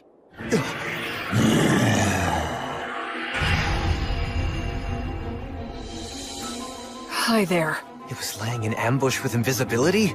Careful, Will. This thing's pretty damn smart. Do you think that maybe it's got some demon in it? You're after the High King? Oh. You know the High King's seal, do you? Are you a warrior sent by one of the gods, then? That answer, I'm certain now. Basically, this is like taking a square on a chessboard. The City of the Dead, where the High King was sealed, isn't yet under control by either side. If the demons manage to take control, they'll undo the seal, and disaster will ravage the continent again. But if mankind takes control, the seal will likely become even stronger.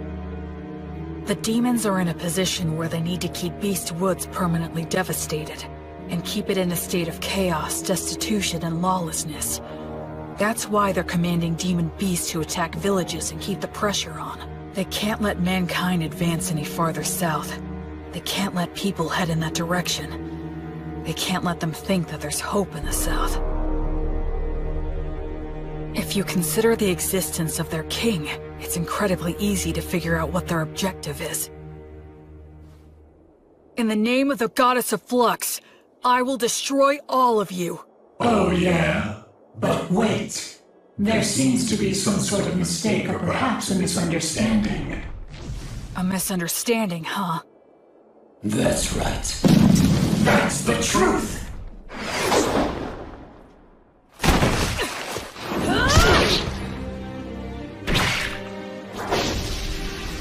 And their surprise attacks! Demons like to stick to the classics, huh? Metal! On it! Sagitta Flameo! No, you don't! Sylph's Maidens of Wind! Gracefield, grant us your protection! Don't stop it! Just divert it! Gnomes, oh gnomes, slip underfoot! Tighten, bind, and tie it down!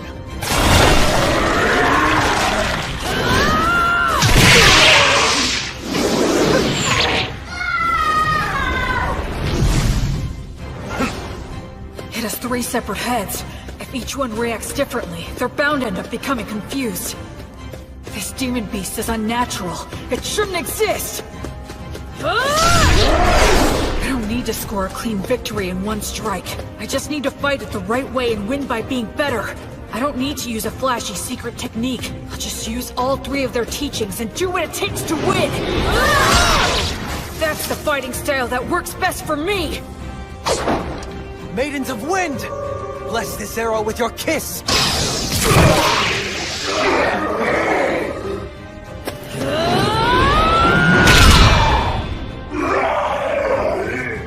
That's 1 down!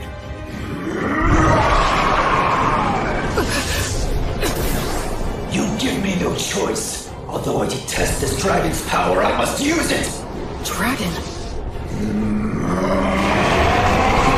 This one too? Metal, step back and give me a little room. I'll strike it down now. I was raised on Mary's bread, and my arms bear Matra's stigma, which means poisons don't work on me. I'm sure you'd like some glory of your own too, huh?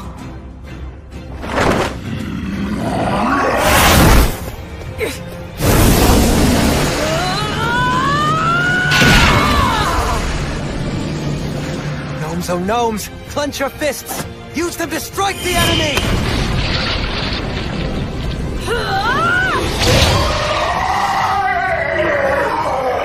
Nowhere to run now! Acceleratio!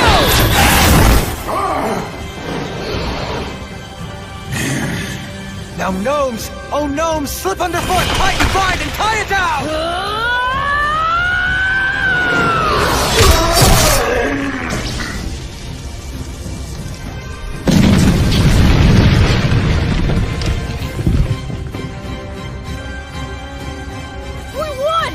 All right!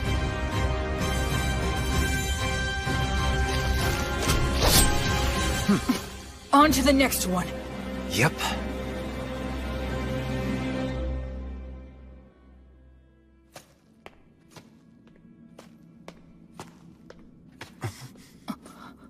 Took you long enough. Raistov? I'll be taking those 10 gold coins you promised. What? No way! He beat us to it? You're kidding! How'd you do it? Came from the side. Since you 2 guys were busy taking care of the Chimera for me, it was actually pretty easy. Well, that's Raistov the Penetrator for you. He's too good at getting ahead of people. You have to be if you want to get to the strongest opponents. Careful. There could be traps here. Haha! I guess we're the first ones here. Those 10 gold coins are ours. Huh? To our victory!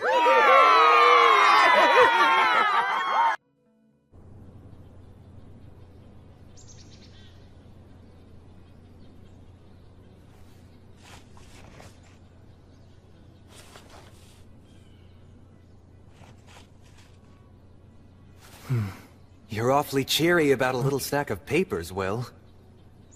You could tell, huh? Yeah. You're grinning and caressing that paper the same way that someone might touch a woman's body. Is that the stuff those craftsmen gave you? They said they were the best of the trial sheets they made. You really are happy, huh? Well, the way I see it, these are the future of this town.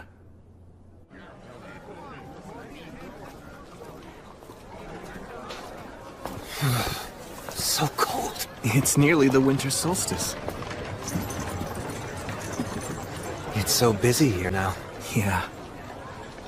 2 years ago, I left the city of the dead and followed the river north, until I found a deserted, half-sunken city.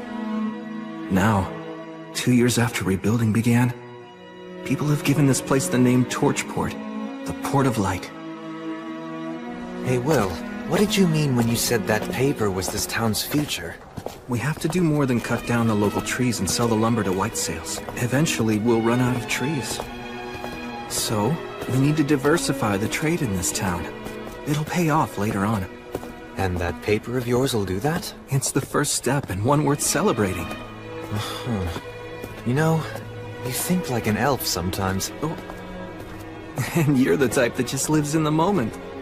This is basically the end of the Earth. I could very well die here tomorrow. So I should do what I want today.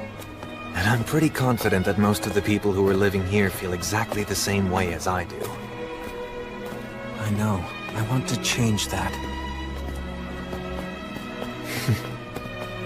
Well, maybe that's the exact reason why the Goddess of Light chose you. Huh? Here you are on the front lines, where you could die at any time.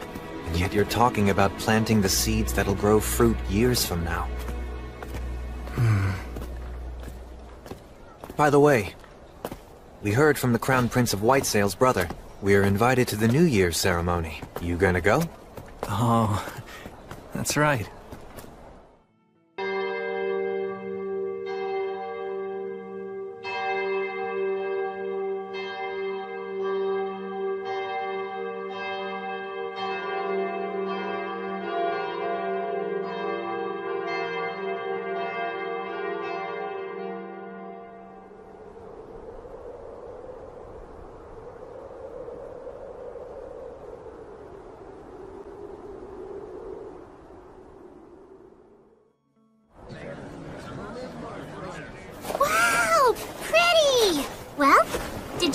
Winter Solstice Festival? Yeah, it was fun. Although I'm worn out. All that going around, greeting important people with a smile. It isn't as easy as it looks, huh? Luckily, Menel put my outfit together. With that and the help that I got from Bishop Bagley, I managed to pull it off. I wish I got to see Menel in formal clothes. Actually, why didn't he come with you? No, I invited him. But he said, shut up, at least let me sleep in today. What about you? Make a little money? Of course! This is a troubadour's most profitable time of the year!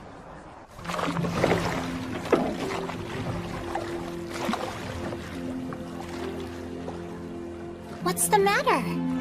I was just thinking how beautiful this town is. But villages around the Beastwoods are so poor. We have to work a whole lot harder. Will. Oh.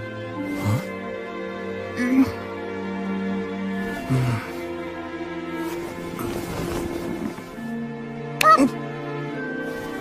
You worry too much. B. You know it's true. You can't help yourself. Well, I made a promise. I swore that I'd act as the goddess's sword to banish evil, and act as her hand to save those who are suffering. course it's very noble of you to pursue kind-hearted goals such as those. But if that's the case, you ought to be trying to please the goddess more. What do you mean? Just think about it. What would you do if a villager brought you food to show his gratitude, but was so thin he could barely stand upright on his own 2 feet? I'd tell him that he should eat it himself. Don't you think the goddess would feel the same about you? Yeah. Thank you, Bee. To show my appreciation, I'll take you anywhere you want to go. Oh wow, that's an offer I can't turn down! Let's go!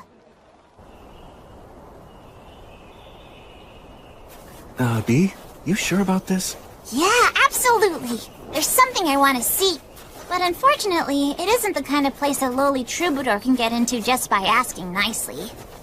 You could sneak in though, right? Because on top of being a warrior priest, you're a great sorcerer. A school tucked away in the woods of a forbidden land where sorcerers study the words of creation. The Academy. Well, let's go then! Wait. Oh! Hold on a sec. This is Maze Alley magic. And there are several signs here too. Warning. Paralysis. Sleep. Blind. Yeah, we can't go in there. Wait, what? But shouldn't you be able to get through it? Come on! Use some of your brute strength! If we tried to force our way in there, it'd end up raining blood. And not metaphorically. It's set up to keep out the uninvited. I see. Well, if even you can't get in, then that's that. Let's head back into town and go... We can't sneak our way in, but... Yes, Will? Let's just go up to the front door. Yeah, that's a great idea!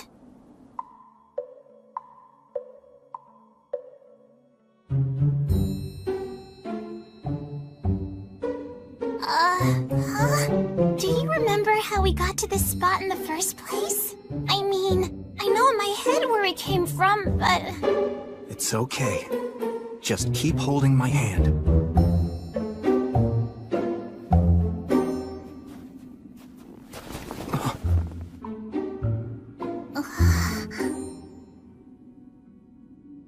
Well, this is just being mean now. So, where do we go? Which is the right path? Ne, fronti crede.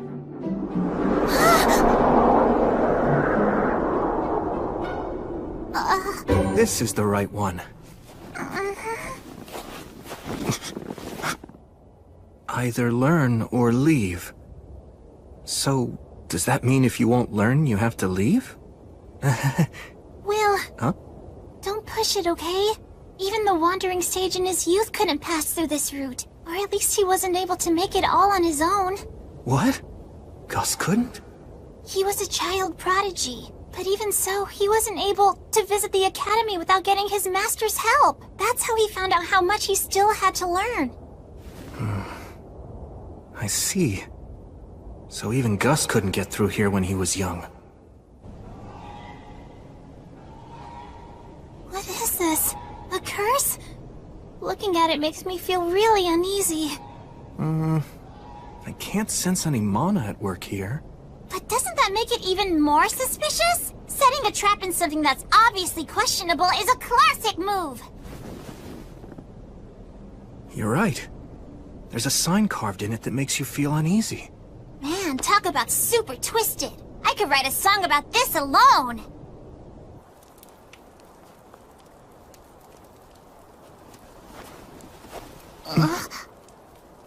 Oh? What's this? Visitors? It's a pleasure to meet you, sir. Allow me to introduce myself. My name is William G. Merryblood. And I'm Bee, Robina Goodfellow. And you, good sir? Would you kindly tell us what your name is? Oh, I'm just an old man who's got a lot of years built up behind him. I'm the groundskeeper at the academy. I don't really think that my name is worthy of giving to a paladin. More importantly, you must be cold. Why don't you join me and rest here for a bit? Sure, thank you very much. Tell us, kind groundskeeper. Do we still have far to go to get to the academy? That's your destination? Why exactly do you want to visit the Academy, young lady? You don't appear to be a new student. There's something I want to see. Oh? Is that so? Well, from what I understand, only sorcerers are allowed to enter the Academy. It's a rule. We were hoping to ask if they might make an exception for us. We would only need a quick look. Well, I hope you're able to get permission. For now, toast and eat these. They'll warm you up. Wow, thanks so much! We're very grateful.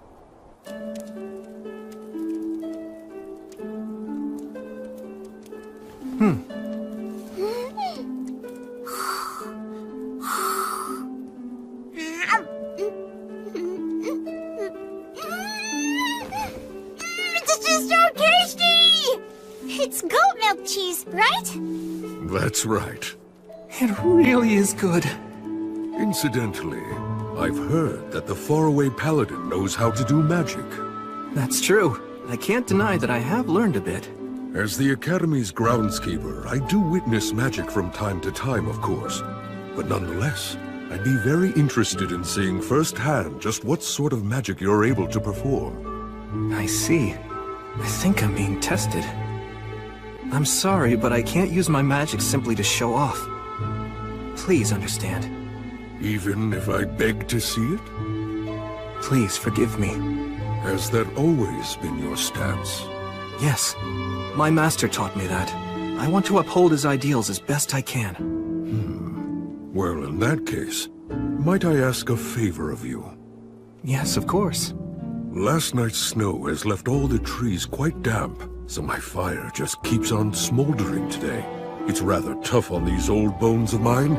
I'd really like to have some dry firewood if I could. Do you think you could prepare some for me? I could have solved this problem easily if I simply spoke the words of drying. But you can just use a fire to dry out the damp wood. That's common enough knowledge. I really appreciate this. It's so nice and warm. Now then, I have a question I'd like to ask the two of you so I can get your opinions on something. If great magic were to exist in this world, what do you think it would be like? Maybe it'd be magic that brings people happiness. Oh? Whether it's the simplest words used to raise a smokescreen, or a highly elaborate and intricate artistic sign.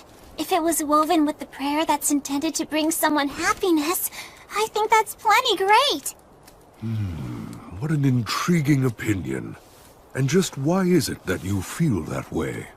That's easy. It's because that's the way Will always uses his magic. It's a part of the reason why I like him so much. Although I will say he also tends to set aside his own happiness. I'm not too crazy about that part. Yes, I see. Splendid.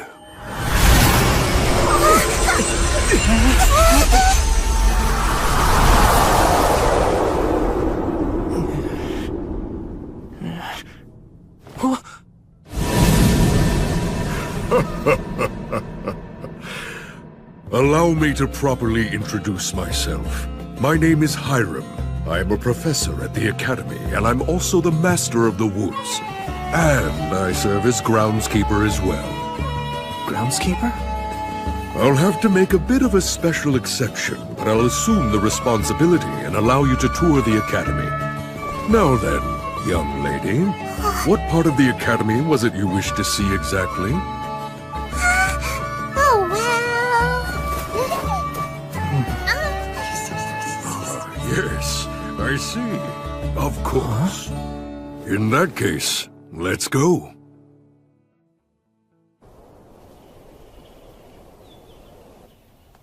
Huh? Wait, hold on! What is that? There's a doll out there cleaning! That is a golem created by a previous master of forms. It's quite a handy thing to have. Incredible. It moves so gracefully. Even if the mana here is very stable, I can't imagine the amount of work that must have gone into it.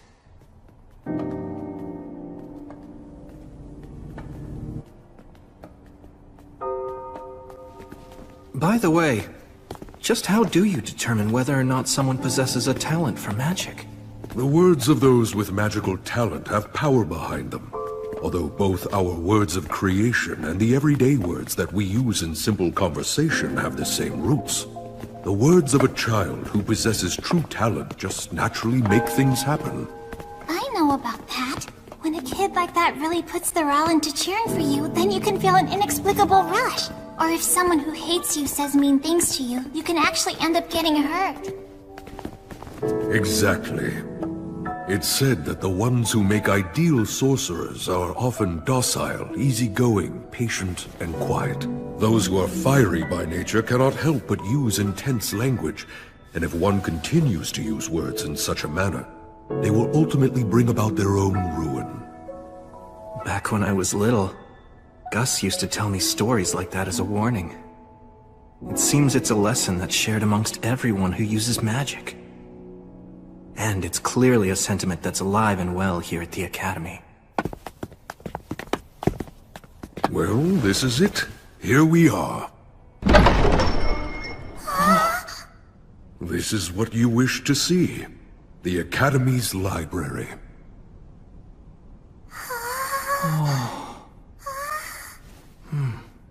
I personally authorize you to browse anywhere you might wish, except for the forbidden shelves downstairs. I know my request to come here was unorthodox, but thanks for allowing it. Very well then, I shall be waiting for you out in the courtyard. If you need anything, just call for me. So, you wanted to see these books? Yep. Are you surprised? A bit. I thought you wanted to see the Sorcerer's School, so that you could use it as a reference in your songs. There's a book I'm hoping to find. You want some help? I think I'll just search on my own for a while. I asked you to bring me here and now you're just gonna be bored. Sorry about that. An introduction to the history of magic.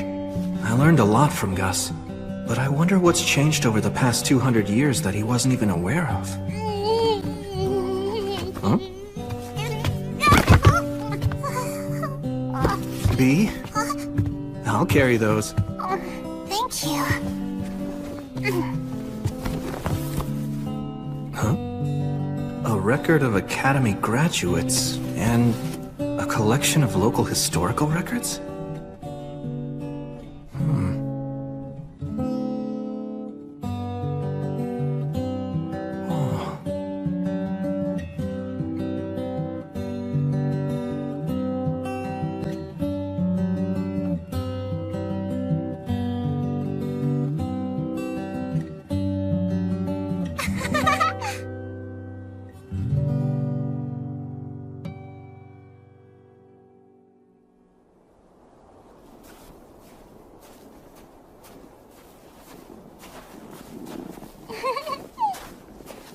Hey, B.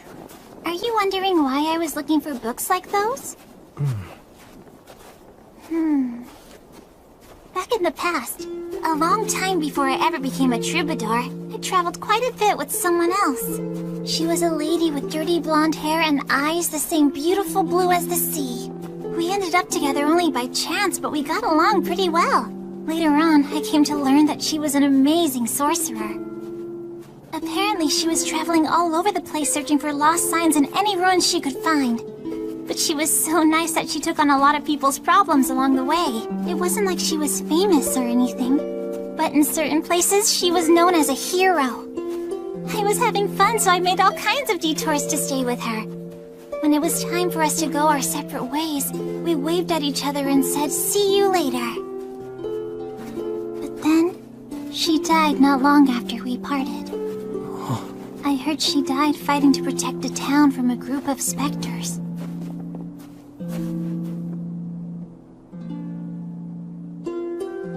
I'm sorry.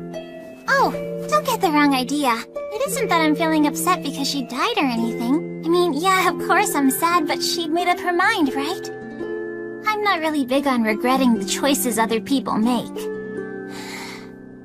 But even so, I can't just sit around and let that kind of resolve be forgotten, can I? She was a hero. So many people mourned her death.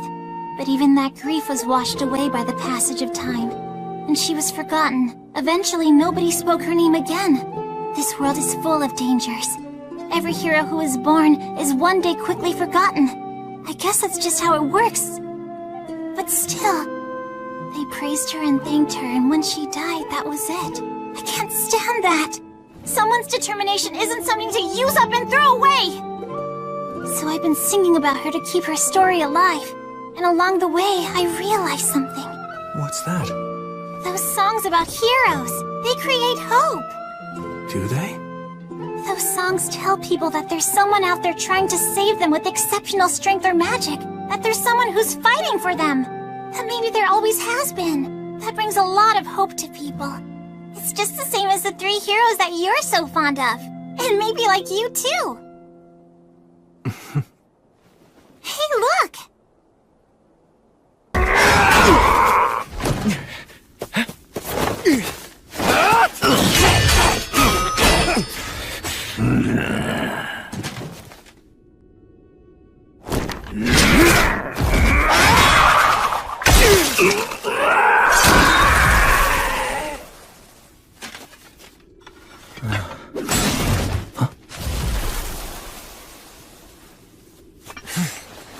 Got a new sword out of it. If the demon commanders were the gatekeepers, then that means... Yeah, it means the Lord of the Forest must be ahead.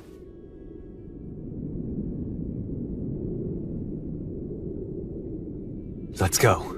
Yeah, got it.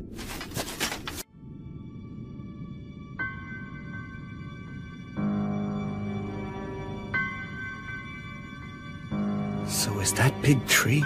Yeah. He's the ruler over this forest's winters. The Lord of Holly.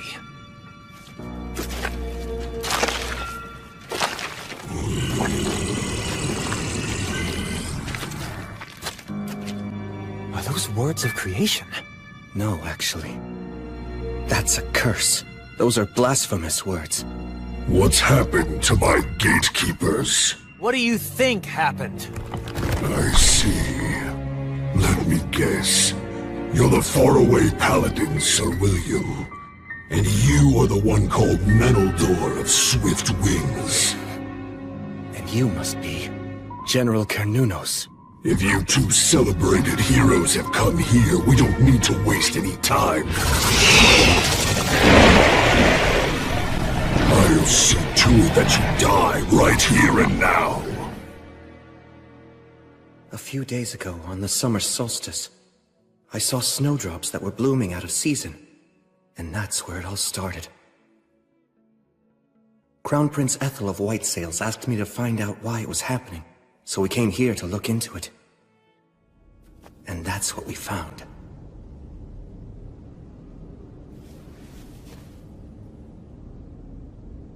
What in the world happened here? The forest. Huh? The forest has gone completely mad.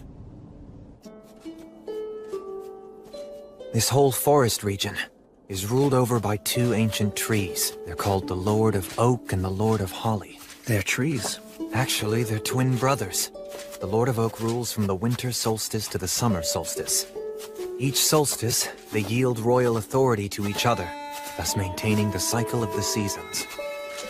Then... It seems this time, the transfer of royal authority may not have occurred for some reason.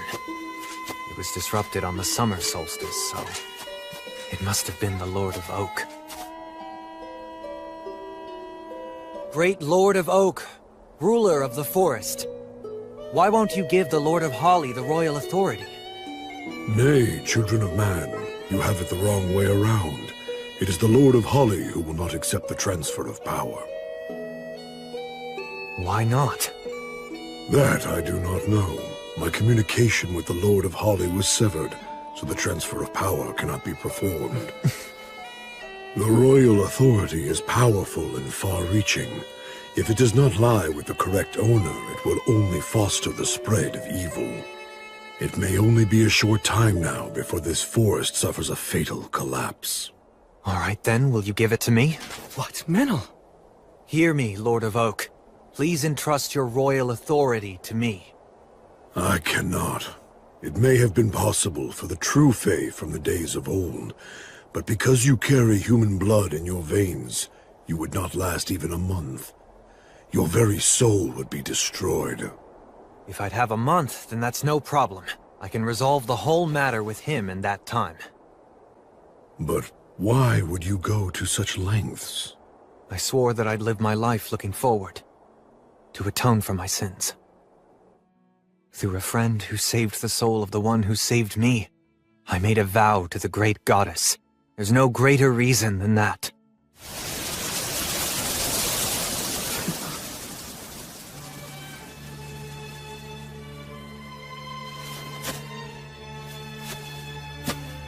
That path leads to a trial, a secret rite known only to this forest.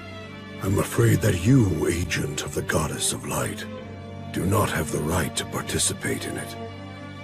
Yes, I realize that. I'll wait, however long it takes. Rest assured I'll be back soon.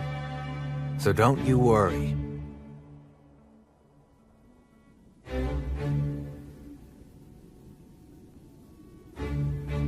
I don't know exactly what happened in there, or what trials awaited him. I'm not sure what hardships Menel experienced or what he overcame. But...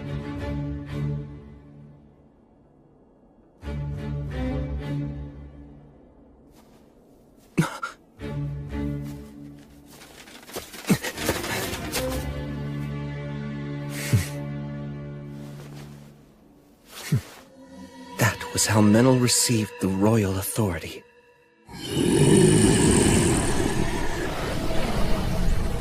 Menel, you ready? You bet. You take him. Hear me, O Lord of Holly, twin brother who rules from the summer solstice to the winter solstice. I bestow to thee the power from your brother, the Lord of Oak, the power that makes a king!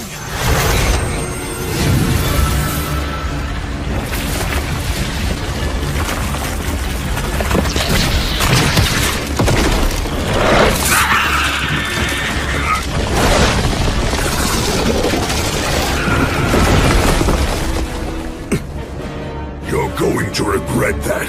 I can't believe that you have already won over the Lord of Oak! You're done. And now for the forest! By Gracefiel's light! By the goddess of the cycle of death and rebirth!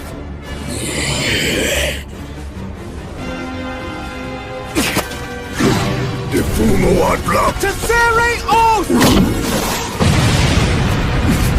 It still went off? Nicely done.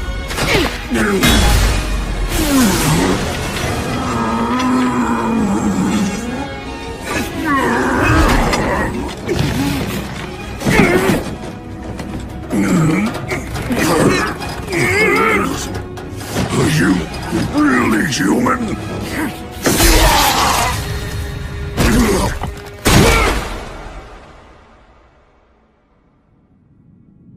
I am the Lord of Holly.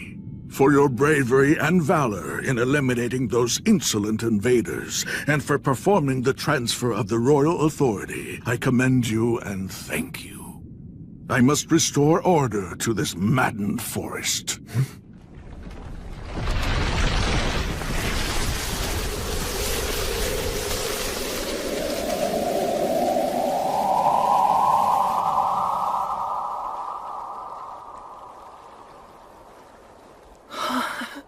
He wields that insane amount of power as if he's just casually waving a hand. Child of both elf and man, you will be like me one day. Huh? You forged a contract with my brother, the Lord of Oak, after all. Though only briefly, you held the authority to rule the forest. Your human and Fey blood, along with the power within you, is already inclining toward Fey, bringing you closer to being a suitable vessel for a Lord of the Forest. Huh? I had zero intention of doing any of that. That is what it means to entrust the royal authority to another, young sprout. Worry not. This does not mean that you will transform right away. So long as you do not neglect your training, then it might well be over 100 years before you become a new Lord of the Forest. Can I refuse? It is possible. If you wish it, you may still die as a child of man. Make sure you give it plenty of thought. And you, child of man, disciple of light. Yes, sir. There is something that I must tell you. Do you know of the mountain range to the west whose rocks have turned red? The Rust Mountains? Is that what you mean?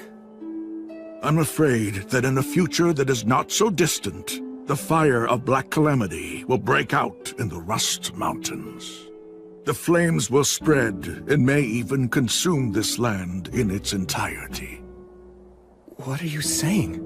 Those demon beasts came here from the Rust Mountains. That whole land is now a nest of demons. It's a land where the enormous Lord of Hellfire and Miasma sleeps, making his bed from the riches of the mountain people. The Lord of Hellfire and Miasma? Whether you choose to fight it or accept it, be prepared. That day is not far off now. This is both a warning and an act born out of duty. Child of man and young sprout, I promise you will have a bountiful harvest this autumn. The fire of Black Calamity. I truly asked too much of you this time. Although, I guess I should add again. You got that right. You send us every damn time something happens. Well, keep in mind that the Paladin here is a retainer of mine, after all. And if I send for Sir William, I get a fine hero like you along with him. It's really quite a bargain. I'm not some market stall bonus. Perhaps not, but you are the Paladin's friend. Just as a person might fight for a friend, a knight fights for the people and also for his lord. Am I mistaken? Service, devotion, loyalty. That all sounds nice on the surface, but what's the reality? Overburdening someone breeds discontent. What if the next time you need them, they don't want to help? Yes, that is true. I wouldn't want the Paladin to run away from me. So I have to make certain to compensate him very generously to ensure that he sticks around. Exactly. That's just the kind of attitude that you need. It's important. I'm sure that it makes him feel good about demonstrating his loyalty. I'll give you money and whatever goods you may want later on. Leave it to Menel. That aside, Sir William. Yes? What is it, sir? I have a big favor to ask of you. It's about Meneldor here. Would you agree to give him to me? What? He's a very talented fairy user as well as a masterful hunter. Plus, he's a half-elf who doesn't age, and he doesn't mince words with me. So, yes, I want him. I truly do. But, Menel isn't property, Your Highness. Apologies, Your Highness, for making you wait. Thanks for coming, Bagley. Good to see you again, Bishop Bagley. Ha! Victorious yet again, I suppose. My word, hero. After all the flattery for your peerless acts of valor, I thought you'd have become reckless and lost at least once by now. Moving on now. Why don't you give us your report on this incident, Will? The fire of Black Calamity will break out in the Rust Mountains. The flames will spread, and may even consume this land in its entirety. That's what the Lord of Holly warned us of earlier. I thought the matter of the demons and demon beasts had settled down. Now there's the fire of Black Calamity, and the Lord of Hellfire and Miasma. I have other concerns, too. There's also that story you told me about the Demon's High King sealed in the City of the Dead.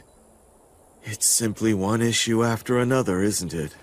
Honestly, never a dull moment here. Tell me, Hunter, this Lord of the Forest, exactly what sort of power does he possess? Can we actually put our trust in this prophecy of his? Call me by my name, old man. You're in no position to talk! Could you two please try to get along? With this insolent brat? Oh, please, spare me your jokes. Give me a break. I hate pompous oafs like him. But even so, he does make a fine business partner, doesn't he? Well, I do admit that he is quite talented. I wouldn't be sitting here with you otherwise. Mm-hmm. Here, look at this. The Lords of the Forest rule the entire region adjacent to this ley line. A lord can be a spirit dwelling inside a great tree or rock, an aged beast that's acquired intelligence, or one of many other forms, but regardless of their appearance, they've all lived for at least a century or two.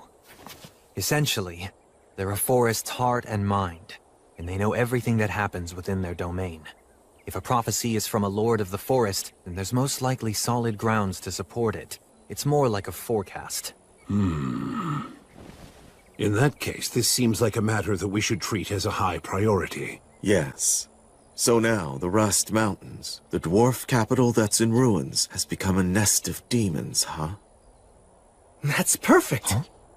Because that means we can fight them with our full force! Look, we know exactly where the problem is. A desolate, hostile land with no innocent bystanders. Which means, this case is perfect for me. Yes, that's true. I suppose you're right. Would you handle this matter, Great Paladin? Yes, of course. Oh, for the love of... If a Lord of the Forest promised you that there'd be a bountiful harvest, we can assume that we're safe until autumn at least. First, we should gather information. I'll ask my troubadour friend, and talk to the dwarves living in Torchboard as well. Can I entrust all of this to you? Yes. For the time being, this matter must remain a secret held only between the four of us. Right, not a problem. I'm sure it'll all work out. When you say it like that, it makes me feel like it actually will. Just don't get cocky after all this hero treatment and let your guard down. You want to know about the Rust Mountains? Yeah. I want to learn everything I can about them. A troubadour song doesn't come for free, you know. What's my info worth to ya? Tell you what, if we end up having to go to the Rust Mountains, you'll be the first to know any stories we hear. Is that good enough for you? Okay, that's an offer I can accept. First of all, 200 years ago, the Rust Mountains were known as the Iron Mountains. They served as the home to the Iron Country, which is the nation where the dwarves once lived. They were mountain folk who followed Blaze, the god of fire and technology. It was a powerful country that used to be included as a part of the Union. The Iron Country, huh? But then, it was lost in the Great Uprising 200 years ago. The dwarf leader, the monarch of the mansion on the rock, led his men to stop the demons' advance. Many powerful warriors battled against the demons, but they all died fighting on the mountain. A lot of blood was shed, and many weapons were shattered. And then the mountain became the demon's nest. Then at some point afterward, the area became known as the Rust Mountains. Was that because that's what happens when iron dies? The details have been lost. Not even the songs about the battle have survived. There isn't any real information about it. Why's that? Because all of the dwarf warriors and citizens were basically wiped out. And also, no one will mention the fate of any dwarf who fled the country. It was just too cruel to talk about. Half a year ago, I remember we took in a group of dwarf refugees over at Torchport.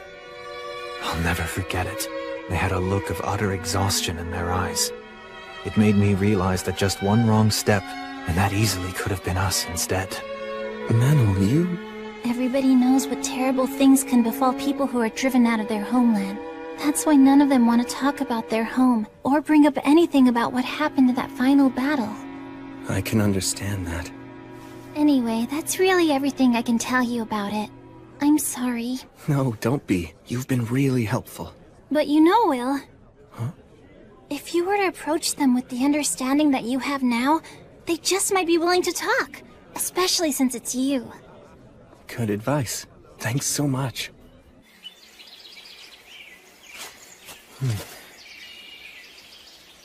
This way.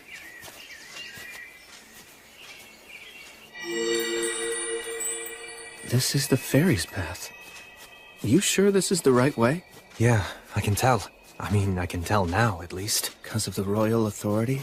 Apparently, although it's not like I asked for it. You know, if you and I end up getting separated, then I'm done for. Oh, don't worry. There's no way I'm going to lose you. If you wander off, I'll just drag you back. Really? You can do that too? I was planning to train myself to do this. But hey, whether you get it for free or work for it, power is power. It's really all the same once you make it a part of yourself. This is amazing, though. I mean, you were going to become a lord of the forest someday. Well, maybe in 200 or 300 years. It could even be more.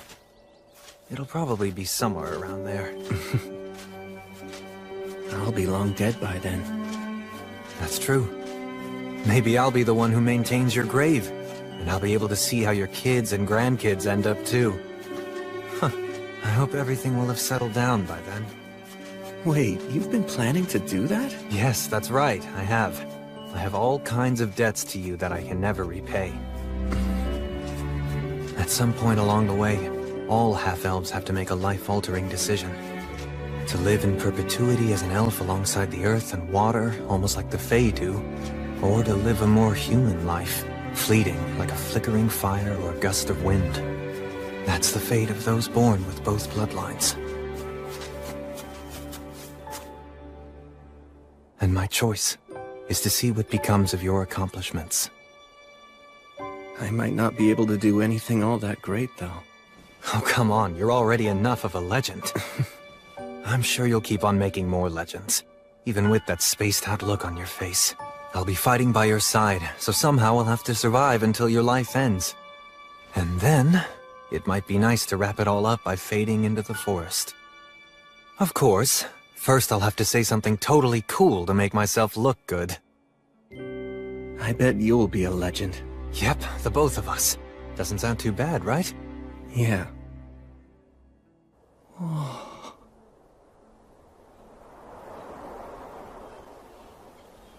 Amazing. It should have taken days to get this far. Pretty handy, huh? It's kind of scary how easily you use that power, though.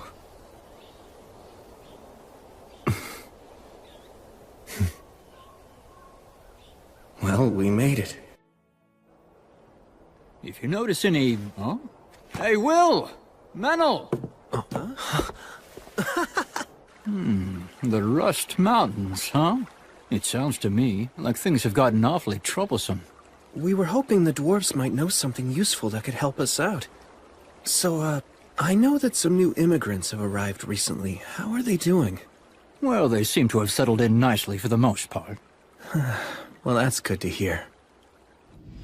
A year ago, when I said that our city would support the new dwarf arrivals, it made a lot of the citizens feel wary about the whole situation. Well, after everything that those guys have gone through. Their leader's name is Ognar. Maybe he would be able to tell you something useful. Maybe so. I'll go to see him tomorrow. Listen to me, Will.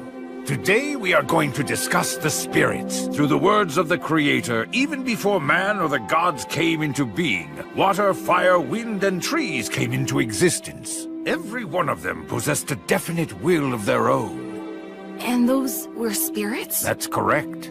And because they had their own will, they chose to divide themselves up into two groups. One aligned themselves with the unstable phenomena that are the lords of the sea and forest, choosing to live long lives. And the other chose the human way of life, opting for definitive lives and deaths as beings with bodies of flesh. Those affiliated with wind, water, and trees consulted with the goddess of the forests, Rhea Sylvia, leading to the birth of the elves. The spirits of earth, stone, and fire longed for human craftsmanship, so they consulted with Blaze, the god of fire and technology. This resulted in the dwarf race. That's the reason why dwarfs are such excellent craftsmen as well as being superior warriors. Yeah, those guys are the real deal. Tell me more about the dwarves! Please, Blood! I'm not sure there's much more. They can be a rather quiet lot, but they know what the meaning of true courage is. It's constantly on their minds, in fact. What is? Making sure they know what's worth fighting for, even if doing so means throwing away their own lives. When they go into battle, it's like their souls are on fire. They have no fear of death. I have genuine respect for dwarven warriors. The ones that I met and did battle alongside, at least, they were true warriors.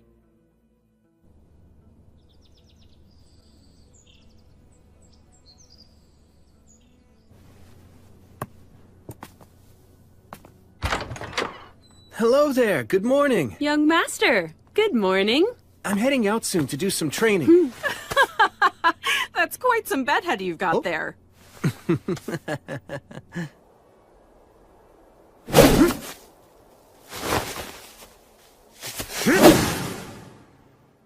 As usual. Your look really doesn't fit with your superhuman strength. Yeah, I guess it would have been nice to have the looks to match. It makes you approachable, though. Maybe it's for the best. And they say people seek in others what they don't have themselves. Menel, stay here a second. Sure.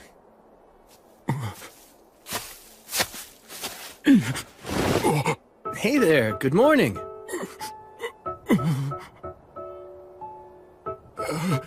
Yeah, good morning.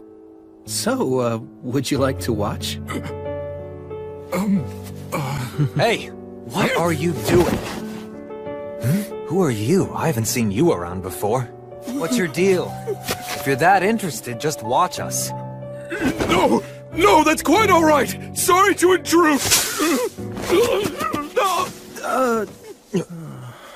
Menel. Sorry. Guess I came on a bit too strong. Sure did. I don't know if he was interested in watching our training or just seeing the paladin everyone talks about. The training, I'd imagine, since the dwarves are a warrior race. He didn't seem like much of a warrior. You think so?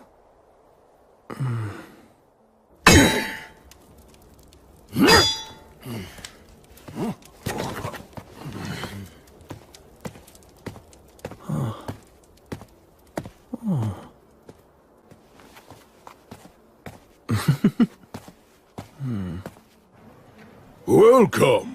Thank you for coming here to see me. I'm sorry for visiting you on such short notice. Oh no, it's no problem at all. Besides, there's someone that I wanted to introduce you to. He represents the immigrants who've recently arrived in this city. He's actually my granduncle. His name is Grendir. At your service. I serve His Highness, the Crown Prince Ethelbald Southmark. I've been entrusted by him with the duty of governing Beastwoods. My name is William, sir. So you and your people, why did you come here? We came to die. Pardon me. Uncle Grendir, you're only going to upset him by speaking so frankly. We haven't much longer left in this world. Our only wish now is to die with our eyes on our homeland. Uncle Grendir is one of the last survivors from the mountains to the west. Oh, from the Iron Mountains. I gaze at those mountains from this great distance, dreaming of the day when we can reclaim them, and hoping such a thing is even possible. I know that I'd be able to die happy if that dream would only come to pass.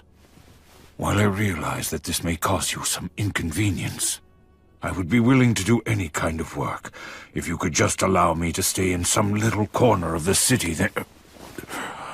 Please just rest at ease. I'll do everything that I can. I promise that I'll protect all of you from injustice. Thank you. Thank you so much.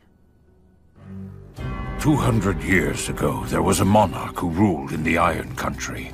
Short and frail, he wasn't very proficient in the martial arts and preferred to spend his time writing.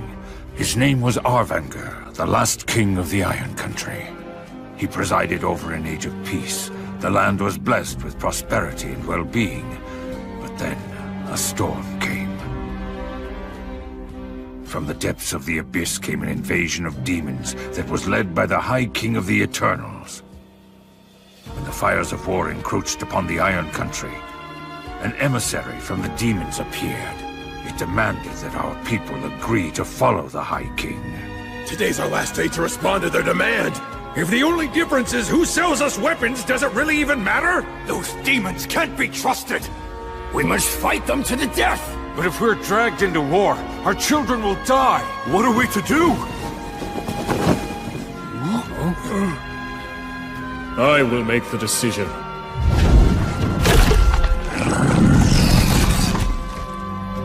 What is your answer? This. This is the iron you and your brethren wanted. Come and take it! The dragon is coming! Alakirka will destroy everything!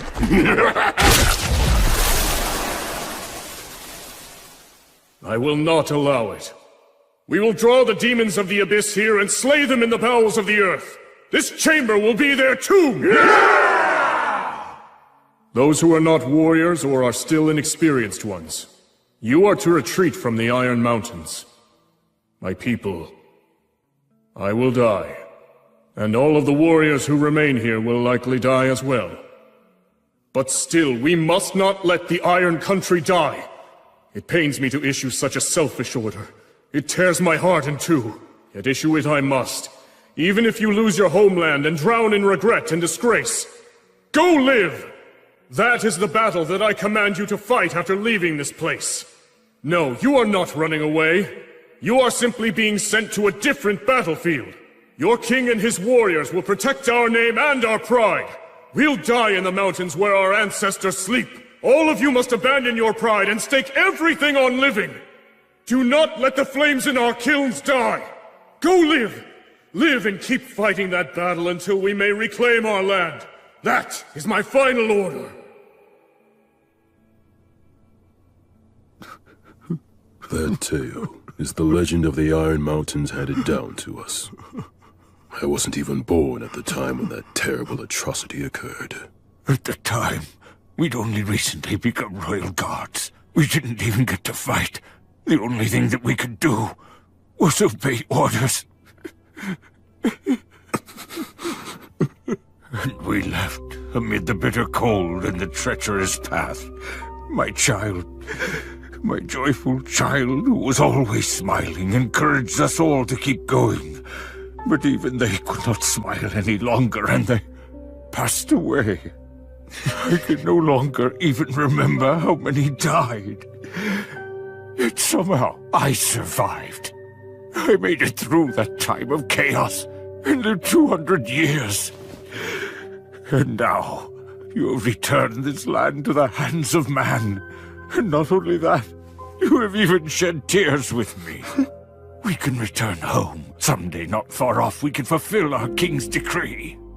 How noble it feels to be able to continue believing such things. Sir William, thank you. Thank you. Arvanger, the king of the Iron Country. And what about the dragon he spoke of? Bastard! Hey, stop it! Stop it, I said! You're causing a disturbance! Hey, take this outside! Shut your hole, damn it! Hey! Hold him still!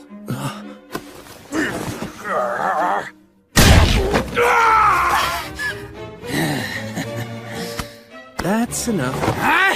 Shut up! What the hell? I won't let you take this any further. You two have just had a bit too much to drink, right? Sorry for the disturbance! Take this and spare us!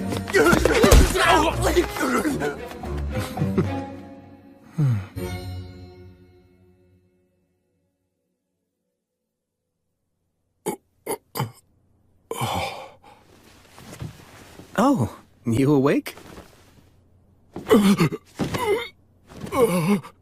What's your name? Rue. Oh, it's Rue, huh? Let me introduce myself. My name's William. It's a pleasure. Well, it looks like you're okay. It's amazing you didn't even get a scratch after taking such a beating. Toughness is the one thing I've got going for me. Hi. Are you the owner? Allow me to apologize for all the commotion earlier. My father's laid up right now, sick in bed. When those men started fighting, there was nothing I could do to stop them. May I examine him? What? I could never ask that of you. I really don't mind. Besides, I can't just sit here doing nothing if I know someone's ill. The goddess would be furious with me. Okay, I'll be back in a little, Rue. Please rest here a while. Right.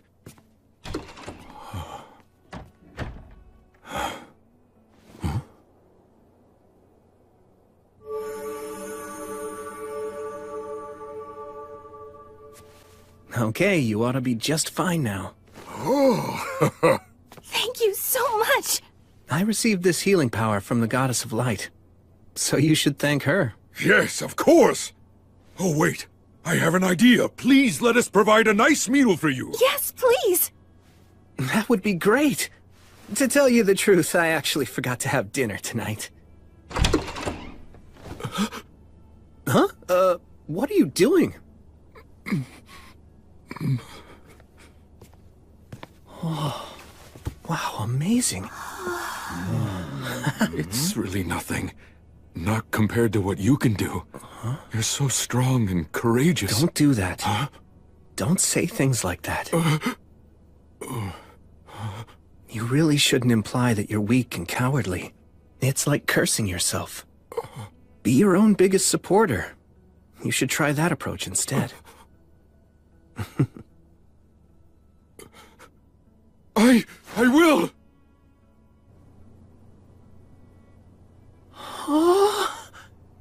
Enjoy it before it gets cold. Thank you very much. Earth Mother Mater, and all of the virtuous gods, as we now partake of this meal, we give thanks for your grace. Please bless the food before us. Now then, cheers. Yes, cheers.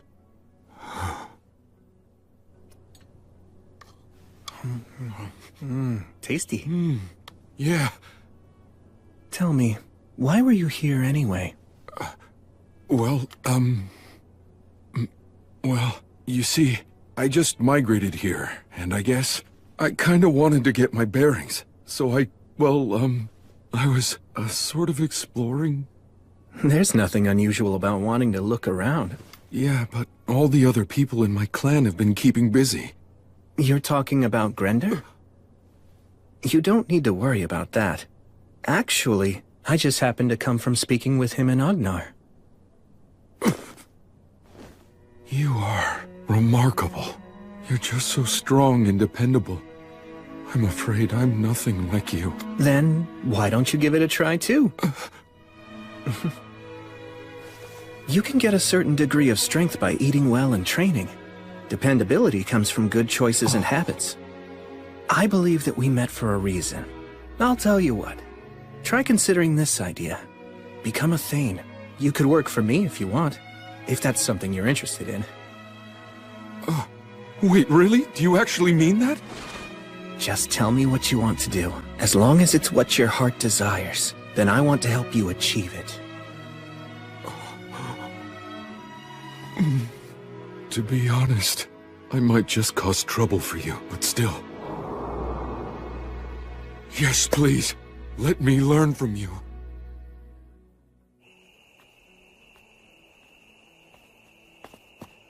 Huh?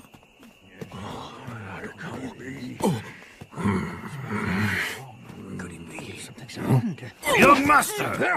Where in the world have you been? Before you go somewhere, you must tell us! Regardless, I'm glad you're safe. I'm very sorry. We were so worried. Seems Rue was raised by people who really care about him. Perhaps they even care a bit too much. You get it? Could have been hurt. Huh? Listen to me. Never do something like this again. Pardon me. Hello, everyone. I'm William G. Merryblood. I must apologize.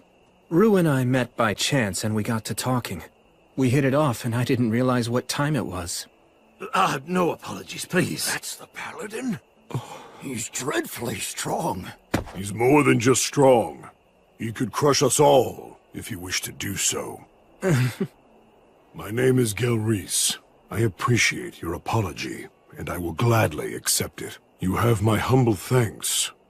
Now then, what brings you here? It's about Rue. I would like him to become my Thane. You want to make the young master a Thane? That means that he'd have to accompany you on beast hunts. Being the Paladin's Thane is too dangerous. You have to give this more thought. What do you want to do?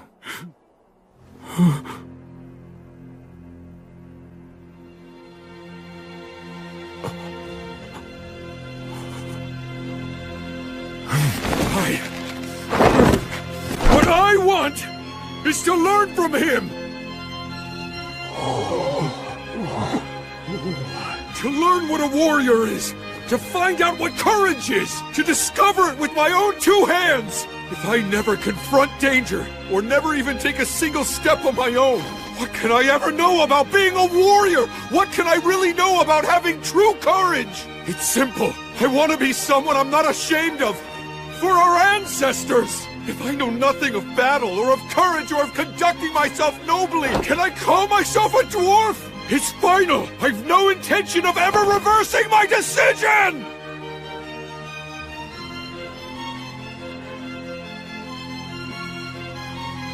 Wow. Sir Will! I beg of you, accept me as your Thane right here and now!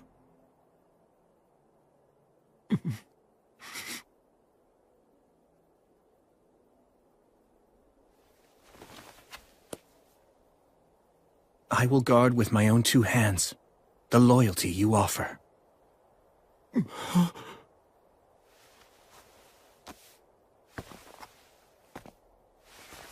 As you just heard, Rue's given me his oath as a Thane. And so, as the knight that he now serves, I will gladly listen to what you have to say. Our young master will be the faraway paladin's Thane. So be it. You're agreeing to this? He's never asked for selfish favors. He's always respected the predicament we have lived in. And as he just said, this is what he wants. All right. I will explain the situation to Grendir, young master. Oh, thanks so much. But still, know this. From this day on, you can consider yourself to be like a dead man to me. But why? Since you've entrusted your loyalty to a great warrior, you must never value your life above his. Serve him faithfully, prepared to die for him without hesitation if it ever becomes necessary. You understand? Yes, I understand. Grendir and I will check in later to see how things are going. Take good care of our young master. Of course, I most certainly will.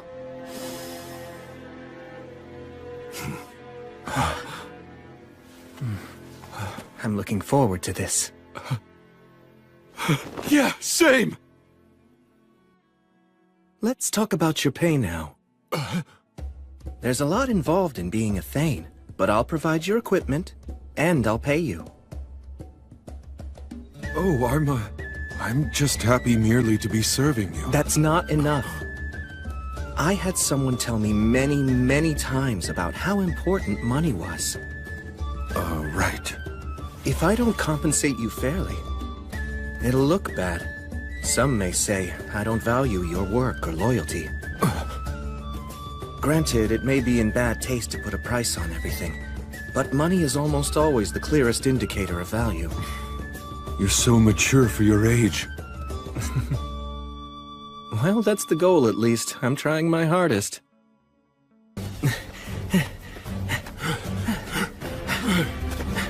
Are you doing all right? I'm just fine! Great, we'll do one more lap then. Okay!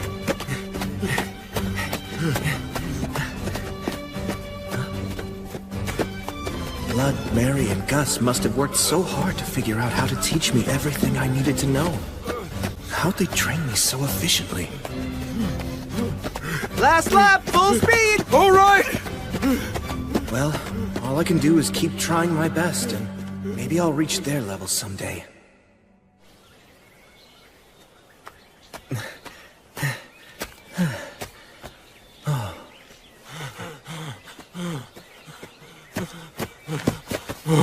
Good hustle. Do some light walking to catch your breath, and then we'll start strength training. Right. Strong muscles are the most essential foundation of combat. My master said you can solve most problems with brute force, and you need muscles for that. I see.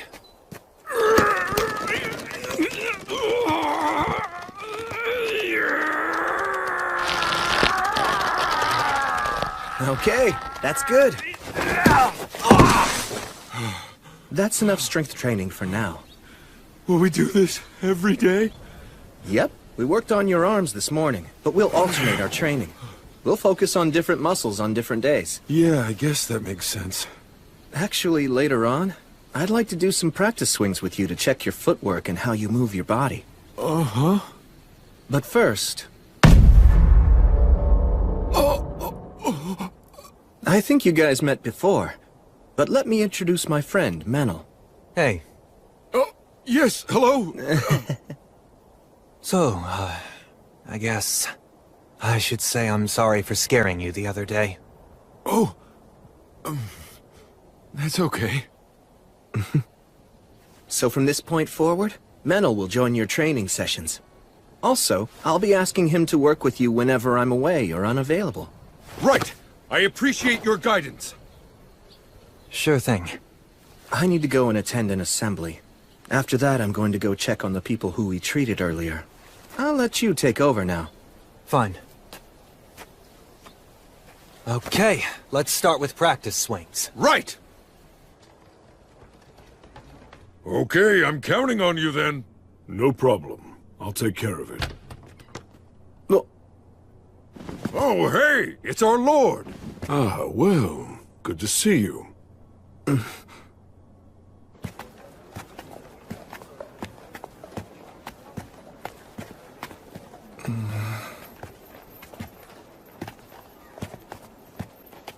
So, Gelreese, what were you doing at the tavern? They'd received a booking for a big celebration that's scheduled to happen 10 days from now, and they asked me to supply the meat for all the guests. Oh, so you hunt for a living, do you? No, actually, I work as a mercenary. But thanks to that, I have some experience in handling crossbows and traps. So hunting is just like a side job? Something like that. Hurry up! That's right. Not so fast, kids. Okay. It's truly a fine city. Yes. People from many walks of life work to make it that way. You know, Paladin. Yes? There was a time when I was a warrior in the service to the Iron Country. I was inexperienced as a fighter, so I wasn't granted the honor of dying in battle beside our king. To fulfill our king's final command, we took up weapons and worked for many different employers to get by. Contentment was not easy to find. We traveled across many lands before finally arriving here in this city. Please, I beg of you, guide our young master and teach him as best you can. Yes. I swear on her light.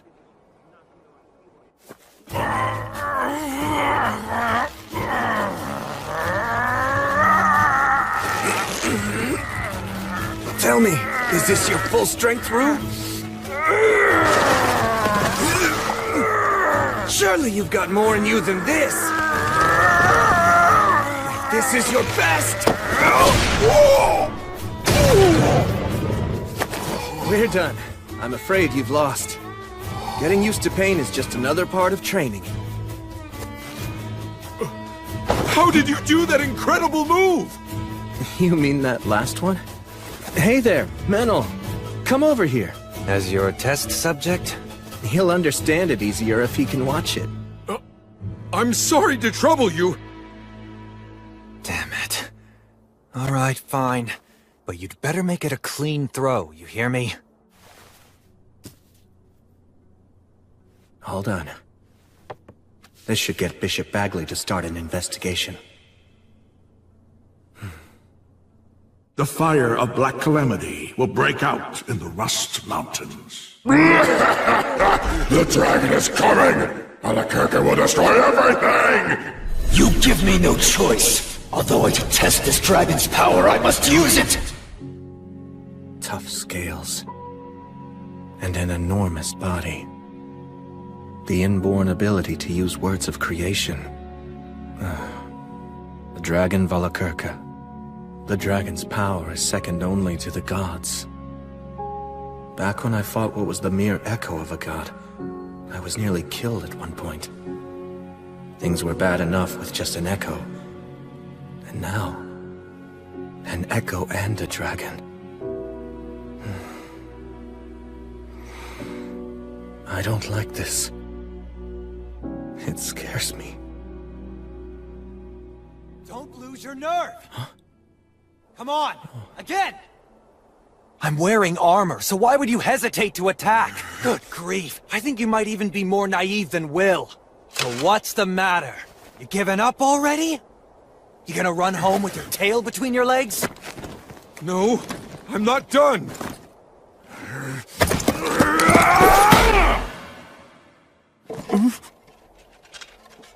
Right on my head and I barely felt it.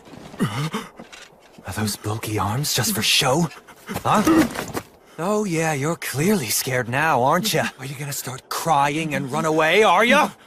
I won't run! Then strike again! And put some force into it, you weakling!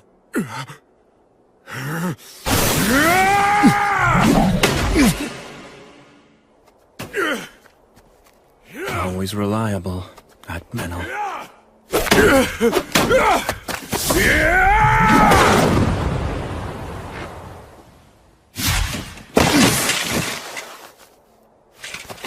Ha! You actually put some spirit into that one. Keep it up. Thank you very much! Incredible. Rue gets stronger with each sparring session. Hey, Blood. Was this what you were feeling? Back when you were training me?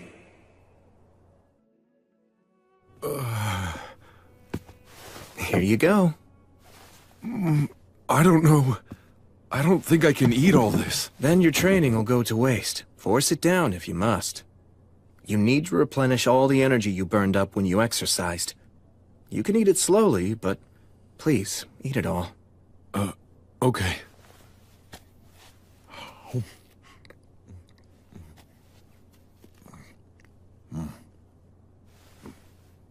So, I just wanted to say thank you once again. For what? Well, first of all, for allowing me to become your Thane, and second, for the training you're giving me. You even pay me and provide me with food, and for all of that, I'm extremely grateful. Are you aware of my background? Well, I have some idea, I guess. You see, I was actually born of noble blood within my clan. My parents died of an illness while I was young, so the other people in my clan shielded me from hardship. Well, that much is apparent. But I started wondering if that was the right way for me to live. I bear responsibility for my clan. Should I be so weak and so cowardly? Then one day, I heard a song that was about you. I couldn't stop thinking about it. I couldn't stop wishing I could be like you. Getting to serve you now is like a dream come true. I'm so glad to learn from you. To be able to understand what it means to be a warrior and what courage truly is. Thank you. I'll do everything in my power to be a worthy master to you. I swear it. But I'm not so sure I can teach you what courage is. What? I mean, the truth is, I don't actually have much courage. What? Even though you faced a wyvern and a chimera? Rue, if you face opponents you know you can defeat, is that really courageous? You knew that you could defeat them? To be frank about my combat strength, I'm far more powerful than a wyvern or a chimera. I can kill them by just using my fighting techniques. Wyverns and chimeras, none of them frighten me. Beating opponents you're not afraid of, that isn't courage. Well then, what do you think courage is exactly? You know, I'd really like to know the answer to that myself. What would I do? How would I face an opponent who I don't really think I could ever defeat?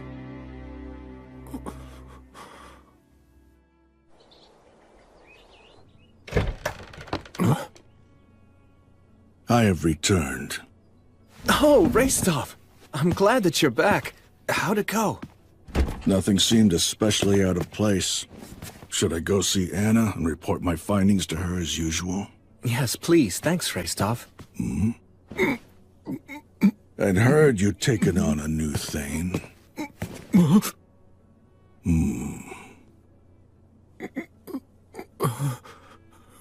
You're too hunched over. Your shoulders are too far forward. It makes you look weak. Pull in your chin, straighten your back, clench your teeth together. Don't let your eyes dart around. Look someone in the eyes or look at their mouth when you're talking to them. Right! That's good. Or at least it's a little better. My name is Restov. What do they call you? Rue. I see. And what do you think of William? I respect him! Then make sure you don't do anything to damage his reputation as your master. Keep your eyes facing forward, and always stand up straight. Right! When you speak, do so with confidence, and choose your words carefully. If you can't do that, stay silent. Got it? Yes! Was that okay? Of course. I was actually planning to ask you for your input. Good then. You said your name was Rue? Well, be prepared. I'll be butting into your training. Right! Oh, that's right. Hey, Restov. What is it? Let me ask you, what do you think courage is? I don't know what's been going through your head. But as long as you keep thinking like that, you'll never know. I guess you're right. I kept an eye on the Rust Mountains for a while, but throughout the summer and fall, they were as peaceful as could be. Just as the Lord of Holly promised, the forest was plentiful, which made everyone happy. When the time was right, the city even held a festival for the wheat harvest. The third winter that I'd spent in Torchboard was drawing ever closer.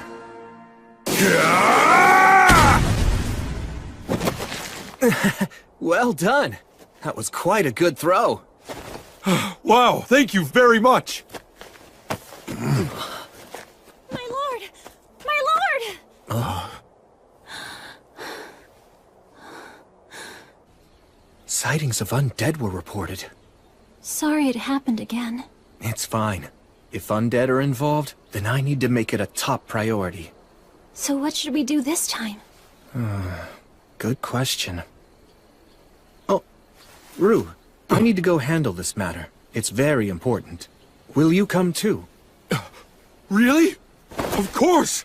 It would be an honor to go with you!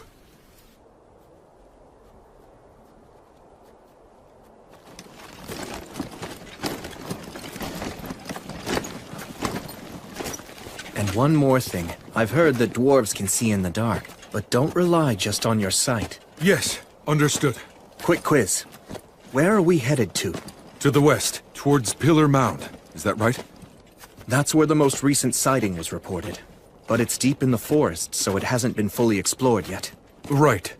The main reason is the fog, although no one knows why it's so thick.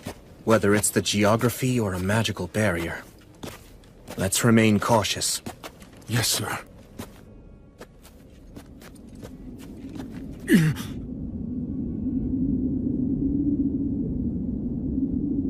It's, quite eerie, isn't it? But still, magnificent.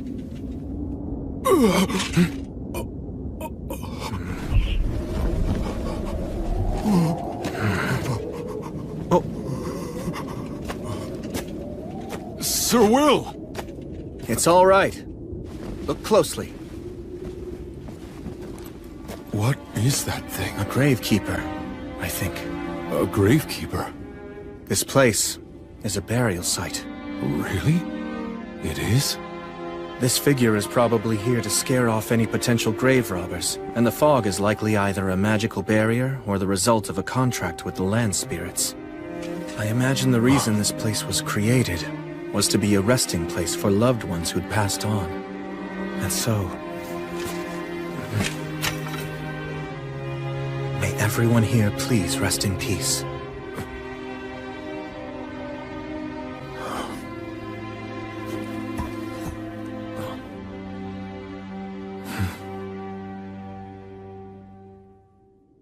So, if the undead were spotted here, Where'd they go? Considering this is a burial site, I'm beginning to think chances are that someone was merely seeing things. But I'd imagine that the undead are more likely to show up at burial sites. Why's that? They all received proper burials. Huh? Those who've been killed and then hidden, or bodies left out in the open, are the ones who tend to receive the god of the undead's blessing. I guess in a way, even the god of the undead is kind. The god of the undead can be kind? Yes, that's right. In a terrible way. But, sir, what exactly do you mean by that? Stagnate, the god of the undead, simply cannot bear to see people die miserable, hopeless deaths. Thanks to that, when facing a tragic death, all dying creatures are granted the right to overturn it. But, that's a... While it might be a blessing for them, it's a curse for others. But still, this remains a core belief of Stagnate's. That no one should ever have to die in misery. And if they do, they can overturn their death with the radiance of their soul. Sir Will, you, seem to know quite a lot about all this, don't you? To meet a real echo of Stagnate, surely you've never really encountered one of those before, right? Perhaps what you encountered was a herald instead. Sir, why won't you look at me? Well, I mean, how do I put this? Please don't laugh right now! It seems like someone was just seeing things. So then our search was all in vain? Is that? Rue, over here. Does this lead to the interior of the mound? Let's go look. Right. I don't see anything. Lumen. Flammo Ignis. Here, carry this one, Rue. Understood. How come we need two types of light, though? When you're going up against an opponent with no night vision, what's your first target? Okay. Let's go. All right.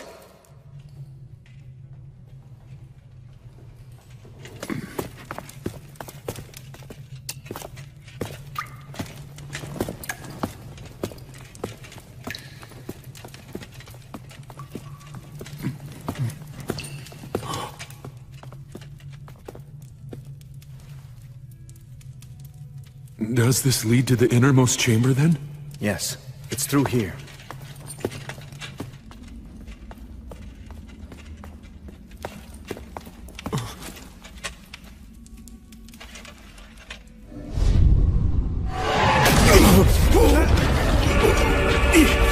No! This is...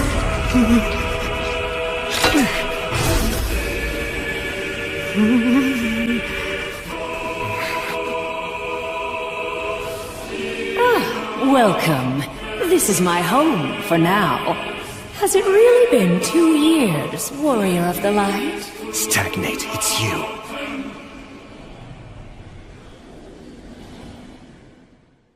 Warrior of the Light. Has it really been 2 years? It's you, Stagnate. The god of the undead? Defense isn't an option here. So we have to... Now hold on just a minute. If you two intend to fight me, you will win. The form that you see here today isn't an echo after all. A herald. Very astute. The last time we faced, you gave me an utter thrashing. Thanks to that, it's unlikely I'll be able to send an echo to this world for quite some time, no matter how hard I try. Heralds. Messengers of the gods that convey their will. I had no choice but to send a herald this time around. You doing some fishing? Again, you're very astute. You're just as sharp as you ever were, I see. They knew that if they tossed enough rumors of the undead around here as bait, there was a good chance that I'd bite. How despicable. Regular fishing is despicable as well, at least from the fish's point of view. But then, that's just how gods are. It seems that you're not here seeking revenge for our last encounter. First, an apology. Apology? The echo that you faced last time behaved shamefully in its dying moments, and for that, I am deeply ashamed. Newborn echoes tend to be very emotional and irrational. They act impulsively, and in general are rather infantile. Still, that's no excuse. The god of the undead is apologizing? You know, young dwarf, that powerful warrior you're with actually managed to kill me. All that stabbing and being stabbed, what a fiery night it was. I wasn't aware that gods had such a fondness for jokes. Look, just tell me what you want. You're no fun. I mean, really, would it kill you to humor me a little while we chat? This god can speak the words. That's what makes them so dangerous. Brave warrior who defeated me. Paladin of the Light. This is my revelation.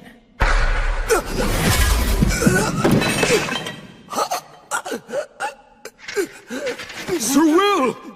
William, armed with the blessing of light, you will face the dragon, and you will die in defeat. If you don't wish to die in vain, don't fight the god's sickle. Don't face the evil dragon Valakirka. If you don't believe that what I'm saying is true, then feel free to ask the goddess Gracefield. But why? Why tell me all this? Because you've already proven that you have what it takes to be a true hero. I have a sincere love for humans, but I'm especially partial to heroes. I find that the radiance of their souls possesses a rare and true beauty. That's why I wish undeath and eternity for them. I simply cannot bear to see their souls dragged down by the fools of this world and lose their radiance to bitterness and regret. And I'd hate to see you killed by the likes of a vulgar beast such as Valakirka. Vulgar beast? During the Age of Myth, back when I was still on the side of good, I met him once. The evil dragon Valakirka, known as the God's Sickle. He fought not for any particular beliefs, but merely for the sake of victory and plunder. I'm surprised that the virtuous gods would be willing to employ him. If a mercenary isn't on your side, then he will end up on the side of your enemy. Soon after that, I betrayed the virtuous gods for the sake of my own beliefs. Many remarkable battles were fought, and several of the old gods ended up leaving this world. It's the same myth that Gus told me. But he was different. You mean... the dragon is actually a remnant from back in the Age of the Gods? Correct. And he's remained a mercenary ever since then. And that includes during the Great Uprising led by the demons from the Abyss. The Great Cataclysm 200 years ago. And the end of the Union Age. He was hired by the demon army. Brought about the fall of the Rust Mountains and then fell asleep. See, his wounds from the battle were too severe. Wait, hold on just a moment! His wounds from the battle, you say? My ancestors. Oh, of course. You are a descendant of the mountain people? I am! Well, perhaps there really is such a thing as fate after all.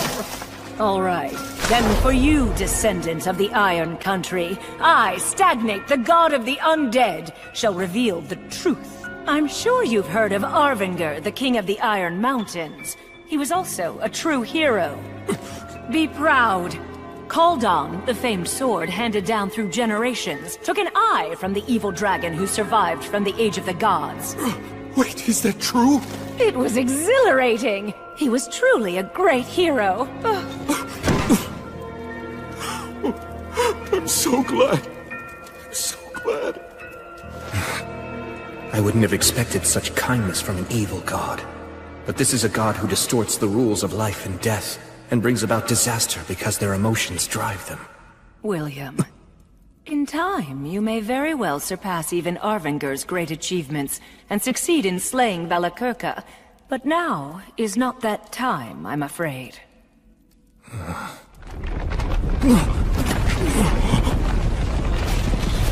The dragon's sleep grows ever more shallow.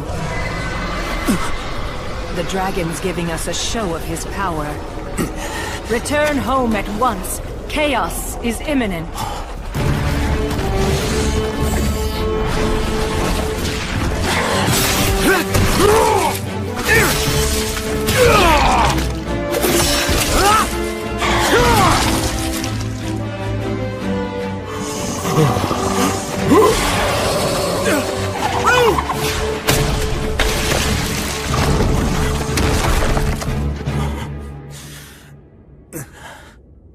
This is the cry of the dragon. It also goes by the name, the Dragon Roar. The overwhelming might of a ruler, which strikes fear into every living thing.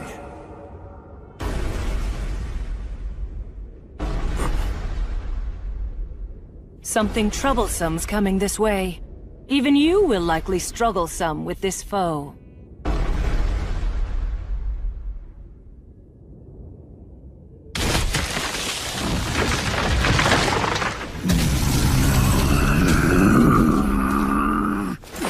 It's a giant? That's a forest giant. They're normally a mild-mannered race. He's been hit by the Dragon Roar. He's not in his right mind. What now? Will you kill him? Of course not. You can solve most any problem with just brute force, but that isn't the only way to solve things. So will!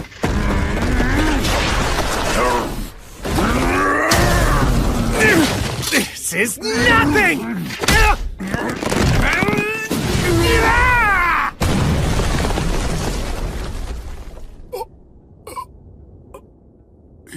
Just...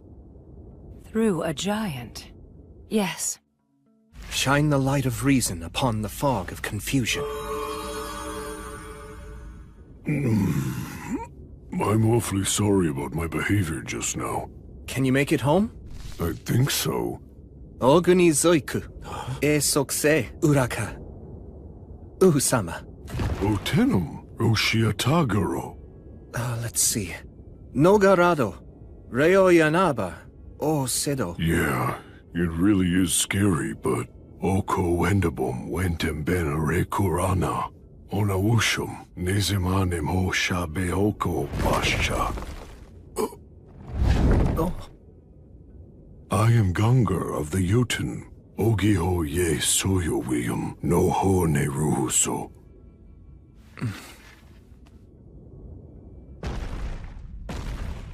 Wow, I've never even seen a giant before. Yeah, me neither. Yet you speak their tongue? My magic teacher had immense knowledge and an amazing memory. You saw it. That is the power of the ancient dragon that even the demons fear. If he awakens and tries to bring about another uprising, then you will have no choice but to defeat him. But you won't be enough. I should have people sacrifice themselves? Even as a foe? That doesn't seem like something that you'd say. 1,000 lives is worth it to save 10,000. As infuriating as it is, so long as you live, more people can be saved, so there's no choice. As bringer of the light, the faraway paladin should think long and hard on it. Farewell. Soon enough, we will meet again. They appear to be rather partial to you. They have their eye on me, that's all. I've heard it said that the gods wish for heroes. They send proxies to the living world to make their divine will known. You are the hero who symbolizes the goddess of light. Is that why? The god of the undead wants me to feel indebted to them. Well, knowing that, what are you planning to do now, Sir Will? Good question. I wonder what I should do. The effects of the Dragon Roar caused a great amount of damage throughout Beastwoods. In order to take in people who lost their homes, to treat the injured, and to subjugate the demons now running rampant, I sent adventurers out across the land. If the dragon were to awaken and happen to fly this way, it would most likely destroy not only Torchport, but White Sails as well. There's no doubt about it. The evil dragon is accompanied by high-ranking demons. I sincerely doubt that you can defeat them on your own. Of course. There's nothing shameful about running away. I'm sure you wrote that under the assumption that I'd be the one going. That right, Bishop?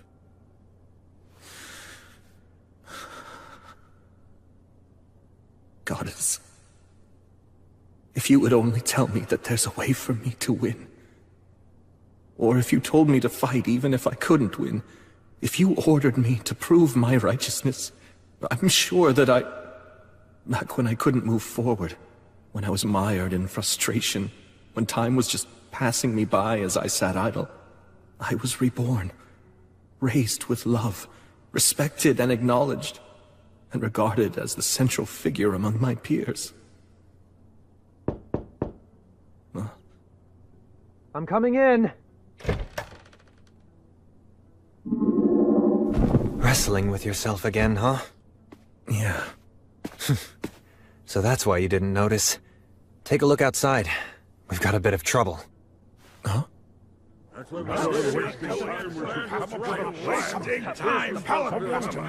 Tell us what you plan to do, Paladin! Are you going to attempt to slay the dragon? What's the point of this? Why are you asking that? We dwarfs bear the blame for not slaying the dragon! If you intend to try to slay it, then allow us to come along with you! That's enough! Please, just stop it! The dragon's a dangerous foe! The Paladin's trying to come up with a plan! Listen, I don't know what orders he's given you, but don't butt in. Stop trying to buy him more time. He hasn't ordered me to do anything! I'm just telling all of you not to panic! You dare accuse us? Look, even if all of us banded together, we couldn't even make a mark on the dragon! I'm going in there. I'm telling you to stop! Face it. At this point, all of you are even too old to defeat me! I just don't want to see any of you die in vain! Young master. Grendir. You have truly grown into a fine young man. Although, that very achievement is also the exact reason why all of us wish to die. We had wanted to fight by our king's side, and were ready to die with him. But we were denied that. We forsook our pride. Since then, we've wandered miserable for a terrible 200 years. It seemed that we had done more than enough suffering. That is what we believed. And yet now, after all that time, we've learned that that loathsome dragon still lives! What's wrong with our wish? Why shouldn't we long to continue that fight and die as we should? Just let me through! I'll ask the Paladin what he intends! No, you won't! You hear me, Grendir?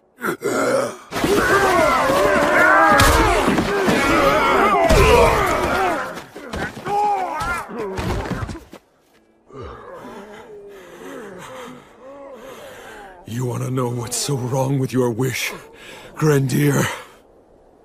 A lot of you are already so fixated on dying that you aren't even thinking of how to win. That simply won't do. And you know that it won't. The proud warriors of the mountain should be willing to lay down their lives, but only for victory. All of you were the very ones who taught me that! Young master, young master, young master. I promise you, very soon the Paladin will reach his decision. When he does, I will stay by his side. I will work to win back the honor of the dwarves.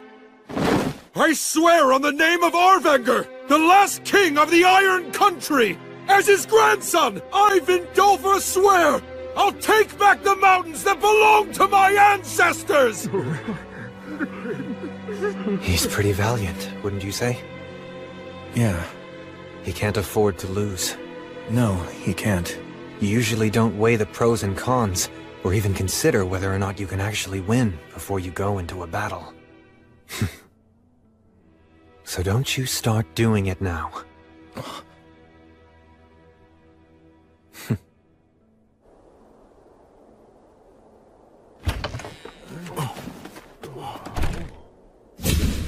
I will slay the dragon! I've made up my mind, that's what I'll do. Rue, Vindolfur, I commend your vow to reclaim your ancestors' mountains. Will you come with me? I had hoped you'd ask me that. I had faith that you would. With pleasure. Are you sure you want to say yes so quickly? There you go asking that, when I know you have every intention of following him yourself. Hey, guess you've grown a spine. But we're up against a dragon. Numbers aren't going to help. And we can't spare many of the city's defenses, so it's only you and me, and Will. We'll also need a guide who knew the mountains 200 years ago. I will. No! I will go. This is no job for one who wants to die. Besides, You have a standing commitment to keep our people united. I shall act as your guide. Thank you, Gelreese. I appreciate it. Count me in, too. Raistolf! I came over here to see just what this big crowd was all about. It seems you're as sharp as ever. So that makes us 5 men picking a fight with demons and an evil dragon. Do we stand any chance? I doubt it. There isn't a surefire method for killing a dragon. We're at a disadvantage. Are you still willing to come along with me? Yes! That is right where glory and honor lie. That's what a warrior's true worth is. I'm already used to having to go along with your crazy ideas. Then let's go slay a dragon and take back the mountains!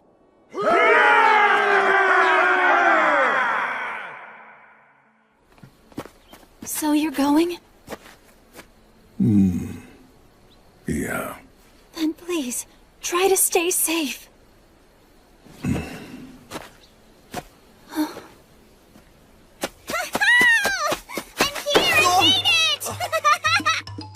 Bee!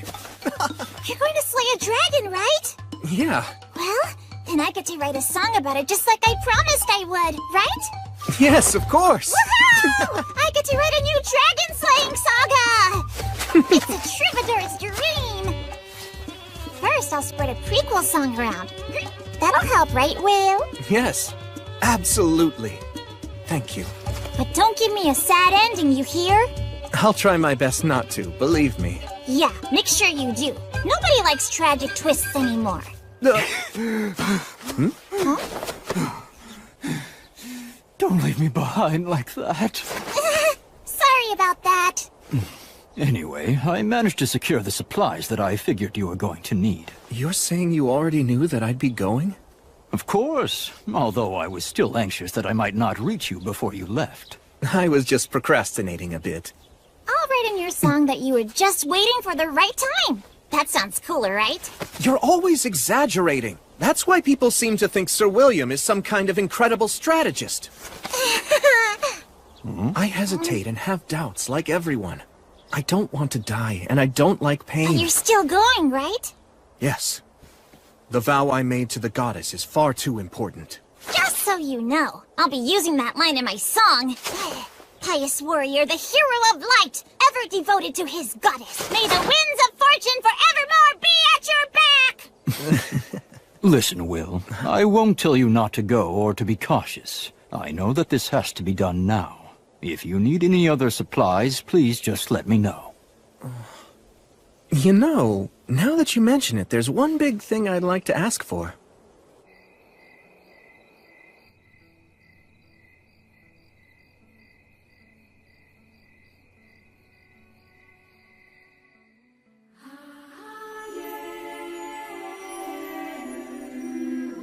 So, you're going? I must admit, I do not wish to see you die. I'm very honored. Thank you so much. You still plan to go? You insist on keeping your promise to me? Yes. Well then, I cannot say your decision defies my will. After all, that promise is shared between the two of us. Now, kneel before me.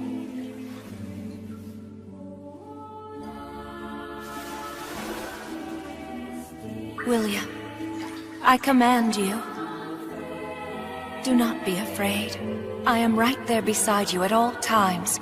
Always remember that I am your goddess, and as such I will strengthen you, render aid unto you, and protect you. Go, as my knight, go slay the dragon, and fulfill your promise.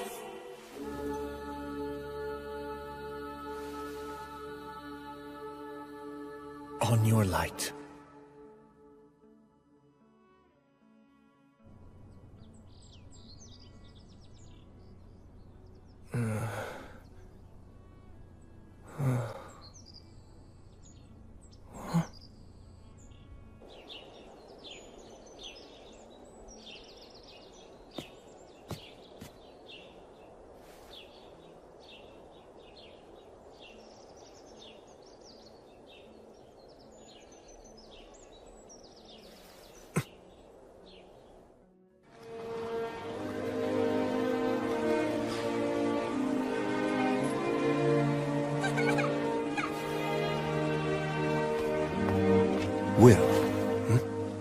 It's all set. I've made all the arrangements you asked for. I appreciate your help. Well then, you take care now. Right. I wish you well, young master. Our spirits are with you on your journey. Right, thanks.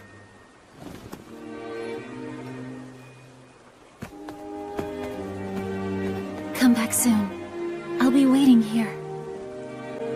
Come on, can't you even be a little sociable at a time like this? Well, you know, just think of the stories I'll bring back. All right, here we go! Yeah! Time for the heroes to depart!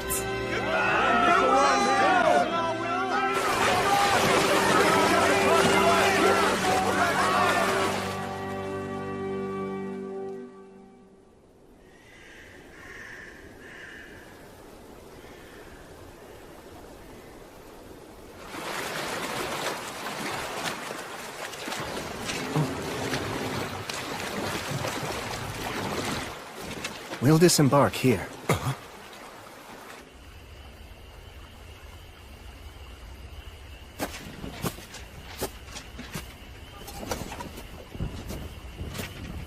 Okay. We can take it from here on out. Right. Please carry out the plan as we discussed. You bet. We'll be counting on your continued favor after this, too. Of course. You stay safe out there. Yeah.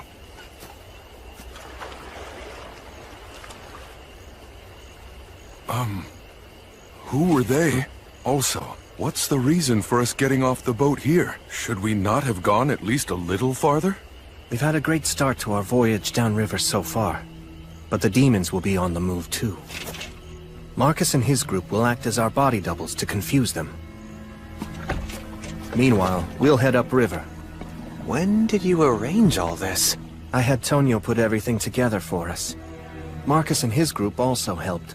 So that's what you were up to. I checked with the dwarves too. Once we enter the tributary upriver, we'll be able to reach the mountains from the other side. So while the demons are lying in wait at the front door, we'll kick down the back door and move in. Sylphs, oh Sylphs, please hear me. Put the wind at our backs. Send us on our way.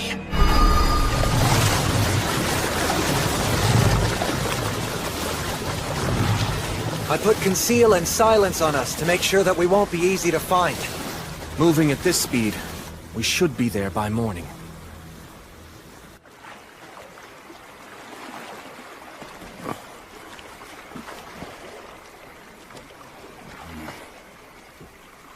Hey, just relax. I mean, he always does this kind of stuff as if it's totally normal. Oh, no, it's just that if you go south of Torchport, there's a lakeside town that the High King took over, and it can be very dangerous there.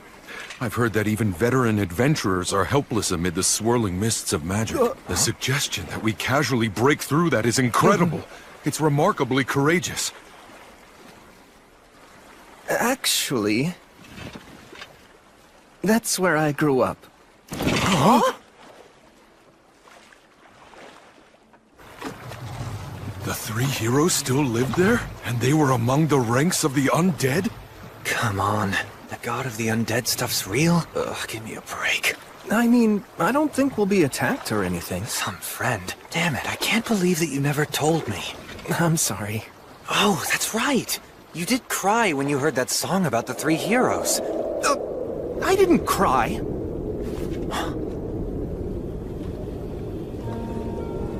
The maze fog. That's what this is, right? Yes. It's grandfather's magic. Like the maze alley magic? This is the higher version of what protects the Academy? I heard rumors, but never seen it. That makes it top-ranked magic, then!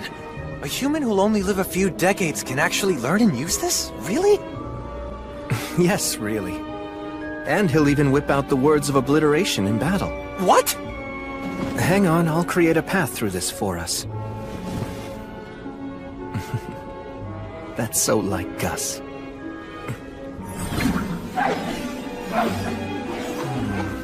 This word goes here, and knowing Gus, this will be set up here. And this right here is a trap.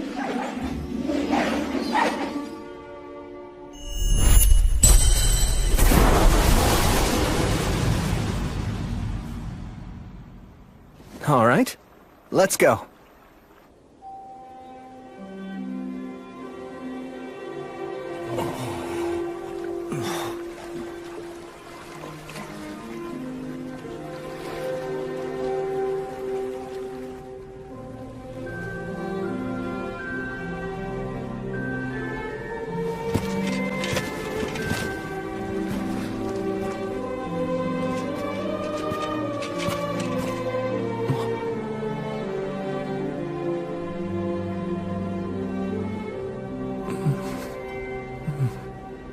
Hey!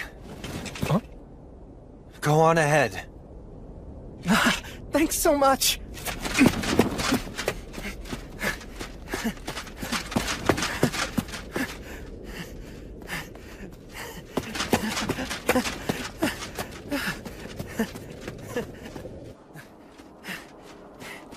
Blood! Mary!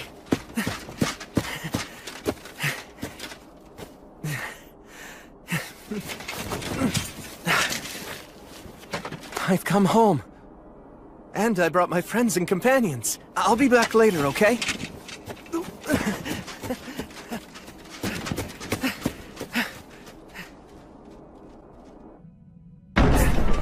Gus, I'm home!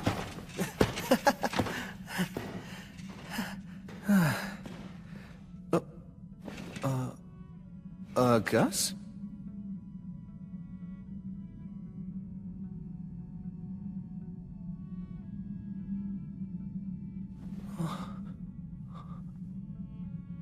No way. It couldn't be.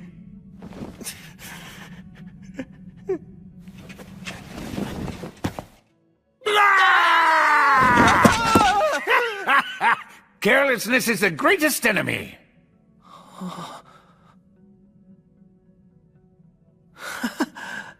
Will, did you make a ton of money? That's the first thing you thought of? How about something like, hey, you're still alive? I knew that the boy Blood Mary and I raised together would never die so easily. I wasn't worried about that. All right, fine then. Yes, I'm getting good, meaningful use out of my money. I'm the lord of the entire downstream region now. A lord, you say? Oh, I see. What? You were probably taken in by some nobleman's widow. Oh, you poor thing. Why would you assume that? I earned that role using my own strength. I'm a famous paladin now, in fact.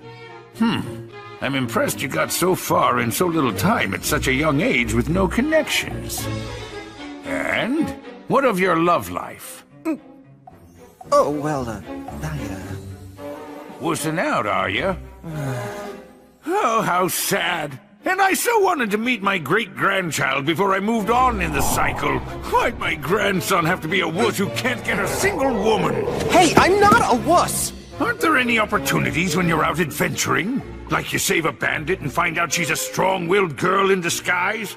Or you help a peddler girl who's running from some guards? What's that look for? Done both. But they were all guys.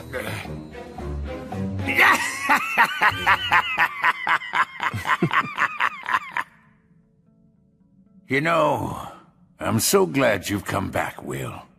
Welcome home.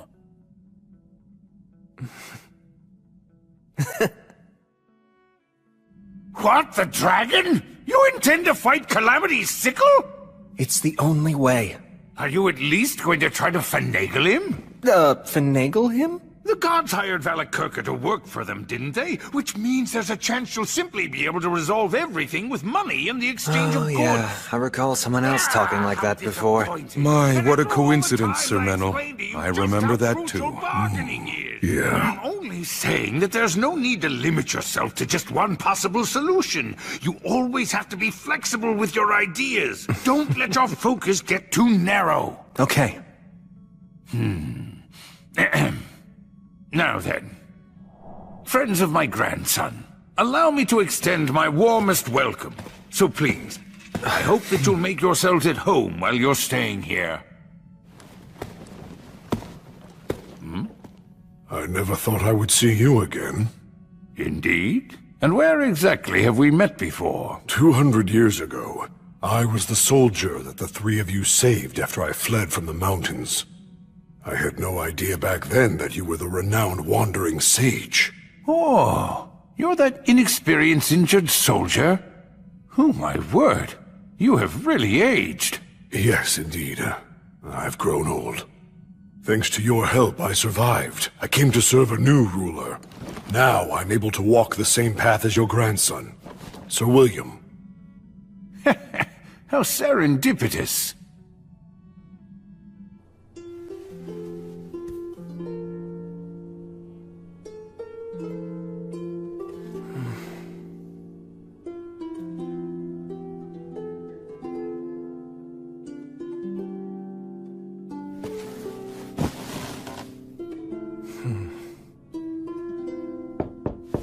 Oh.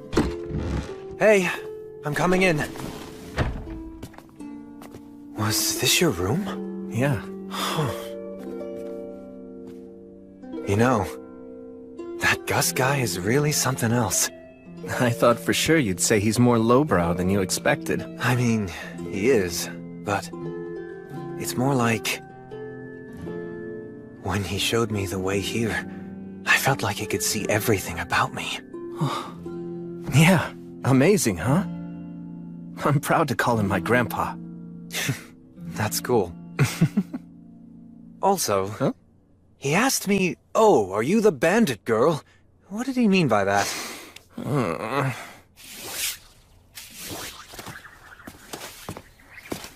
Gus, got a minute? Huh? You want to know about Valakirka? Yeah. The evil dragon Valakirka. I've never seen him with my own two eyes either. I would have liked to have tried bargaining with him if I'd ever had the chance. If the demons hadn't been the ones to employ him as a mercenary, then all those heroic lives would never have been lost. If you really do intend to fight him, you're going to want to aim for his old wounds. Dragon scales are very tough. I doubt that even blood would be able to cut through them and reach the dragon's flesh. What about the words of obliteration? Only if they land right. I thought so.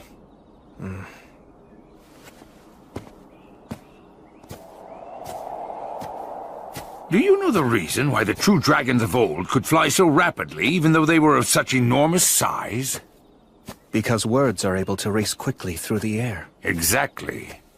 The dragons of old reside within myths. As such, they are far closer to the words than those of us who live today are. Which means if it comes down to a battle of magic, you'll lose. He has the advantage in magic, huh? His constitution, along with the physical strength and hardiness it provides him, are no joke. You're disadvantaged in close combat, too.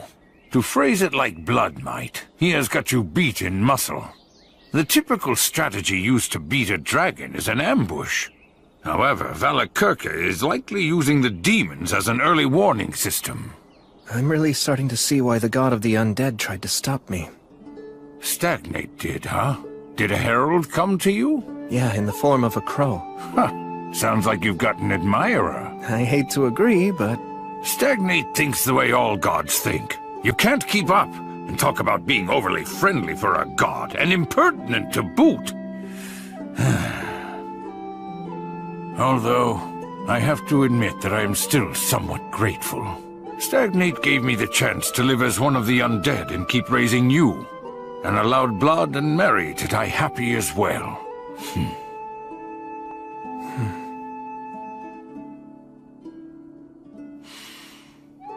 So, tell me, do you know?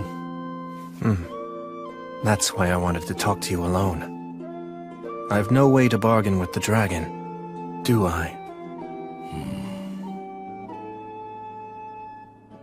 Well, you're going to die. I made up my mind to fight anyway. If the dragon is left unchecked, there'll be chaos. Couldn't you just run away? Gus, you know being alive and not being dead aren't the same thing.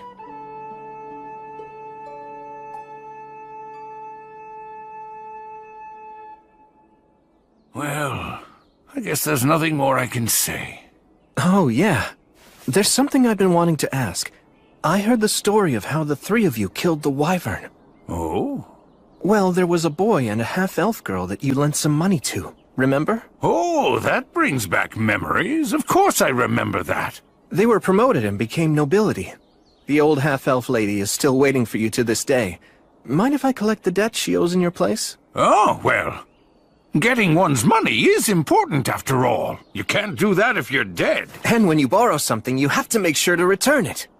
It's fine by me, then. If that's the case and you're gonna go through the trouble of collecting that debt for me, I can't just sit around and let you die. Oh. The equipment used by the compatriots who battled the High King is still kept here in the city. Why not refurbish it for your own use? For you and your companions?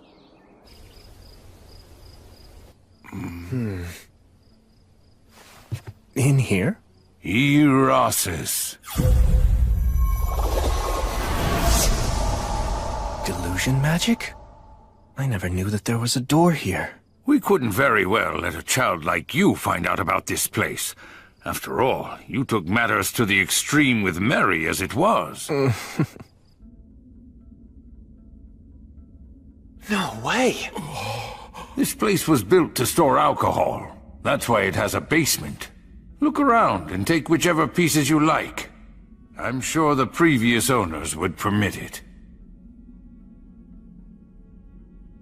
A great shield? Yeah, to protect against the dragon's breath. This armory's well kept. Was blood responsible for that? Yes. And everything contained within it belonged to the warriors who battled the High King with us. Are you done already? Yeah, I don't need anything. It's certainly a fine sight to see, but no matter how well a weapon performs, I can't put my trust in one I'm not used to. That said, Gus the Sage, I'd like to borrow your talent for signs. Oh? Please engrave some words onto this that won't detract from its usability. I should be able to master a change that small within a few days. Ah, I understand. Very well, give it here. Although nameless, this is a fine sword. It's clearly long been used with care. I'm sure one day, it'll be honored in song as the Sword of Restov. Yes, maybe. Or so I hope. Hey! Gus the Sage. You can just call me Gus. Okay, old Gus. Whose bow was this? That belonged to Telperion the Silver String. I see. Are you perchance from the great forest of Erin too? Yeah, same as him. That silver hair of yours. Are you related to Telperion? Distantly, but yeah. Okay, I'll take this. Are you certain that you'll be able to use it? They say that if one who is unworthy uses a mithril bowstring, he'll lose his fingers. Not a problem.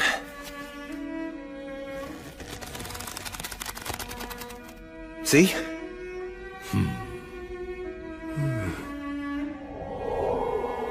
What about these? That is the full armor set of Bavor the Blade Breaker.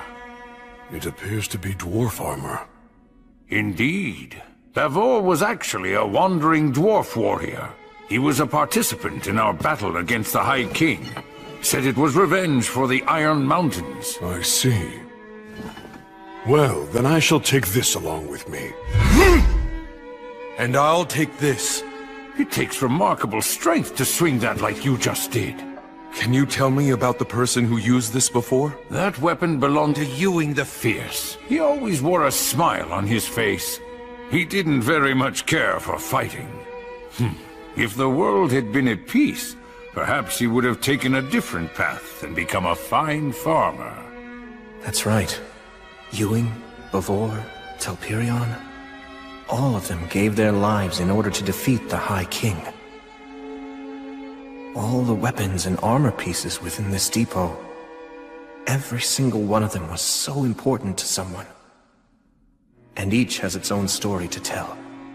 Wherever their owners are now, I pray that they find guidance and repose. Hey. Huh? Once we return from taking care of the demons and the dragon, is it okay if I bring a troubadour girl I know back here? She's a halfling and she's a tad rambunctious. Oh, yes, of course. Do as you please. I'll tell her all the stories she wants. Okay, thanks. Is this girl by any chance? She's just a good friend.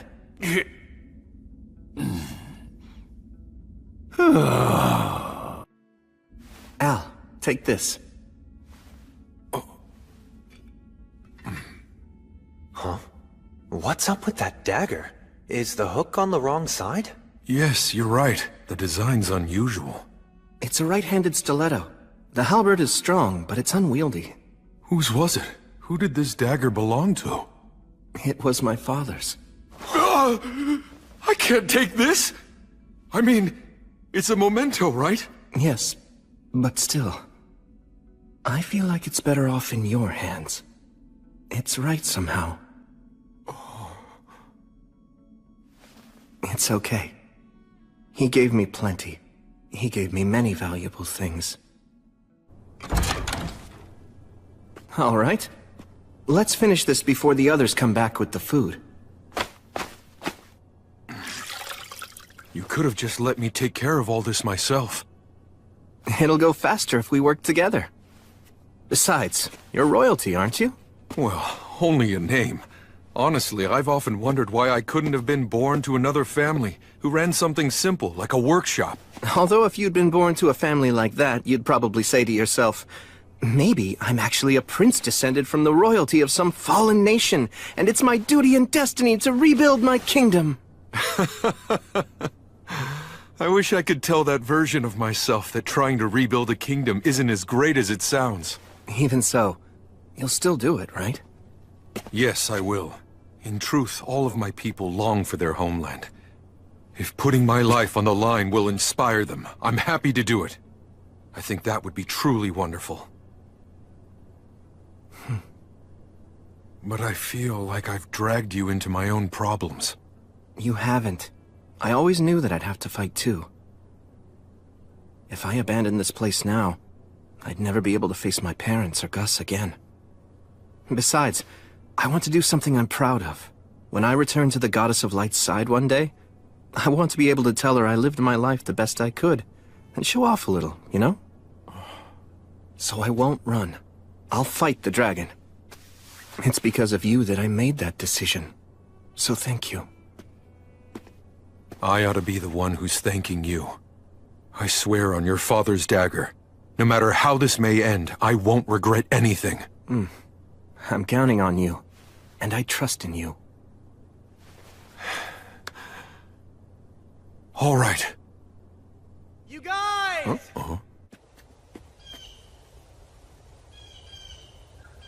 I brought food back.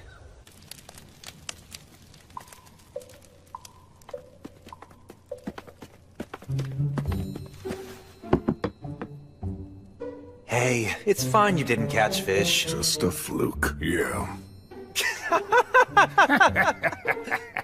Well, great warriors aren't always great fishermen. It was a fluke! Got it. Right. Actually, how'd you take down this deer? Oh, I concealed my presence and just kinda walked into it. Then, I fired by pure reflex, and it was almost as if its heart just drew the arrow right toward it.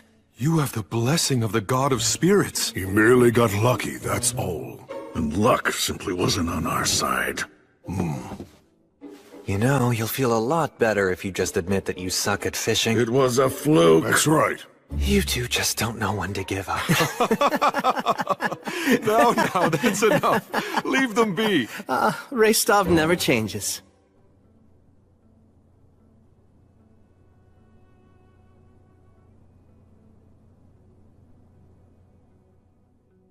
Will, are you afraid of me? No way! Of course not. Listen close.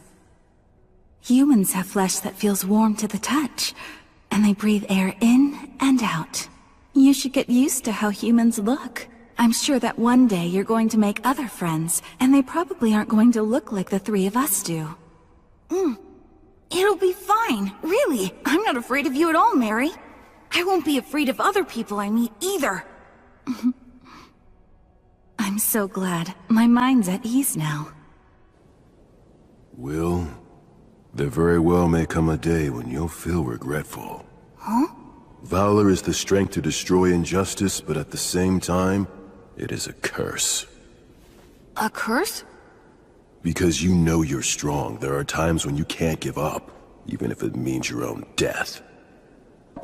I'm only teaching you to fight because it's something I want to do. I'll understand if you hate me for it. Hate you? There's no way! Blood, I can never hate you! That's so.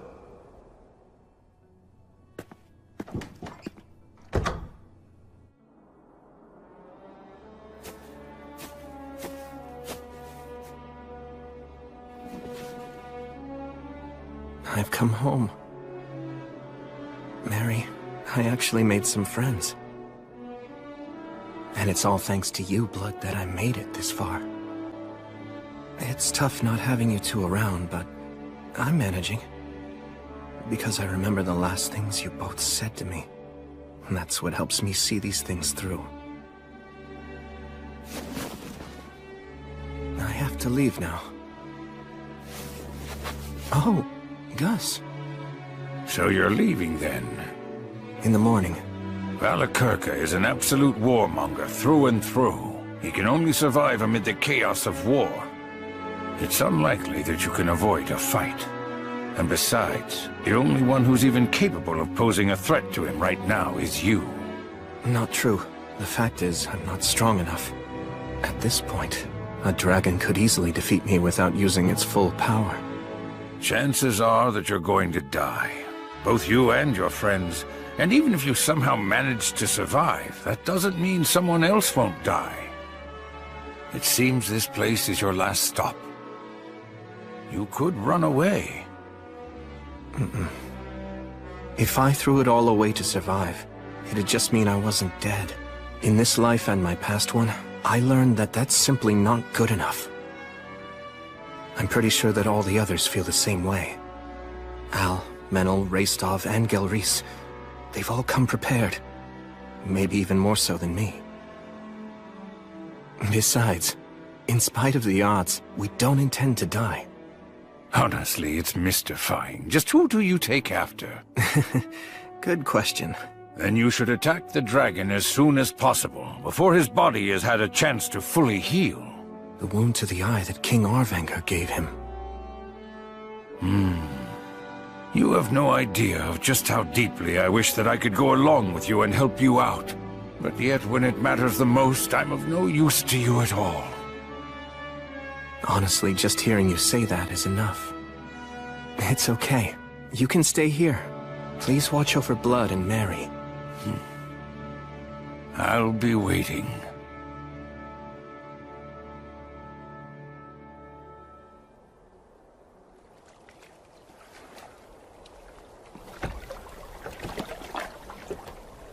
Let's go.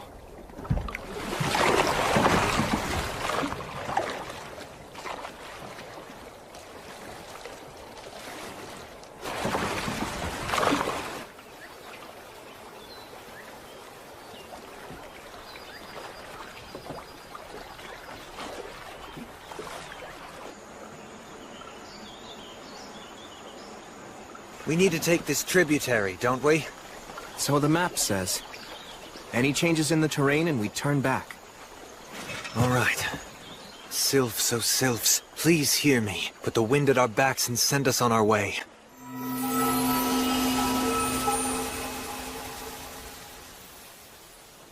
So tell me, any guesses as to what we'll find up ahead? I'm afraid I know nothing beyond the Great Collapse. Right, okay then. However, I do know that before the Great Collapse, there was an elven forest to the west of the Iron Country. It was called Lothdor. Hold on, Lothdor? As in Land of Flowers? You know the elven language. Somewhat. Gus taught me enough of it to get by. Lothdor, huh? I've heard of it before. Pass beyond the Iron Country, where dwarfs dwell within caves. Cross the shining Rainbow Bridge, and there is where you shall find Lothdor. Lyres of silver and flutes of gold sing the song of Remirath. What was that? A travel song from my homeland. That brings back memories. Although in truth, the Iron Country didn't have a very good relationship with the elves of Lothdor. Oh, because of the logging? You know the history well. It's just that something similar happened in my homeland. Skirmishes between our people grew violent on occasion. Sometimes we hated each other. Regardless of that, they still remained our neighbors. They excelled at song and the spirit arts. Yet they were also a proud and ill-tempered people. Despite our differences, we had a certain respect for them. And in their own way, they had respect for us too. And during the Great Collapse? I only know they withdrew into the forest and kept resisting. They absolutely would not give up no matter what. Perhaps they managed to survive. Elves live long lives after all. And maybe...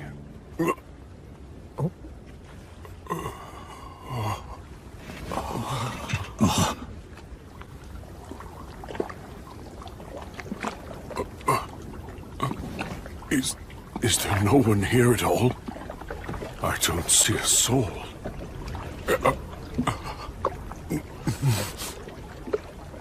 How regrettable. Looks like in 200 years, the flow of the river has changed. You know, this landscape looks rather familiar. Words of taboo. Yeah, if the elves really did sequester themselves in the forest, then there wouldn't be anything that anyone could do to discover them. So demons cursed the forest with rot. We must destroy them. You said it. We can't let them live. But first... Yeah.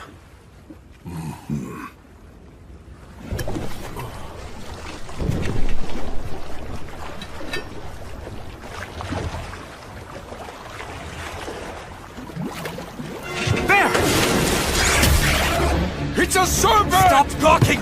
More are coming!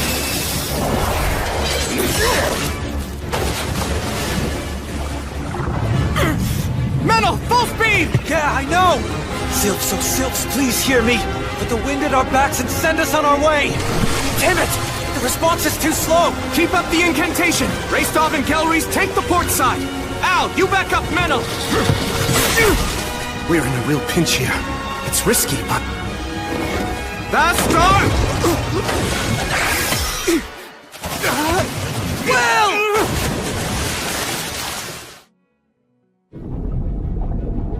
I can't see a thing. In which case...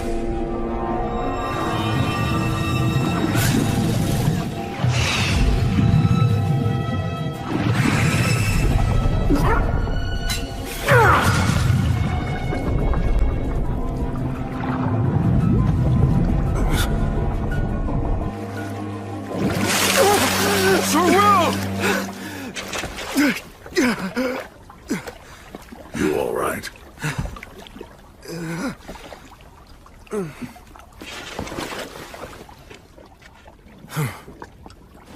Now, Bastare!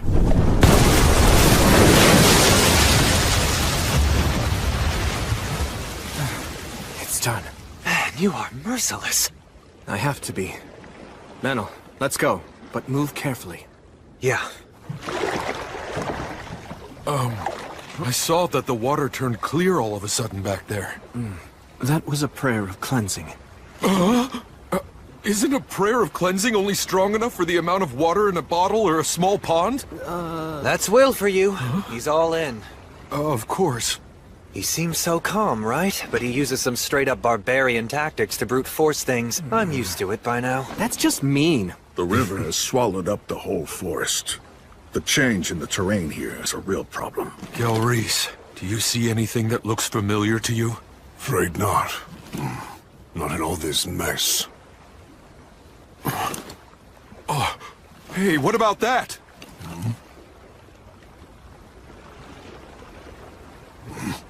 Going by that style of architecture, it's definitely elven workmanship.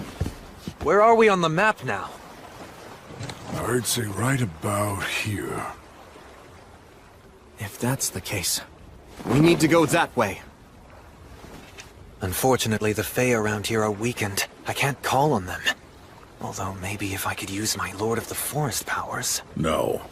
We probably shouldn't try to clean this up anymore. If we do, we might catch the demon's attention. Well...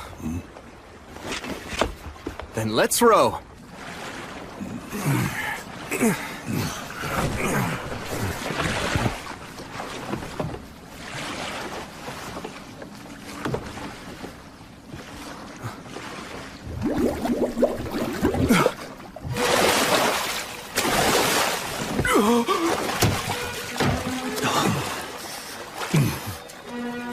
Enemies?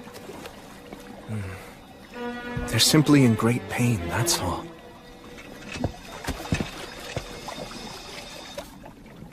It's okay. Everything is all right. After this, none of you will curse anyone anymore. You won't haunt or torment.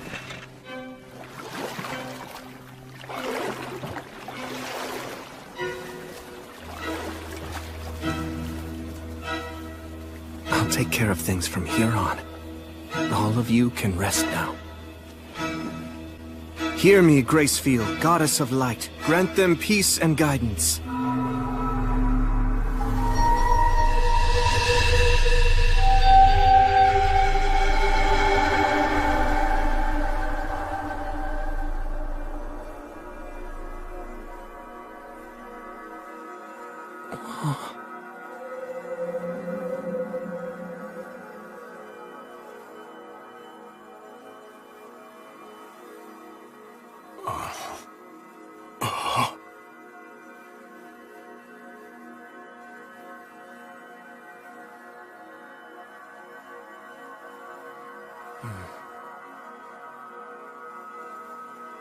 You're saying that we should go that way, as quickly as possible?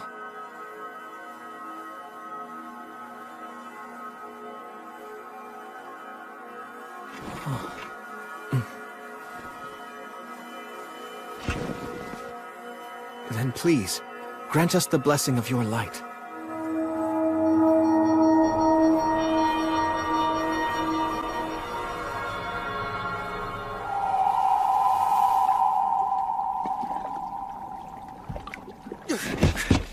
Let's go! Come on, full speed that way! Right now! Move it!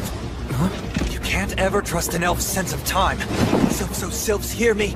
With the wind at our backs, send us on our way! You know the saying, when an elf says, wait a second, he means see you in a year? Well, it's actually true. So when someone with such a lousy sense of time says, as quickly as possible, that means... Oh, damn it, I knew it! Maidens of water, give your blessing, and race with us over the surface! Row! Hurry!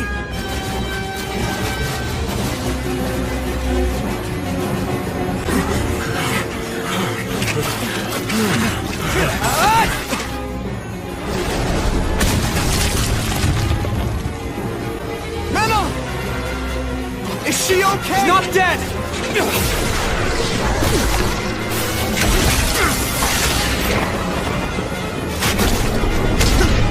Damn it!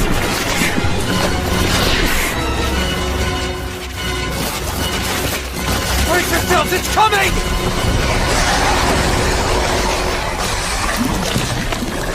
Hydra. Sagita Flamium!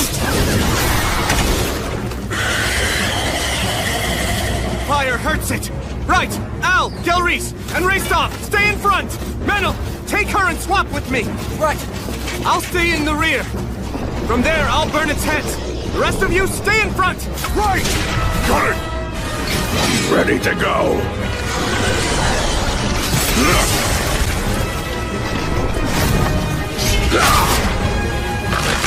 Sagita Flamium!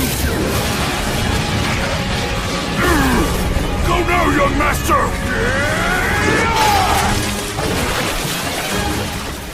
It's over. Well, looks like I'm not needed here anymore. Fine, I don't want to waste my arrows.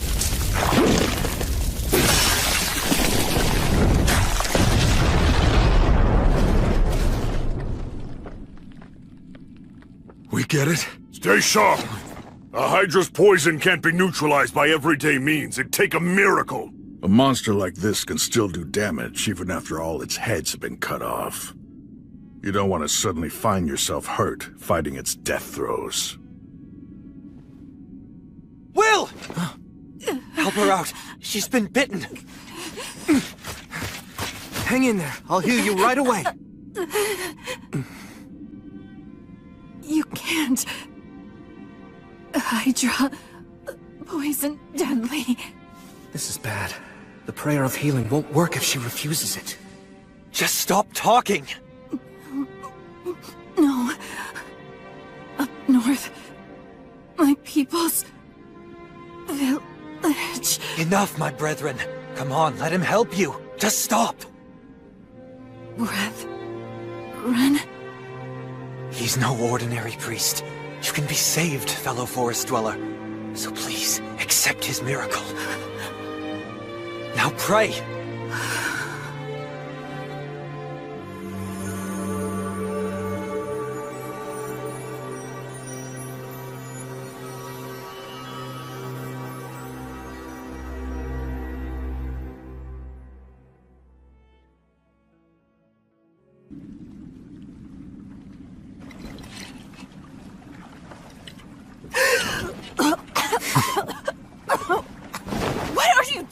I was simply waking you up with an intense kiss. How's your head? Feel like puking? Any other symptoms we should know about, fellow forest dweller? Why you? Such impertinence! Sounds like you're feeling fine. Wait, when you said kiss, don't you dare tell me you... Just relax. It was a wine bottle.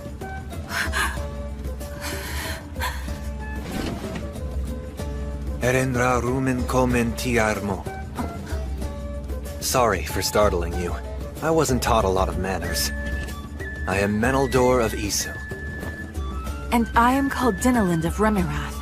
I was named after the swift-winged eagle who appears beneath the silver moon. May our fateful meeting be singularly blessed. You are clearly a young lady who embodies the enchanting silence of the shining stars. So you can speak with propriety. Frankly speaking, elf etiquette really isn't my thing, and I think we should leave it at that. My deepest apologies. May I assume that you are the leader of this group? It's a pleasure to meet you. My name is Dinalind. And I am William G. Merryblood. You saved my life earlier. From the bottom of my heart, you have my most profound thanks. Slay the dragon? Just you five? Seriously? You think we'd come this far into the middle of nowhere for nothing? I could believe that you'd do so, perhaps. But I'm sure that William wouldn't. He seems quite honest and sincere. I realize it's crazy. But even so, we still have to do it. I see. You are very brave. Why were you taking on a Hydra in a place like that anyway? It's somewhat of a long story, I'm afraid. We should eat first before hearing it then. You can't trust what an elf really means by somewhat.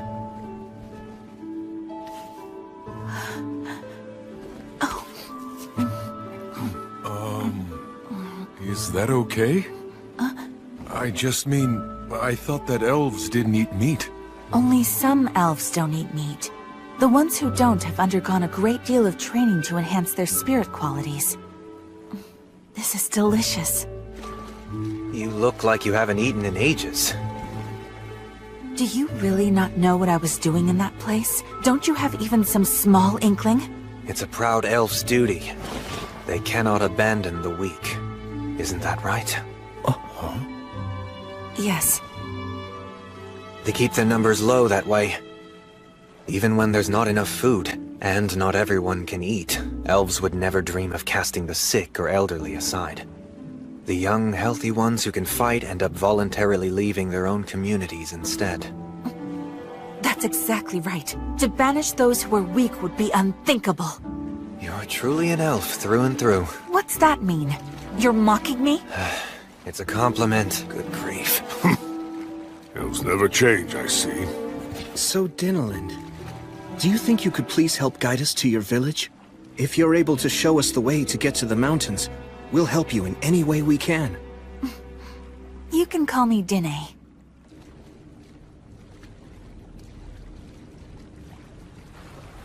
This all looks pretty bad.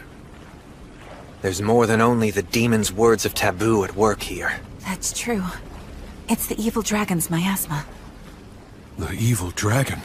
It defiles the forest, degrading it year after year, killing it bit by bit. And there are more and more strange beasts. All of this fog and mire. It blocks contact between our clans. The mountains, our only true landmark, are now the dragon and demon's den.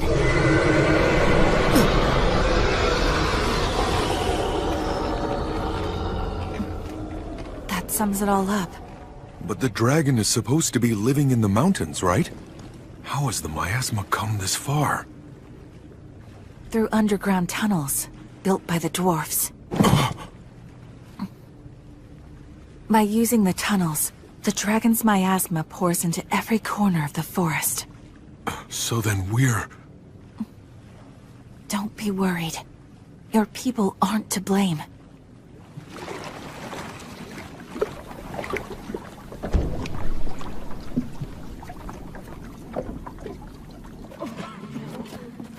The powers of the Fae have weakened throughout this entire region.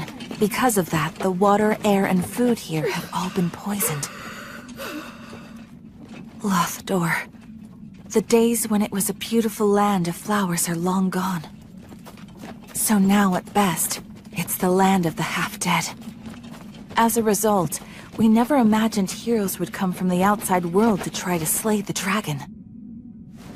Yet you came. Welcome to Lothdor. I warmly welcome you, you brave heroes.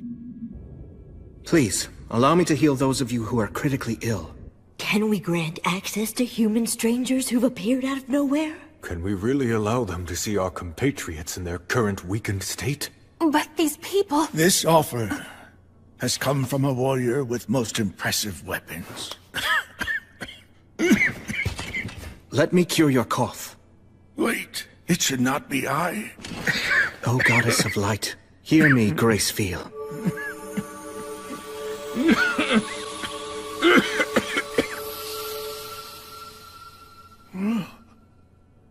Oh, my cough. It's gone. Oh. Gather all those with the most severe symptoms. If there's anyone too critical to move, then I'll go to them. Oh, but healing through blessings takes a great toll on one's vitality and on their ability to concentrate. If you heal so many... If it's just 100 or 2, it won't be a problem. I can heal them all.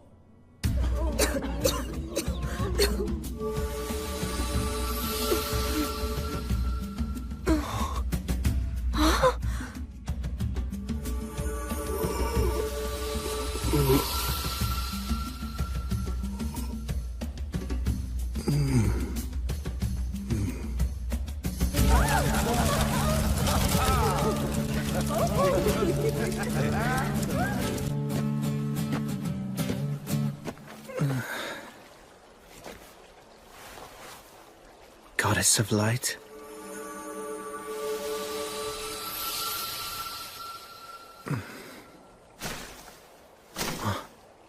You're using a poison-neutralizing blessing to sober yourself up? How tasteless. This is enemy territory. I can't relax. Is your journey going well so far? It is for now, at least. A little warning from Gracefield, huh? I hope you're aware that Gracefield truly does love you. Wouldn't you like me to love you as well? What do you say? Please spare me your jokes. Well, go on. What do you want? Only to deliver a warning. This will likely be the last chance for you to abandon your mission.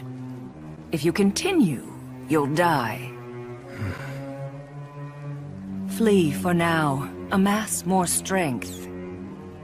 If I do that, Al and his people will die. Yes, the dwarfs will die. But when the dragon eventually fully heals, many thousands will die. Both humans and elves alike will fall. But although the evil dragon will inflict much damage, that harm will also bring more followers to you and your goddess, Gracefield. Many brave and skilled warriors from all across the land will rise up in order to slay the dragon. Among them will surely be disciples of the virtuous gods, and you will lead them. Gracefield will have regained her power, and you'll earn her blessing. And after that, you'll be able to reach the evil dragon's throat with your blade. Of course, while I loathe to even suggest such a thing, it would be best to permit some sacrifices. It wouldn't be cowardly. It would be an act of bravery. I can't do that. Oh? Why? Are you really so desperate to save everyone? If you die now, tens of thousands of beings will die in the future. But if you flee, only several thousand will be sacrificed now. By staying, you will endanger 10 or even 100 times as many lives, and it might be quite a long time before another warrior comparable to you shows up. I understand what you're saying. So then? I know that the moment I accept your proposal, my promise and my faith will both be broken. I'm sure you know that, which is why you've made such a sound argument. You're hoping to break my spirit, and in doing so, bring me over to your side. Am I wrong? I'm simply a weak person. I'll follow the easiest path, lose heart and quit. I know I'm only human, and just like all humans, I have a fickle heart. But the goddess taught me something important, that I can still start over. I've met family and friends that I cherish. I found things that I need to do, and things that I want to do. And that's why I'm going to see them through. Until the moment I meet my death, I'll continue to serve as her hand and her sword. I swear it on the light of Gracefield. Rats. Seems I've failed to persuade you yet again. You're correct, you know. I realize that your soul isn't very strong. If you give up, you'll lose heart and fall. That's all your soul is worth. But despite that, you've turned my expectations on their head.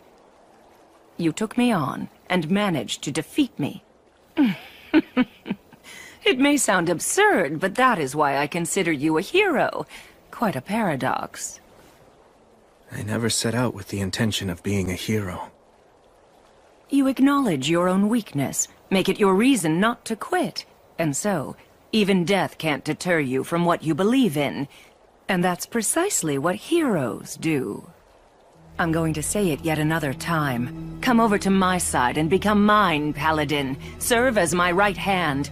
Together, the two of us will slay the dragon. We'll take down all heroes everywhere, destroy all the gods, and conquer this entire world. The both of us, you and I. Respectfully, I must decline. Besides, I'm aware that you don't like to see heroes fall from grace. I won't be swayed by your invitation, Stagnate. I'll continue to be your enemy. Because I respect you. Still, what a shame. You're going to die. The dragon will rip you apart. Very well then, my foolish, clever enemy. Farewell. Come on, just let me go already. I can't! I told you that I can't let you go! I see it's true that the elves of Ysel have no principles! Like a let's keep it all a secret Remirath elf can talk? Oh, just a lover squabble. Wait a minute. What exactly did you just say? Listen, we have no time to waste on something like love affairs. I guess that is true. Not at a time like this. Even I have that much of a clue. But another time? Then I'd say sure. I mean, she is pretty. Look, so what if I drop a slick compliment or two whenever I see her? That's just good manners. I guess I just don't get it. You really are just Ectocaco Nirgamose! Is that so? Well, I'd say that you're an Onomaknak. Excuse me? The Lord of the Forest here. That's right. I should be able to heal him at least some. Oh, right. With the new abilities you have. No, absolutely not! Okay, look. You know, Menel really can be trusted. I do put trust in what you two have to say.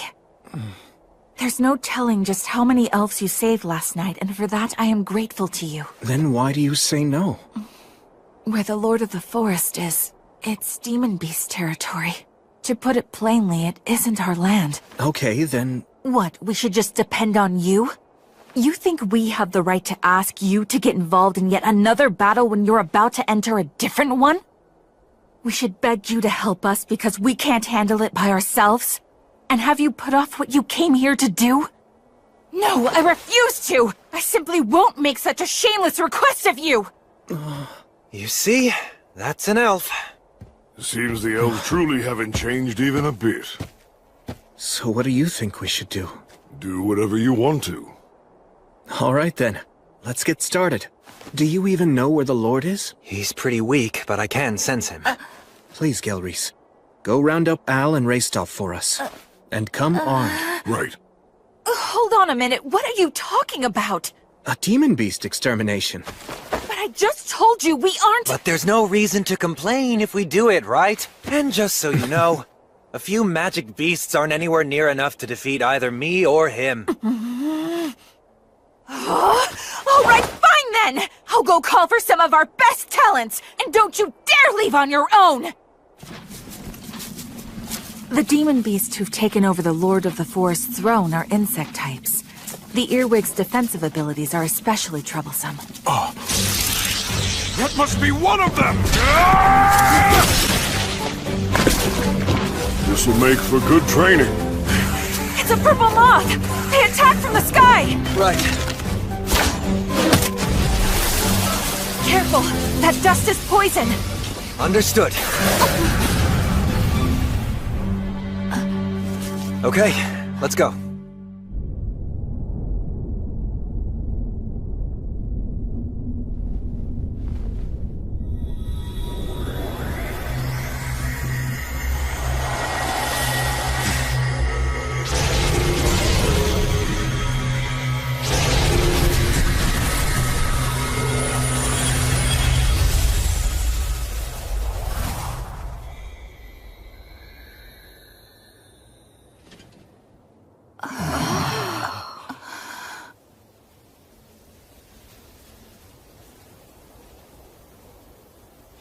Nicely done there.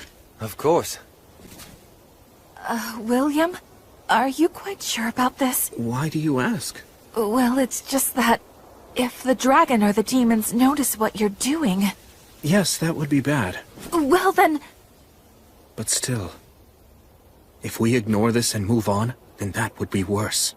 Al, Raystoff, Gelreese, I'm sorry for getting you all involved in my problem. You don't need to worry about that. After all, the truth of the matter is, if it weren't for you, then we never would have been able to make it this far. The young master is absolutely right. Agreed. Nothing new there. I'm more worried about you. You're planning to charge straight in, right? Yes. What? Charge straight in? Could you please show me to the nearest underground tunnel entrance? One that leads to the Rust Mountains where the dragon is right now. If the enemy is going to find us, better sooner than later. I beg you, please. Very well then. I'll send someone back to inform the villagers. The rest of us will come along. We'll face the dragon with you. We can act as decoys or shields at least. I'm sorry. You're just too weak. We can't afford to take anyone who'll slow us down.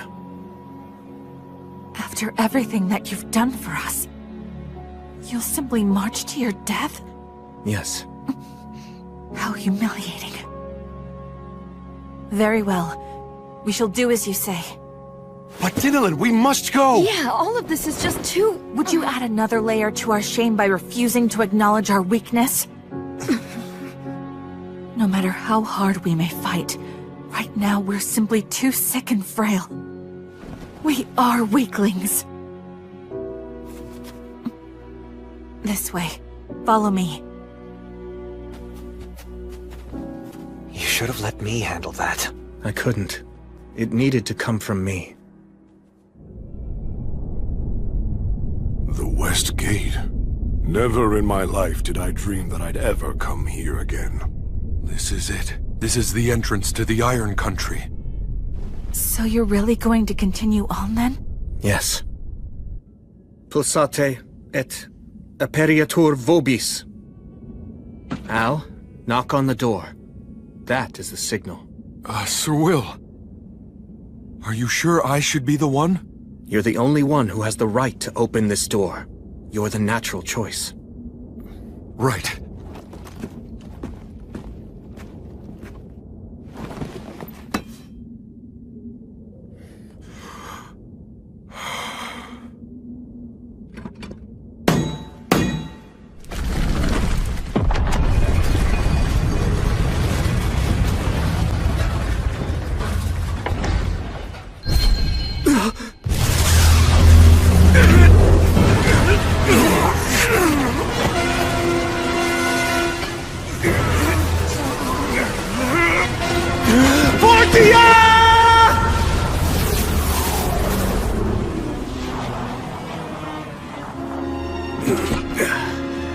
It seems that they did notice us.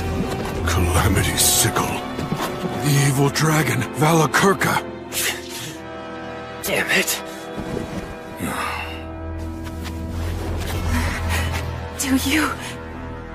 Do you really intend to go up against this? Yes.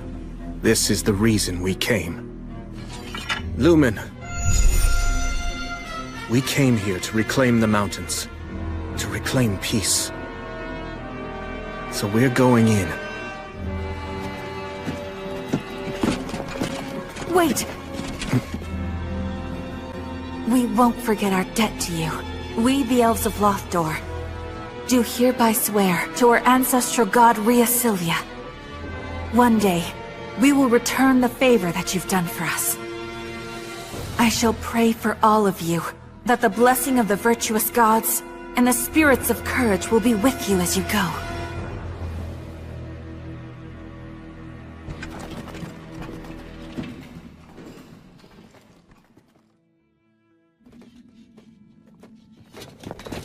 Wait!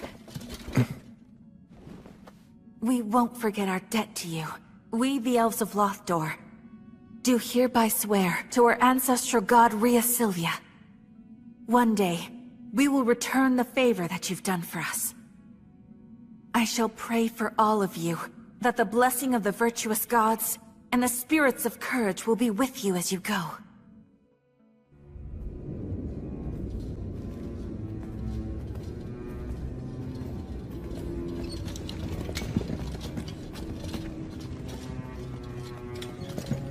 Oh, man. Let's not stay here too long. We made the right choice not to use fire. The air down here is stagnant. Sir William cast a spell of poison resistance on all of us, but it feels foul here nonetheless. And the visibility is poor as well. It's terrifying to think we could run into enemies or traps. We shouldn't underestimate demons. Some crawl on walls and ceilings. Some even have wings. You should keep that in the back of your mind, but stay focused to the front and side.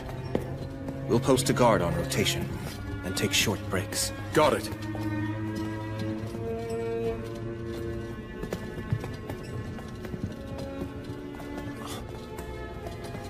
Hold it! A trap. I'll disarm it. Do you know where we are in these tunnels now? We should be close to approaching the Hall of Stone. The tunnels diverge drastically from that point. We're all good now. Come on. Okay.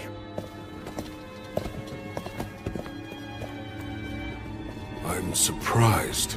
Yeah. We haven't been attacked by demons, not even once. So, that means that we were wrong about the dragon and the demons? They aren't working together? We can't say that for certain yet. Maybe they're all assembled in the Hall of Stone up ahead. Then they're just waiting there to ambush us. But if it turns out there's no ambush, it could mean that Al is right. Wait!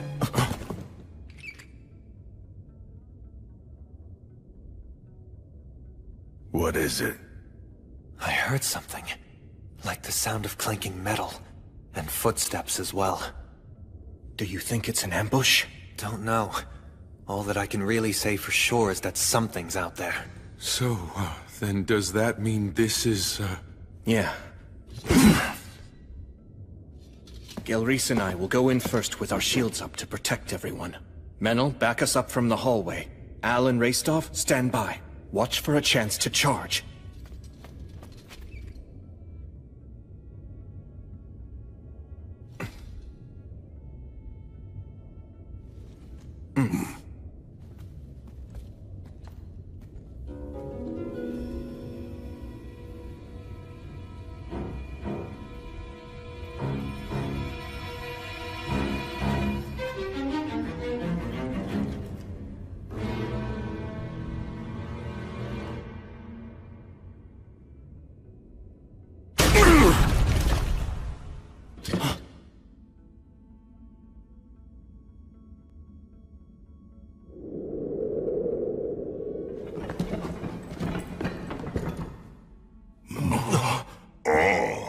A couple dwarves. Humans and an elf, too. But I thought that Lothor had fallen. Did this one escape? Don't worry, brethren. You're safe here.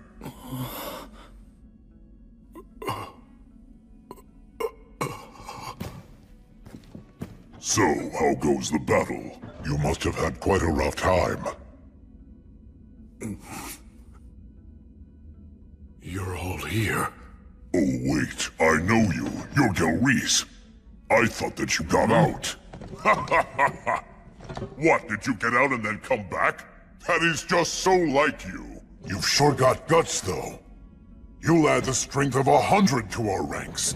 Fight alongside us.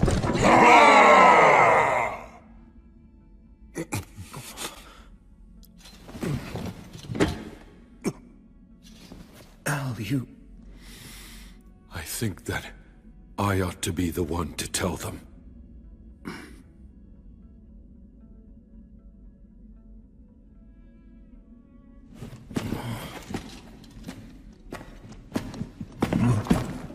Is this King Arvinger? No, he's not the king. The king should still be in the throne room. My name is Vindolfer. I carry in me the blood of Arvinger, the last king of the Iron Country. The last? He's not the last. We're still here. The Iron Country has not yet fallen. This is a fine estacade. You have prepared well. I can tell that you've continued to repair and improve it. That's right. It is the pinnacle of our engineering. We will not allow the demons to enter here. I see. But still...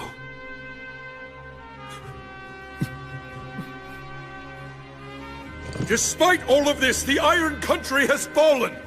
All of the warriors have died, and the great King Arvinger is dead! Lothor tragically withered away, and the Iron Country is now the Rust Mountains. Demons and a dragon lurk here! No, that simply cannot be. The Iron Country. It cannot fall. You know it's true! Do not avert your eyes from the truth, brave dwarf warriors! It was my grandfather, Arvinger, who struck back at the evil dragon and took one of his eyes! A heroic act celebrated by the gods themselves! And now, I, Vindolfer, have committed to carrying on his heroism! I'm here with the heroes of the present day! It's true that the Iron Country has fallen, but I pray that all who are lost may now sit at the side of our ancestral god Blaze, as well as that of Gracefield, goddess of light.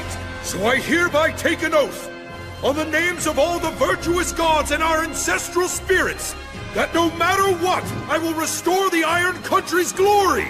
The kiln fires yet burn, and their flames will spread, burning away all the rust. Soon the Rust Mountains will be the Iron Mountains once again!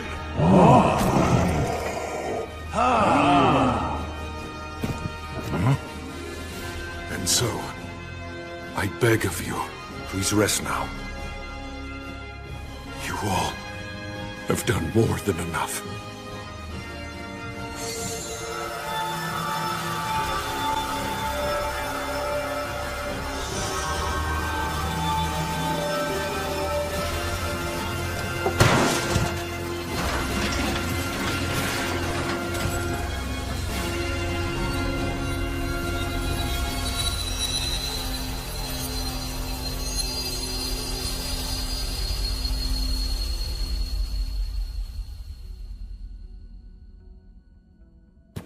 Good job. That was well said, young master. Now let's drive away the demons, and see to it you fulfill your vow. I'll make sure that I protect you even if it costs me my ancient life. I wouldn't exchange your life for anything. There's still so much that I need to learn from you. Such as about these mountains. And about how to fight. Who in their right mind makes pain-in-the-ass promises to rebuild an entire nation? Talk about dumb. Well, unlike the vows that you and Sir Will made, at least mine has an end in sight, so you know, yours is even dumber. But first we have to win, and then we have to survive. Yes. Sir Will, I'm sorry for the delay. Let's proceed. Your orders? You don't need to call me Sir any longer. I can't very well make a king be my thane. But... No! You are still Sir Will! The peerless knight I admire. I respect you deeply. I see. Guess I can't stop you then. What you did back there was commendable. I'm sure that they all felt blessed as well. Right. But should I also feel somewhat grateful to the god of the undead, or shouldn't I? Well, just a little bit couldn't really hurt, I suppose. Yeah.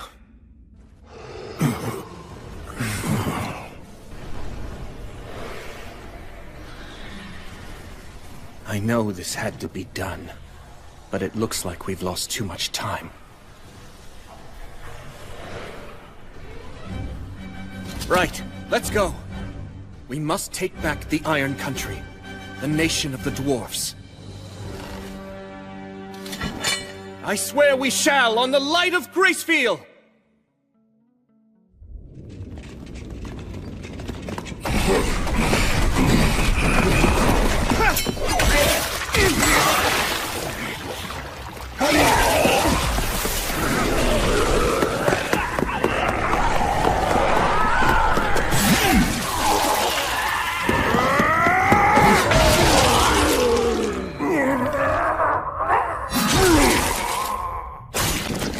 Take a right at the next junction! Right! Well, glad to see none of our guys on the front line are holding back. Will, you good? Yeah. We're not getting much pressure from demons behind us. I can handle it myself! Covering our backs on your own, huh? I see you're as brilliant as ever. Nice job. I'm really not, though. After all, I'm not alone. We're nearing the Hall of Light. The dragon's likely in the great cavern beyond it. I imagine demons will be waiting to intercept us in the hall. It's the throne room where the great King Orvinger delivered his final speech to our people. We must reclaim it. Yes. And we shall! If you say so, sure. I'll back you up. Yeah. Everything that was stolen should be taken back by its rightful owners.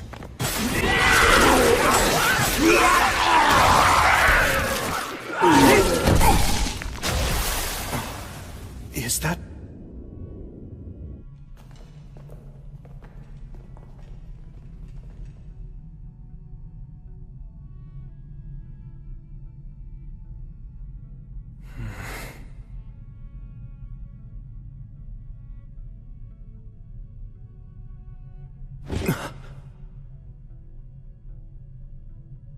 I think that's... the General. Scarabaeus.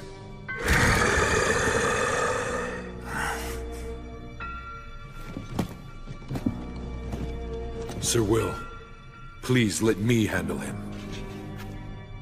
Al. No, wait. Vindolfer. I wish you good luck. You have my thanks. Hey, wait! It's fine, Menel. Let him do this. Hang on a minute. That's a general. It's way out of his league. Still, this is Al's battle now. It's a king's battle to reclaim his throne.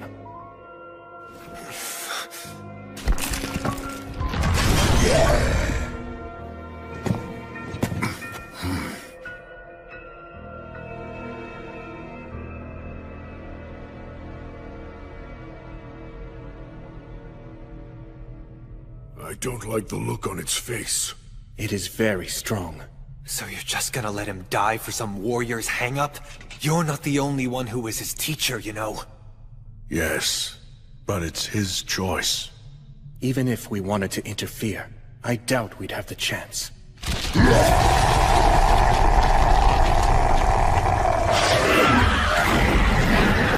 see what you mean.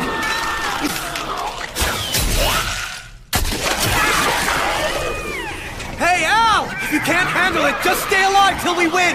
Don't die, okay? Right! Thank you for your kind offer, Sir Menel. But still, I'll win. I will defeat him! I swear on her light, and on his flames, that this denizen of the mountains will defeat you! Balaka Kazdo! Kazdo Emira!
Is that a blessing?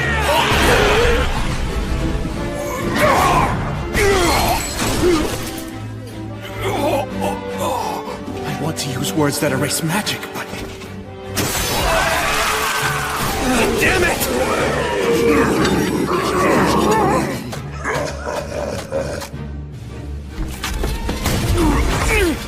Ow! It's all right, because... I will not lose this on my solemn vow and on the hopes of all of my brethren. I swear that I will take back our homeland!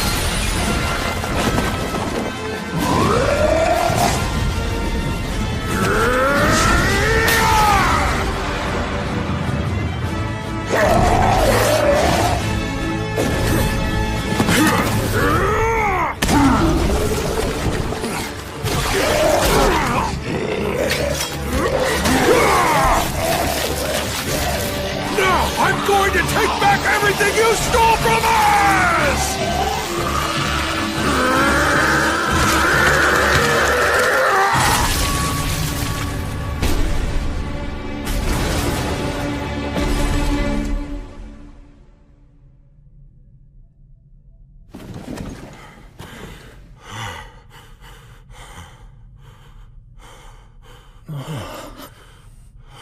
When they go into battle, it's like their souls are on fire. They have no fear of death. I've won! The enemy general...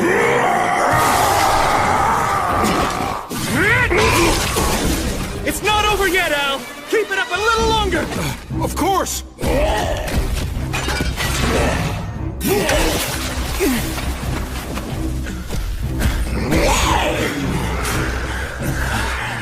We're nearing our limit. But this is their last commander! Dice there!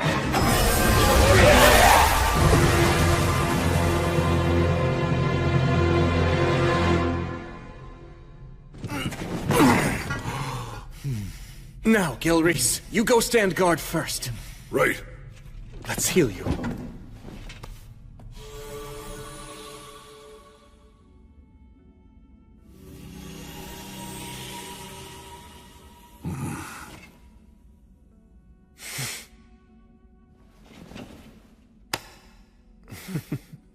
Man, I really thought that we were all dead meat there. The 5 of us charging into the demon's base was definitely a reckless move. Oh, that was well done. You did great, my man. Oh, no. I didn't really...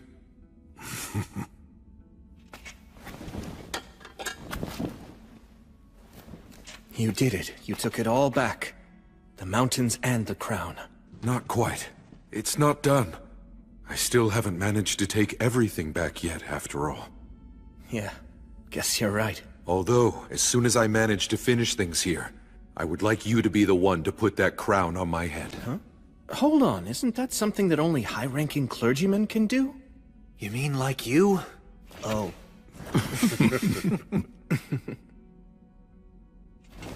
Let's go. Wait. Look at that. Scarabaeus' body is gone. But his head is still right there. Demons are supposed to turn to dust when they die. But even after he was beheaded... Let's track him down!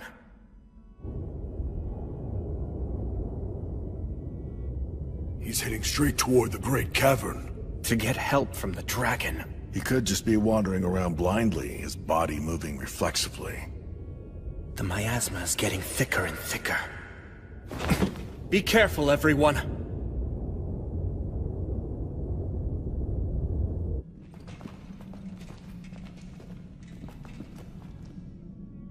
This is the Great Cavern. Look around, find him.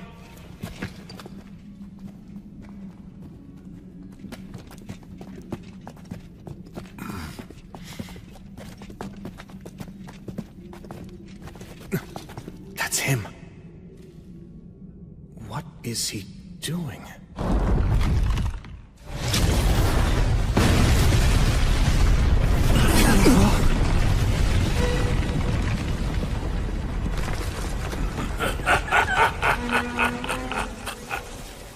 What a pathetic little weakling!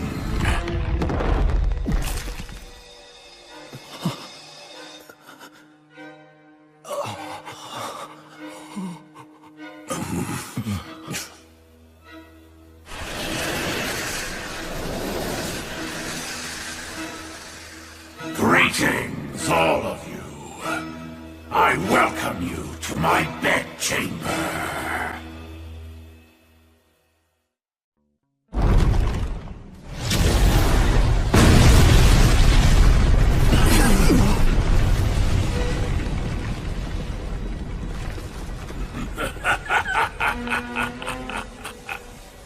What a pathetic little weakling!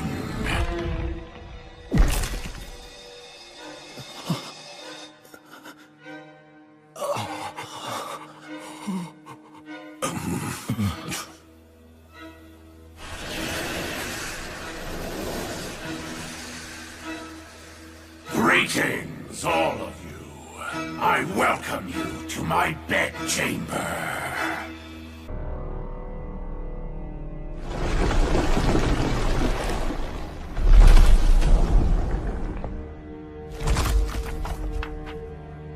You there, weak one.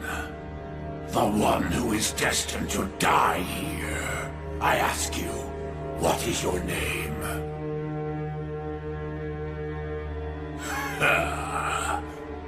What's the matter? Won't you give your name? Can't you even speak? This is... an overwhelming predator.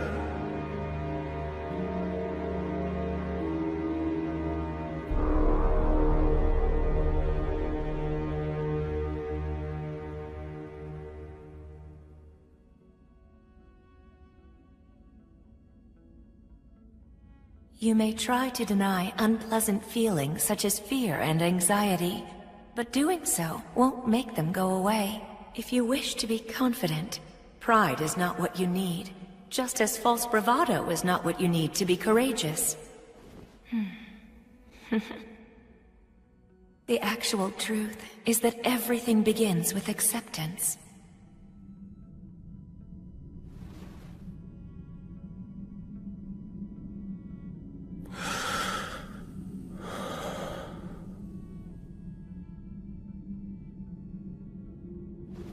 If you're going to ask someone's name, shouldn't you give your own first? Oh? It seems that you are not merely another one of the lowly rabble who are only seeking to plunder. Fine, I shall give you my name. I am the Sickle of the Gods, also called Calamity's Sickle. I was born with the last flicker of a star. My life is eternal and everlasting.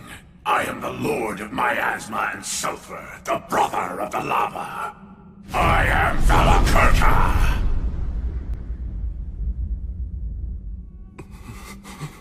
Now, answer my question. Who are you, small one?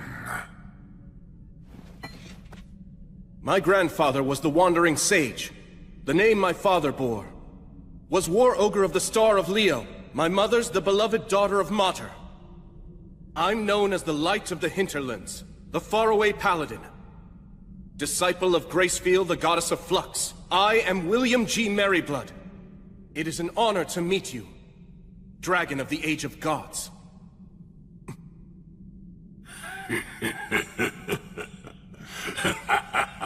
What serendipity! Such nostalgic names. Nostalgic? Had they been the ones who called upon me and established an agreement before the demons did, then perhaps we might have fought alongside each other instead of being adversaries. I sense a trace of the god of the undead scent on you, yet you proclaim yourself a disciple of the goddess of light. Yes, I see. Well, that explains the age disparity. Now then, I believe that concludes our introductions and inquiries. Yes.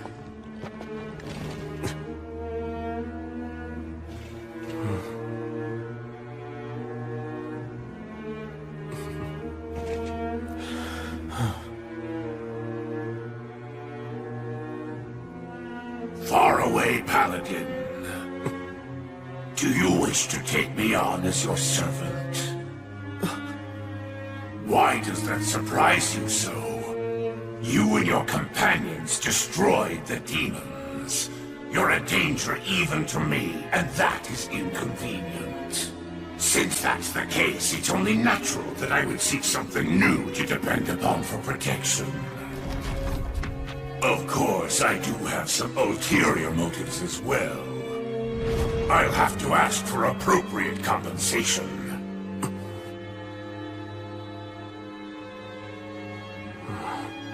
Have no fear. I have no wish to do battle against a brave warrior such as yourself. Yet, in a few decades, you'll kill me and destroy everything. You'll simply change your loyalties once again. That's how you always operate!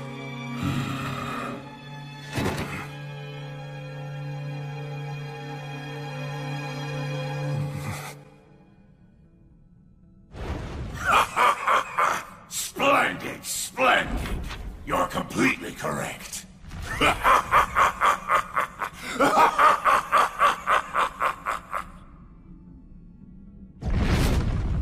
But then, it's really not such a bad deal, is it? He's right. If I accept the deal, I won't have to fight a losing battle today. After all, what reason do you really have to fight me? Did you not come to me armed with spear and determination because you perceive me as a threat to innocent people?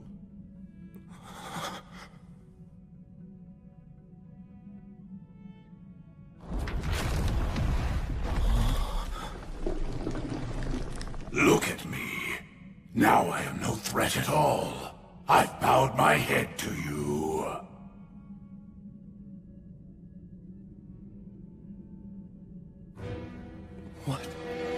What is going on? All right, make your choice. Show me you have what it takes. Prove you can wield authority over me. Now what will it be? Are you going to choose peace? Or will you choose battle, even if it means your demise? You should be aware that I'm not a patient creature. Act now, choose quickly.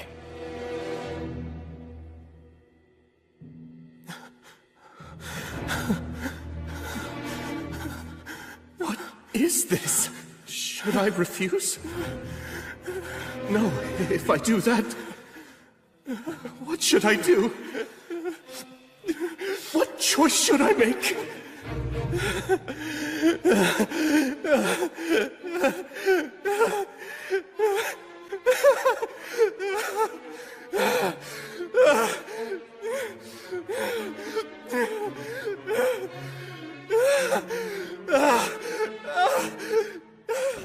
Someone...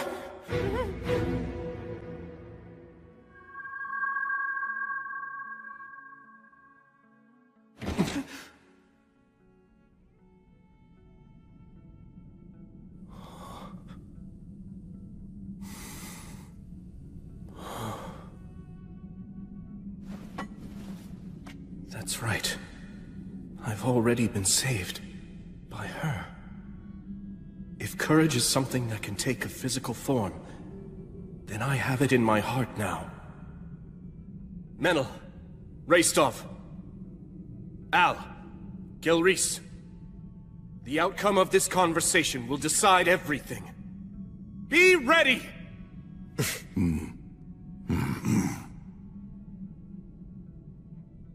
So then, have you decided? The time is upon you. You must choose, faraway paladin. Will it be peace or death? I won't choose. It's you who must decide, Valakirka. Oh? And just what is this choice? To mend your ways, or not?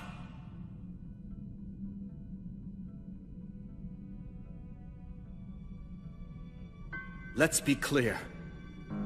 The peace that you're speaking about, it's merely a limited peace between you and me. It's not specifically peace for me, or for the innocent people you mentioned before. Am I wrong?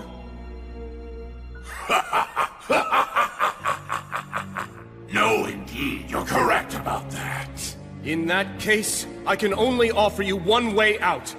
Mend your ways!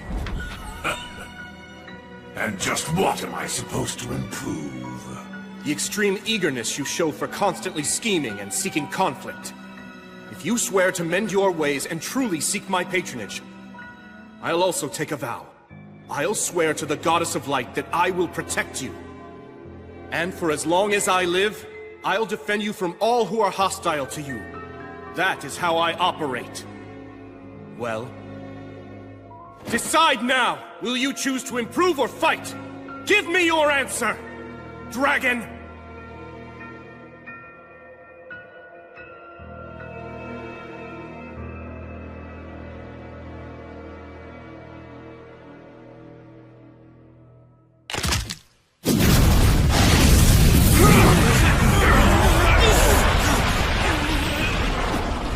Well done.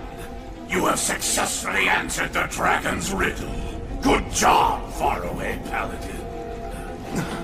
You are no reckless boy showing off his own strength for a lark. Nor are you cunning for the sake of protecting your own life. You walk the path that you consider to be righteous, and you do so with valor and wisdom. How marvelous. You are in every way the successor to those heroes of old. I hereby acknowledge you as the true hero that you are.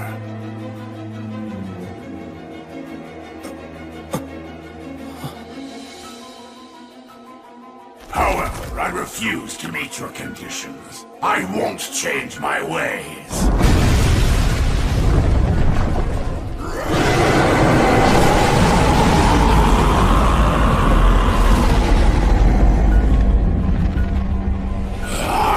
Great Valakirka!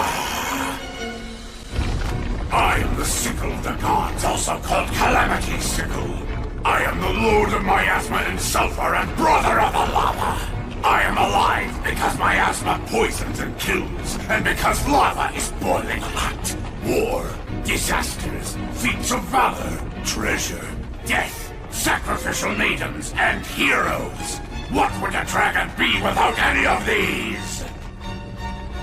I am Valakirka. I'm the oldest and most powerful of dragons, feared even by the gods. I am Valakirka!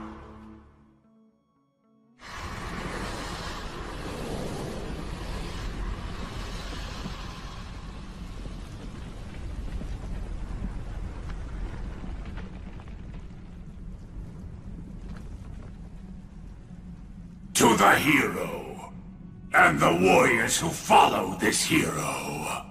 I could kill all of you right here and now, and add another page to my already terrifying history. Or I could be slain by you, and my defeat could become a song about an act of valor until the end of time. If you're prepared for the dragon's flames to burn your body and soul and erase you from the cycle of death and rebirth, then I shall allow you to bring your challenge against me. This is the great dragon of the Age of Gods. He's definitely an opponent I can respect. The faraway paladin, I, William G. Merryblood, will fight you!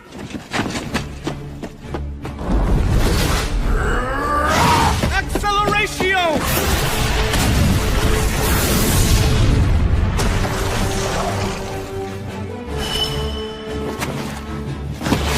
Lamina!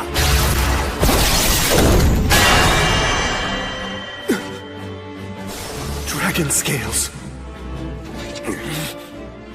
If you really do intend to fight him, you're going to want to aim for his old wounds. Dragon scales are very tough. I doubt that even blood would be able to cut through them and reach the dragon's flesh. I can't keep chasing after blood forever.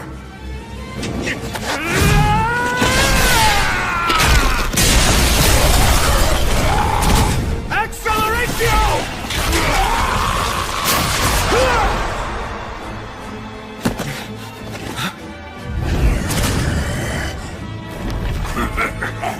You can break through a dragon's scales, huh? What perfect light exercise! This should help keep me away! Hey! Will's not the only one you're fighting!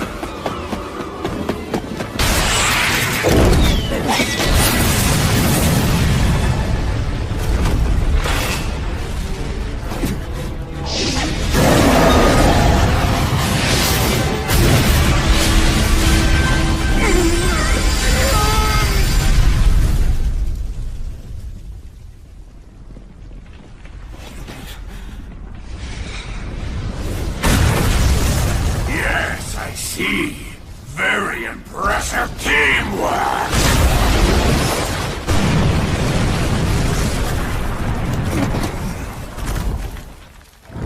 Flamo Ignis! Sylphs, oh sylphs! You maidens of the wind!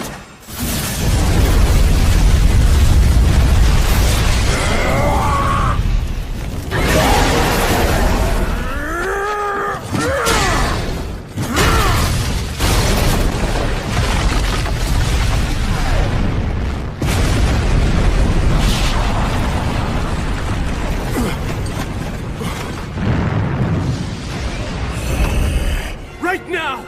Legata! Notice! Obligatio! Conciliat Sequitur!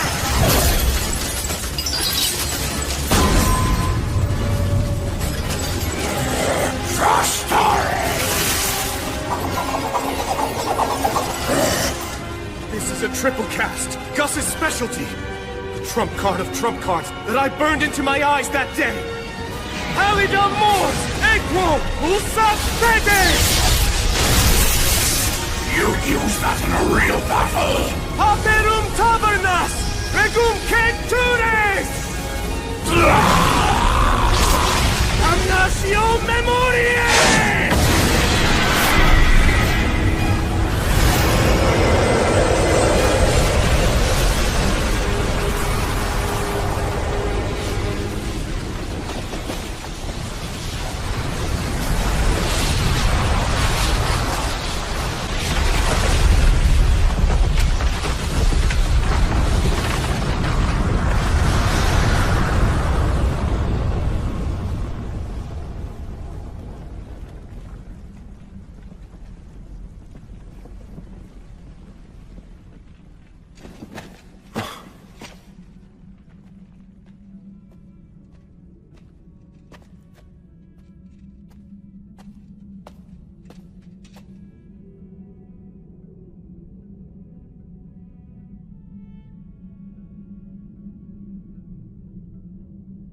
Did we win?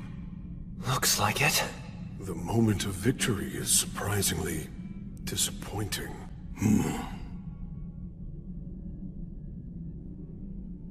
Huh?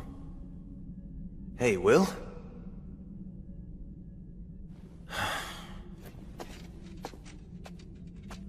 The dragon's destroyed, isn't it? Yet, I don't feel certain of our victory. Not everything is resolved by a battle to the death. Sometimes you win by pure chance. And yet...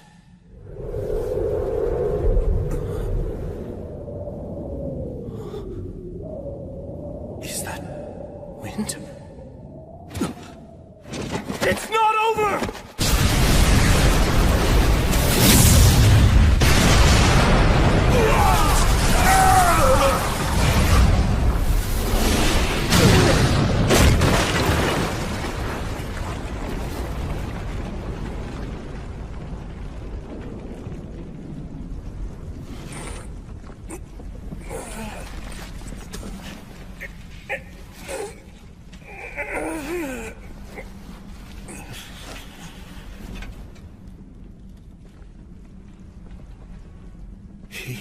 Changed.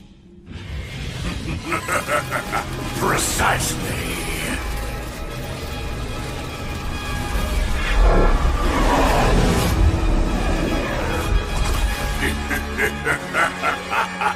Words of transformation.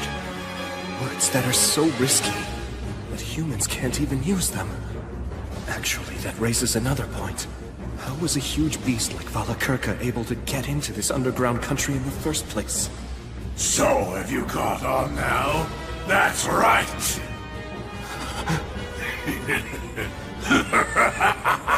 The words are all extremely well known to us dragons. Oh, I see. You'd hope that with the words of obliteration, you'd be able to erase even someone like me. That all you needed was for your aim to be true.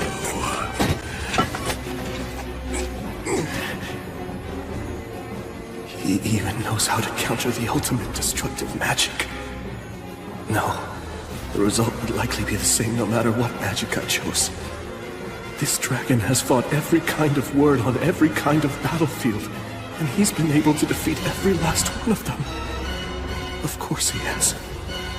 This is a dragon.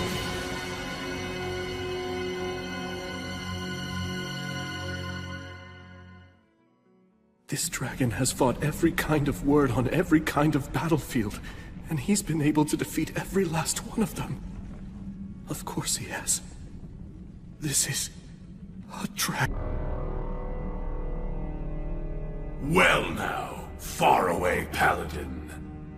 You fought bravely, and for that I commend you. Out of respect for the spirited fight that you've managed to put up thus far, I have an offer. Do you have any interest in serving me? I see that you're wise to my intentions, but I'm prepared to give you a justification. Should you refuse to accept my proposal, I'll burn your companions' flesh and bones, and even their very souls, till they're nothing but ashes. Thus threatened, you can say that you had no choice but to capitulate to the dragon to save your companions' lives.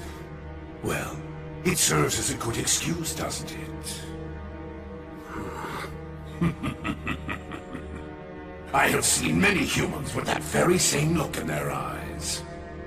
Even if I were to threaten to burn you to ashes, I know that you won't bend or falter. I can see that you're still trying to ensure that your companions don't suffer such a fate, while you continue to search to find a way out of this predicament. But no matter how hard you might try, all of your efforts are completely in vain. Am I wrong?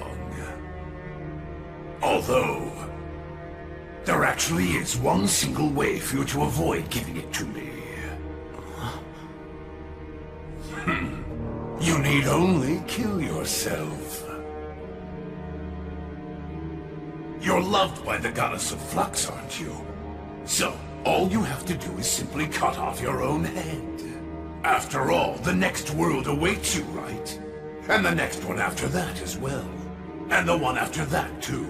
And even the one after that. You have an infinite number of chances, don't you?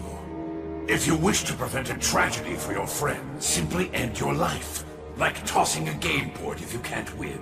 You can just tell yourself, not here, not now, next time. This isn't the right moment for me to fight. No way. I won't choose that. Very well, then. To be frank, if you don't place a higher value upon your own life than that, I don't want you in my service. All right, now choose. Will you side with me? Or will you fight me and in doing so, die? I can well imagine what would happen if I were to take your side. I simply cannot bow to you. Then your companions will die. We all came here prepared for that possibility. If any of us are lost, so long as just a single one of us survives to put a blade to your throat, that will be enough. But surely you see that you have no chance at all of winning this fight. Yes, I do. If I persist, use this blade, and strike you, thousands or millions of times, I'll win this battle. Am I wrong? Maybe you could, but only after thousands or millions of miracles come to pass. It doesn't matter how many thousands, millions, or even billions it takes. If I have a chance at winning, if there's even a possibility of keeping my promise, then I'll take it. So now, you'll see how stubborn I can be. Dragon Valakirka! Speak your peace, faraway paladin. I'll slay you. Right now! I'll strike you down long before you can! Fortis Vita! Acceleratio! Cadere Uranium!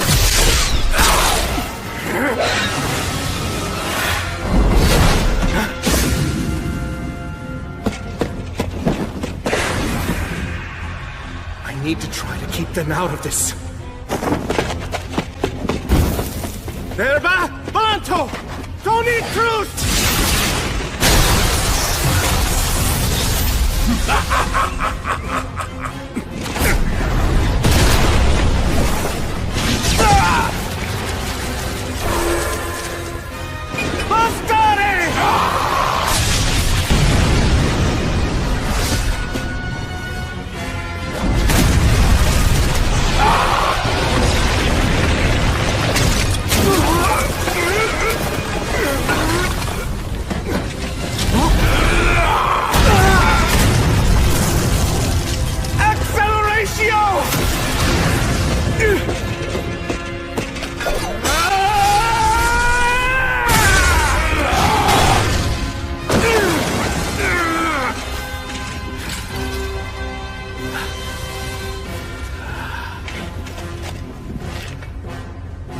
Pale moon.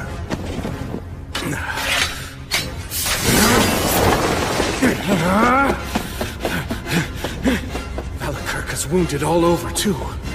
If I can just manage to stab him somewhere with Overeater and extract his life force. Truly a shame.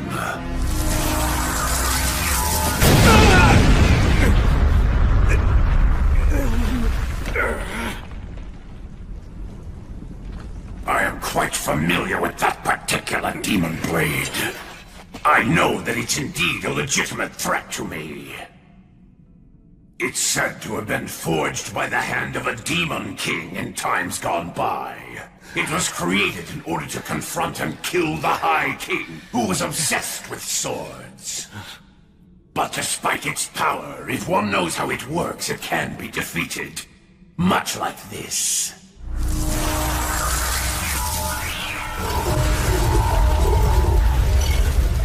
I guess he has no intention of fighting at close range anymore. While I admit that this battle has been an entertaining experience, I have to confess that I never dreamed a mere human could make a fight as difficult as you've managed to make this one. Faraway Paladin, William G. Merryblood. My mana. It's already...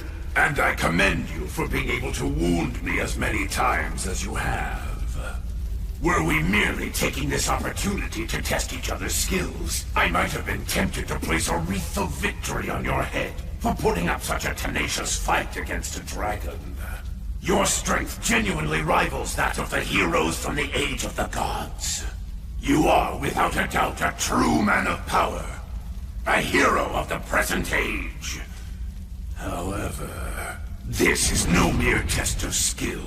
It's a battle to the death. I won't make you suffer. At the very least, I'll allow you to die quickly! I swore an oath. I made a vow to the goddess!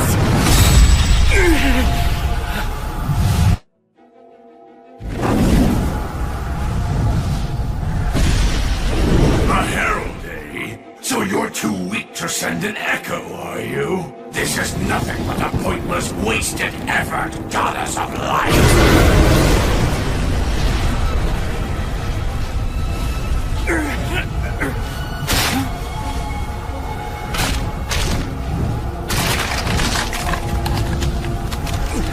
Goddess! So you value your hero's life that much, do you? But be that as it may, the intervention of a mere herald from one single god isn't enough to change anything about the outcome.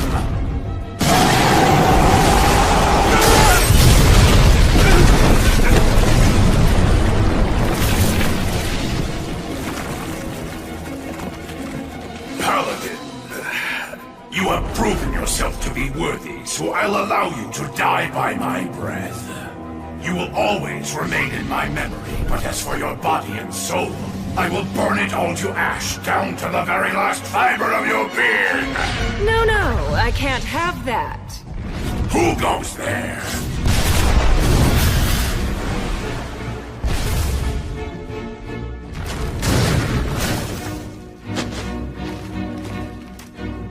This hero is my prey. I've chosen him as my enemy. After having watched him fight, I'm absolutely certain about that. And I won't have him defeated by someone else right in front of me. The god of the undead here? Stagnate? Well now, evil dragon Velikirka. I believe you said that the intervention of a mere herald from one single god isn't enough to change anything. And you're right. I told him that too. That's the same prediction that I gave him. I said that heroes are insufficient, even with the goddess of light helping. That's true. There's no chance of slaying a dragon like Calamity's sickle. But you know, now that I come to think about it, I didn't consider what could happen if such an intervention actually involved two gods.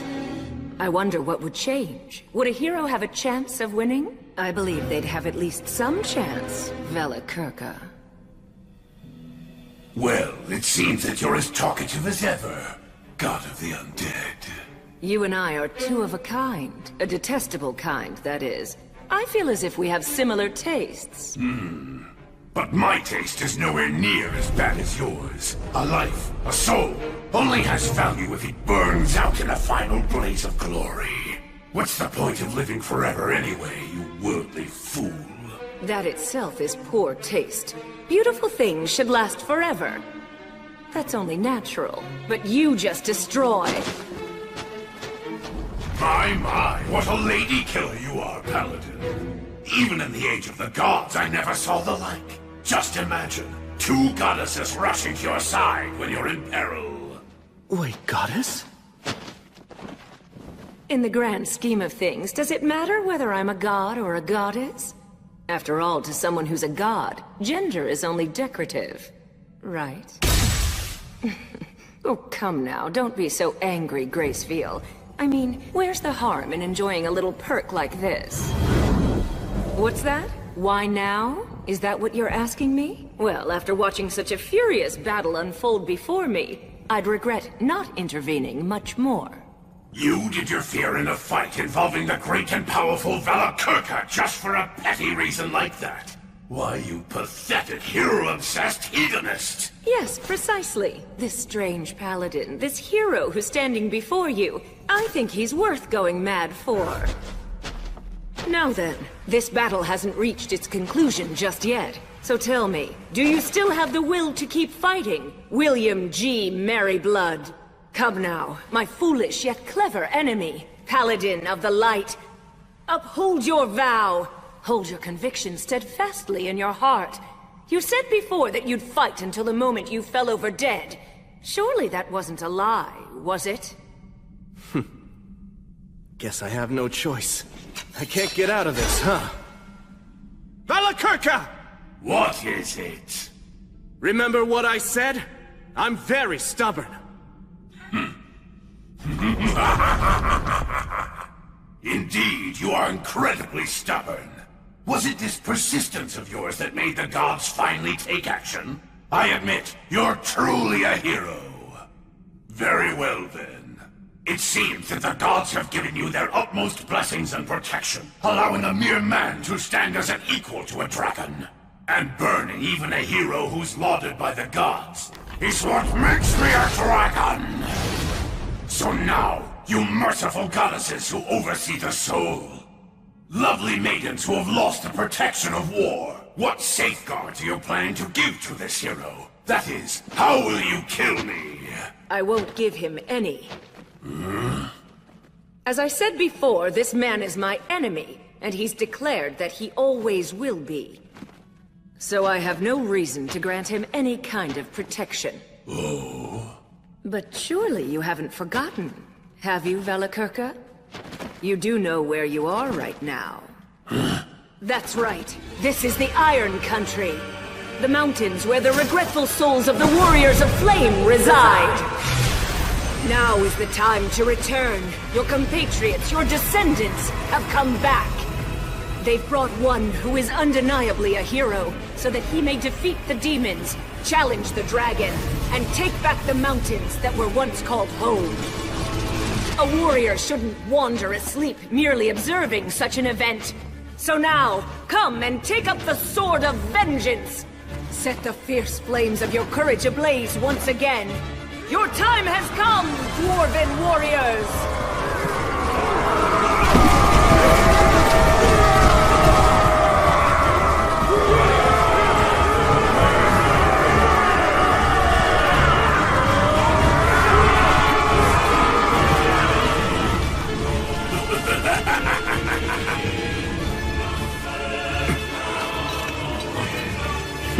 You guys haven't all become undead, have you?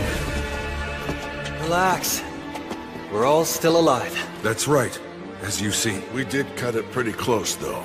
That solo battle of yours kept the dragon distracted for a while. Then, with the protection of our ancestral god. Well, it took a while since I'm not used to it, but I healed us all. I see.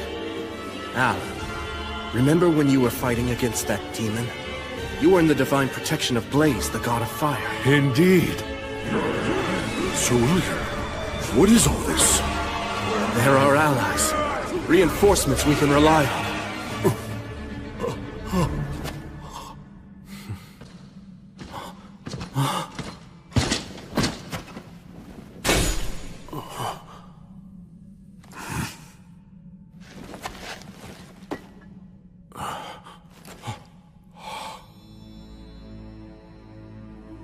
Your grandfather.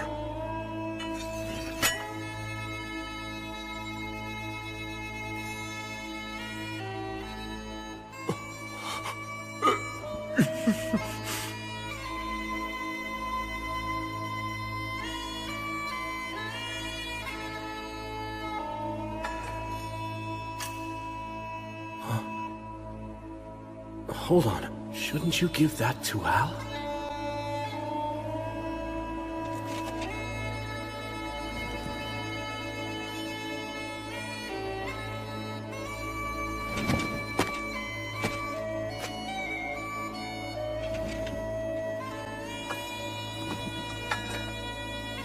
Hold on. enchanted sword handed down among the dwarves since the age of the gods. This blade took one of Valakirka's eyes. Hero of the light. Care for my grandson, and for these mountains. Please. Grandfather! Valakirka's flames burn everything, even souls. No way. Not yet. It's not over yet.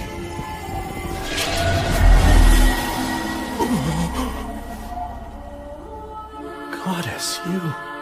Hear me, all of you who cannot preserve your souls. You who've been burned by the dragon's breath and cannot return to the cycle of rebirth. You who were born into this world, lived well, and enjoyed life to the fullest, I bestow upon you this final blessing. If, even in death, even after your souls have perished, you still wish to pursue what is good and right, I shall guide you. Standing before you are the heroes of the present day. Gather within them!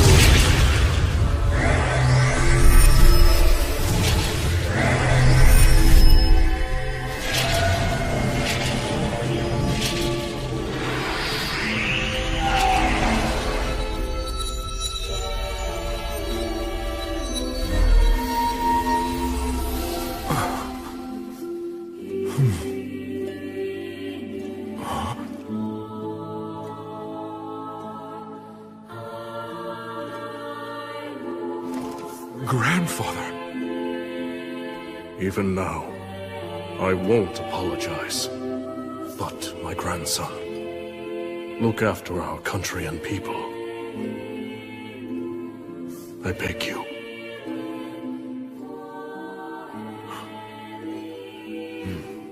I will. You can count on me.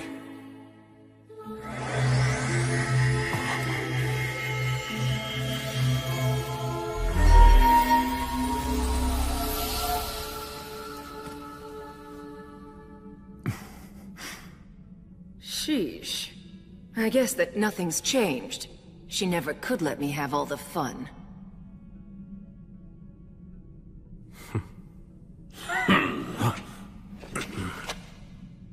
It seems that you're finally ready, faraway paladin.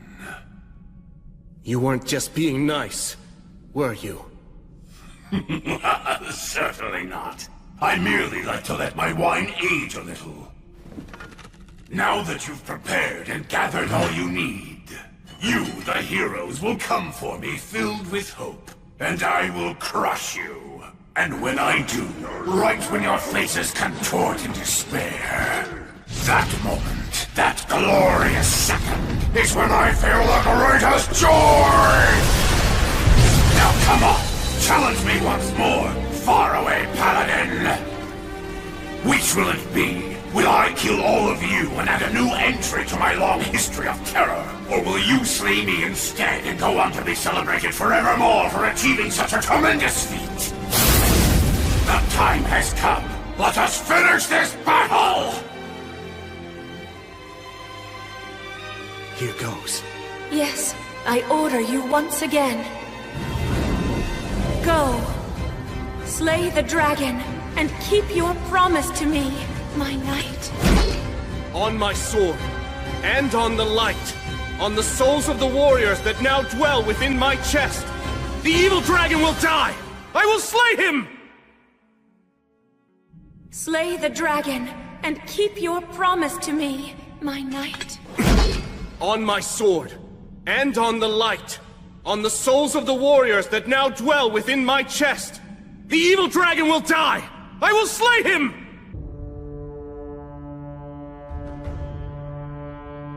Burn, flames of courage! It's time for retribution! Evil ends now! Bellator! Bellator!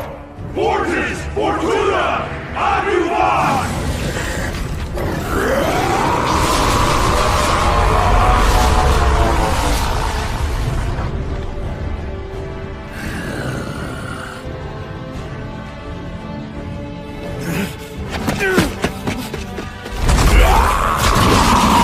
Divine protection of light!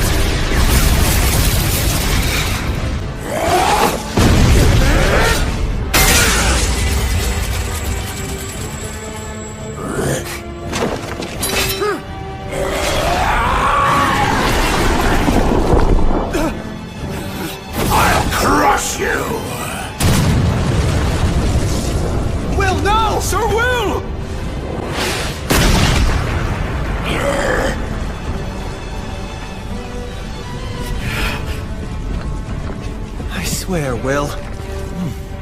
He's figured out the dragon's moves.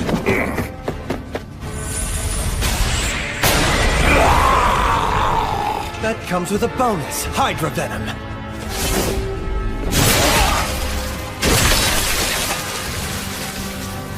Now, fire!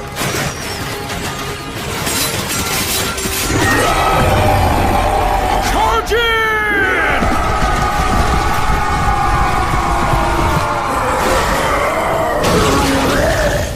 Quick, defend! Now burn brightly!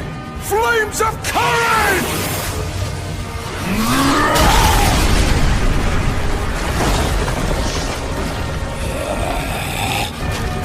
This is our homeland, and we're taking it back right now!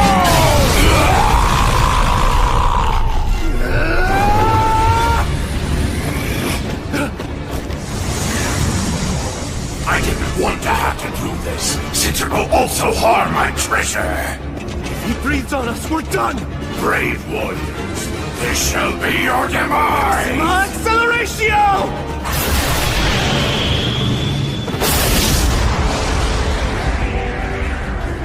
Solus Ortus!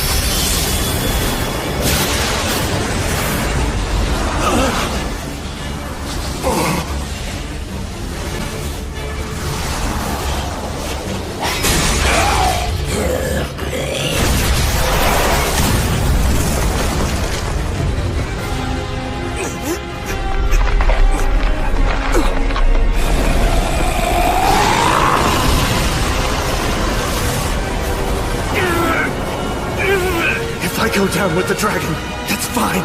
You must not give up.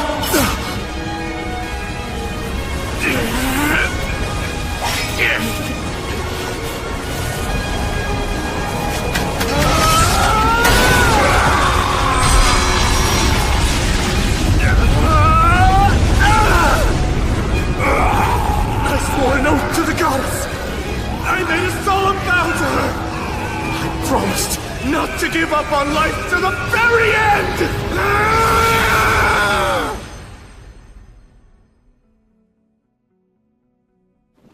Will. Hey, Will. Please, Sir Will. Huh? Hold on. Am I? Come on, speak to me. Will, are you all right?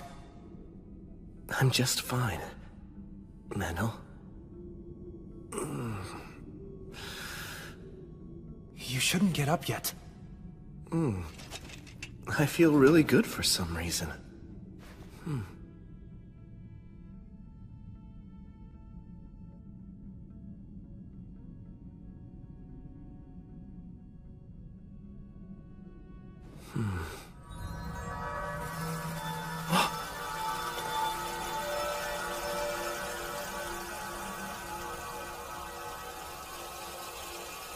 You guys saved us. Thank you all very much. We appreciate your help. Farewell to you, my comrades, my ancestors. The young master and I will take over everything from this point onward. I promise. I'll restore the Iron Country to its former glory.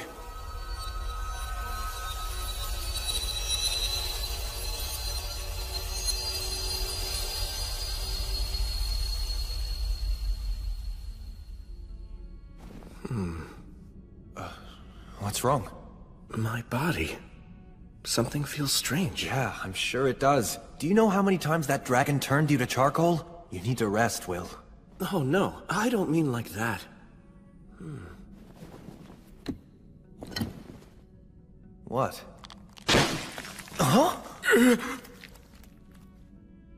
What's this? You absorbed the dragon's life force through that demon blade. It's obvious. The dragon's breath burned your body and soul until they were red hot. It tempered you, and then his blood hardened you, just like forged metal. What? To put it plainly, Valakirka's dragon factor has interwoven itself deeply into your body and soul. Ordinary blades will no longer be able to cut you, and weak words will feel as if they're nothing more than a light breeze on your skin. Oh, However, your new condition increases your animal nature. Don't let this power make you arrogant. Make every effort to keep the dragon factor quiet. If you don't, then it will only bring you to ruin. And to be honest, I do not wish to see you die such a pitiful death. Stagnate, you... I'm afraid I've been rather free with the use of my power. But then, since I helped you slay the dragon, you now owe me. I'd say that's not such a bad trade-off. You do feel indebted to me, don't you? Yes. Excellent. You see, when dealing with a hero such as yourself, pinning you down and forcing you to yield to me is much less effective than making you feel grateful and indebted to me. It is a shame that Gracefield guided those dwarf warriors away, but why should I bother seeking them out simply to make trouble for you, when asking for nothing and simply making you more and more indebted to me will prove more profitable later on? That's exactly what scares me about you. Then I shall go now.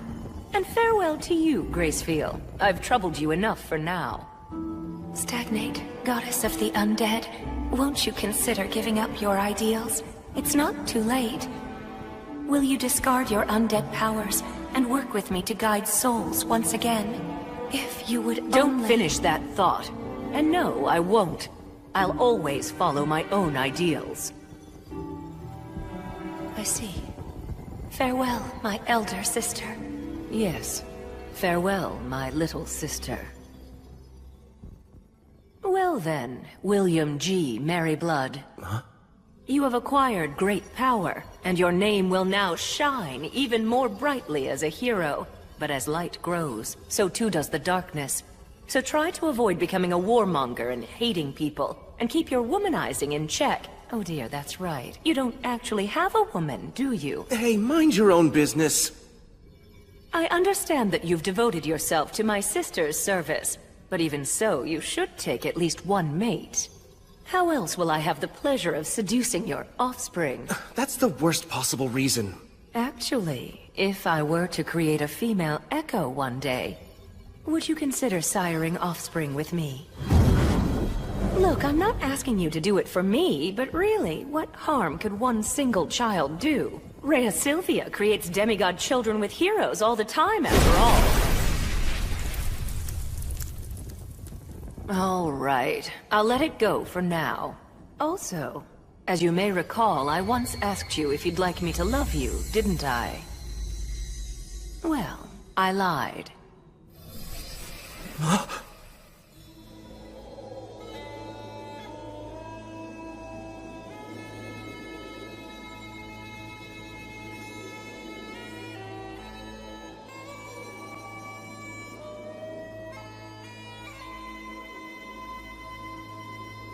Because the fact is, I already love you, William G. Merryblood.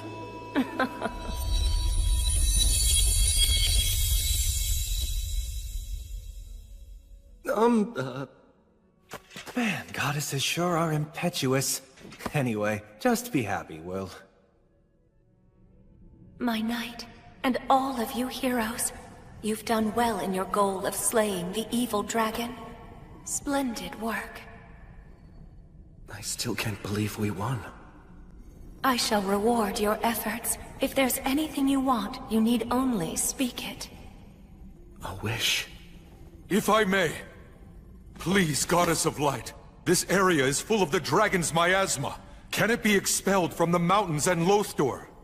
Now that the evil dragon is gone, this request can be granted, at least to an extent.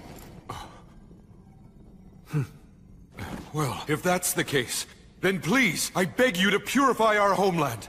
Yeah, I'd like to ask for that as well. Gotta think of Dina and her people. And I shall also make the same request of you for the sake of my fallen compatriots. I'm fine with that too. Just being able to fight the dragon was enough for me. Add my name too. I request your purification and blessing. Very well. I have heard your wishes.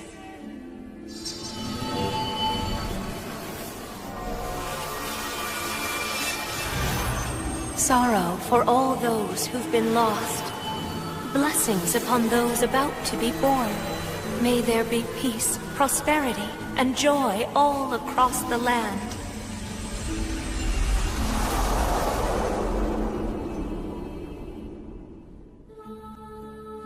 Now, you heroes who've slain the dragon, you brave souls who've reclaimed and restored this land, henceforth, may the blessing of the light be with you.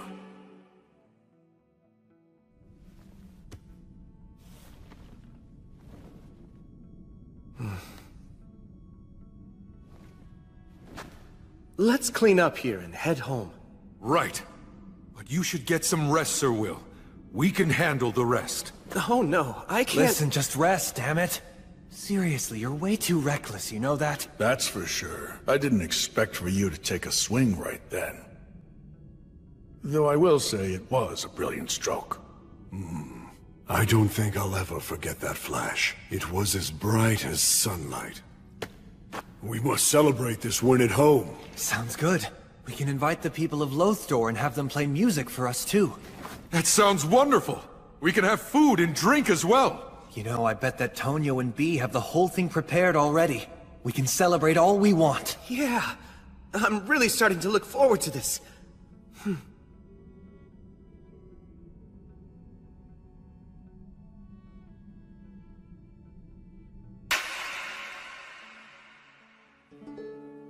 We took some of the dragon's treasure and a few of his scales as proof of the successful completion of our quest. Shortly after, we headed out for town.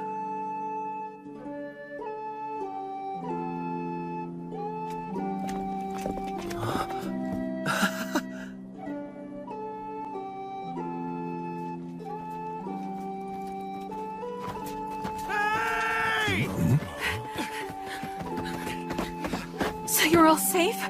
Well, yeah. I mean, can't you tell? I heard the dragons roar and then all was silent. Soon after, a strange fire spread across the land and the entire area was cleansed. Sincerely, I'm so glad.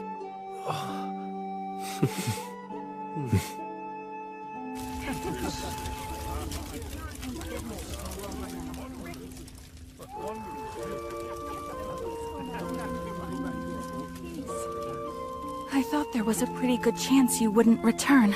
I'm not gonna die. I have too much to do. Oh, like what? Well, for starters, there's rebuilding this place. The effects of the dragon's miasma still linger, right? That's true.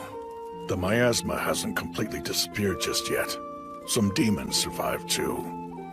You're going to give some of the dragon's treasure to us? Yes, there's more than enough to go around. You can use it to help rebuild for now. Although, I fear that would be... I think we should take him up on his offer. Now that we've taken back the mountains, the former residents of the Iron Country will surely return soon.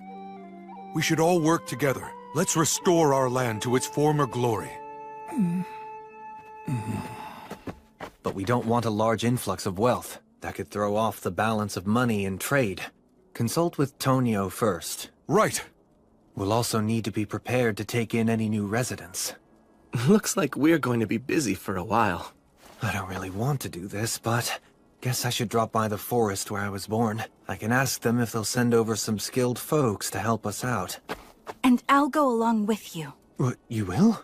The one who's making the request should be there to plead in person. Yeah, I guess you're right. We'll cross the ocean when spring comes then. Or do I even need to go? Just admit you're happy.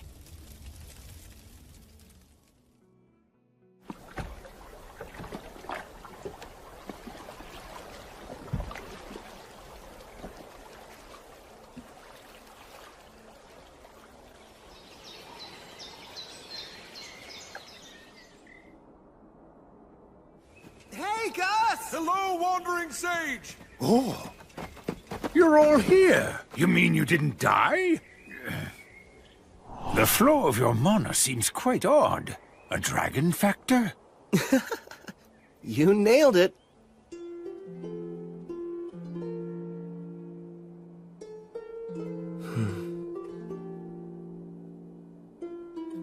That's actually a curse, you know. Yes, I know.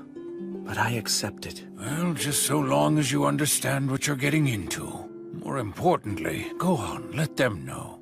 All right. I'm home. I made it back from defeating the dragon. The two of you saved me yet again. Thank you.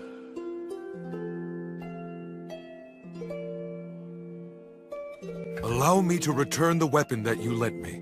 No need. Just keep it. I have no use for it. Oh, but, isn't it a memento of your beloved comrade? My, how kind. You're really quite sincere. It's precisely because it belonged to my comrade that I simply can't bring myself to let it rot away in storage. Well then, I gratefully accept it.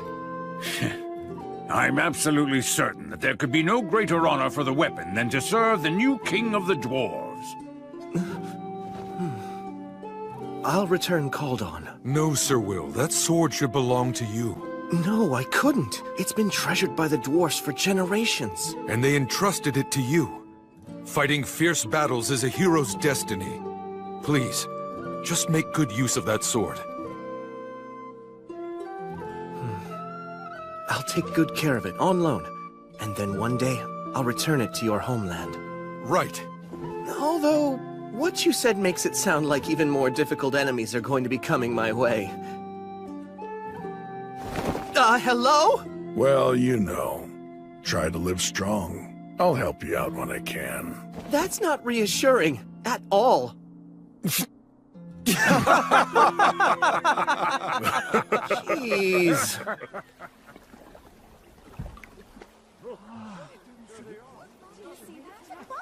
Is that them?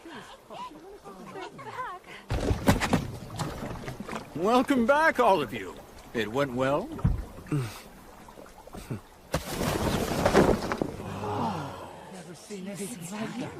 Incredible.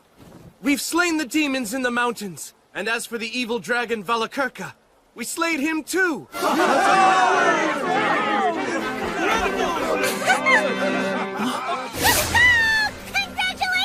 Bee! And everyone's okay? That's so awesome! What's that? Is that a dragon horde? Let me go see! I'm gonna write a song about it! Whoa, what's that? New equipment? Cool! Where did you get it?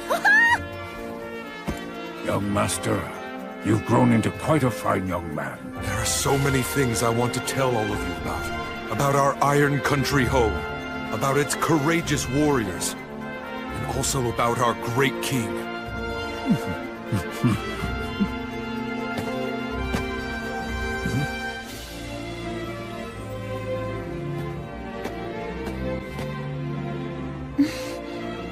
It's good to have you back. Indeed. All right, everyone. Our lord and his companions must be tired. They've only just gotten back from defeating a dragon, after all. We have to give them some time to get a little rest now. And then tomorrow we'll kick off the party. We'll cheer the dragon's end. Tomorrow, you can eat, drink, and sing all you want. Come, help us celebrate! Yeah!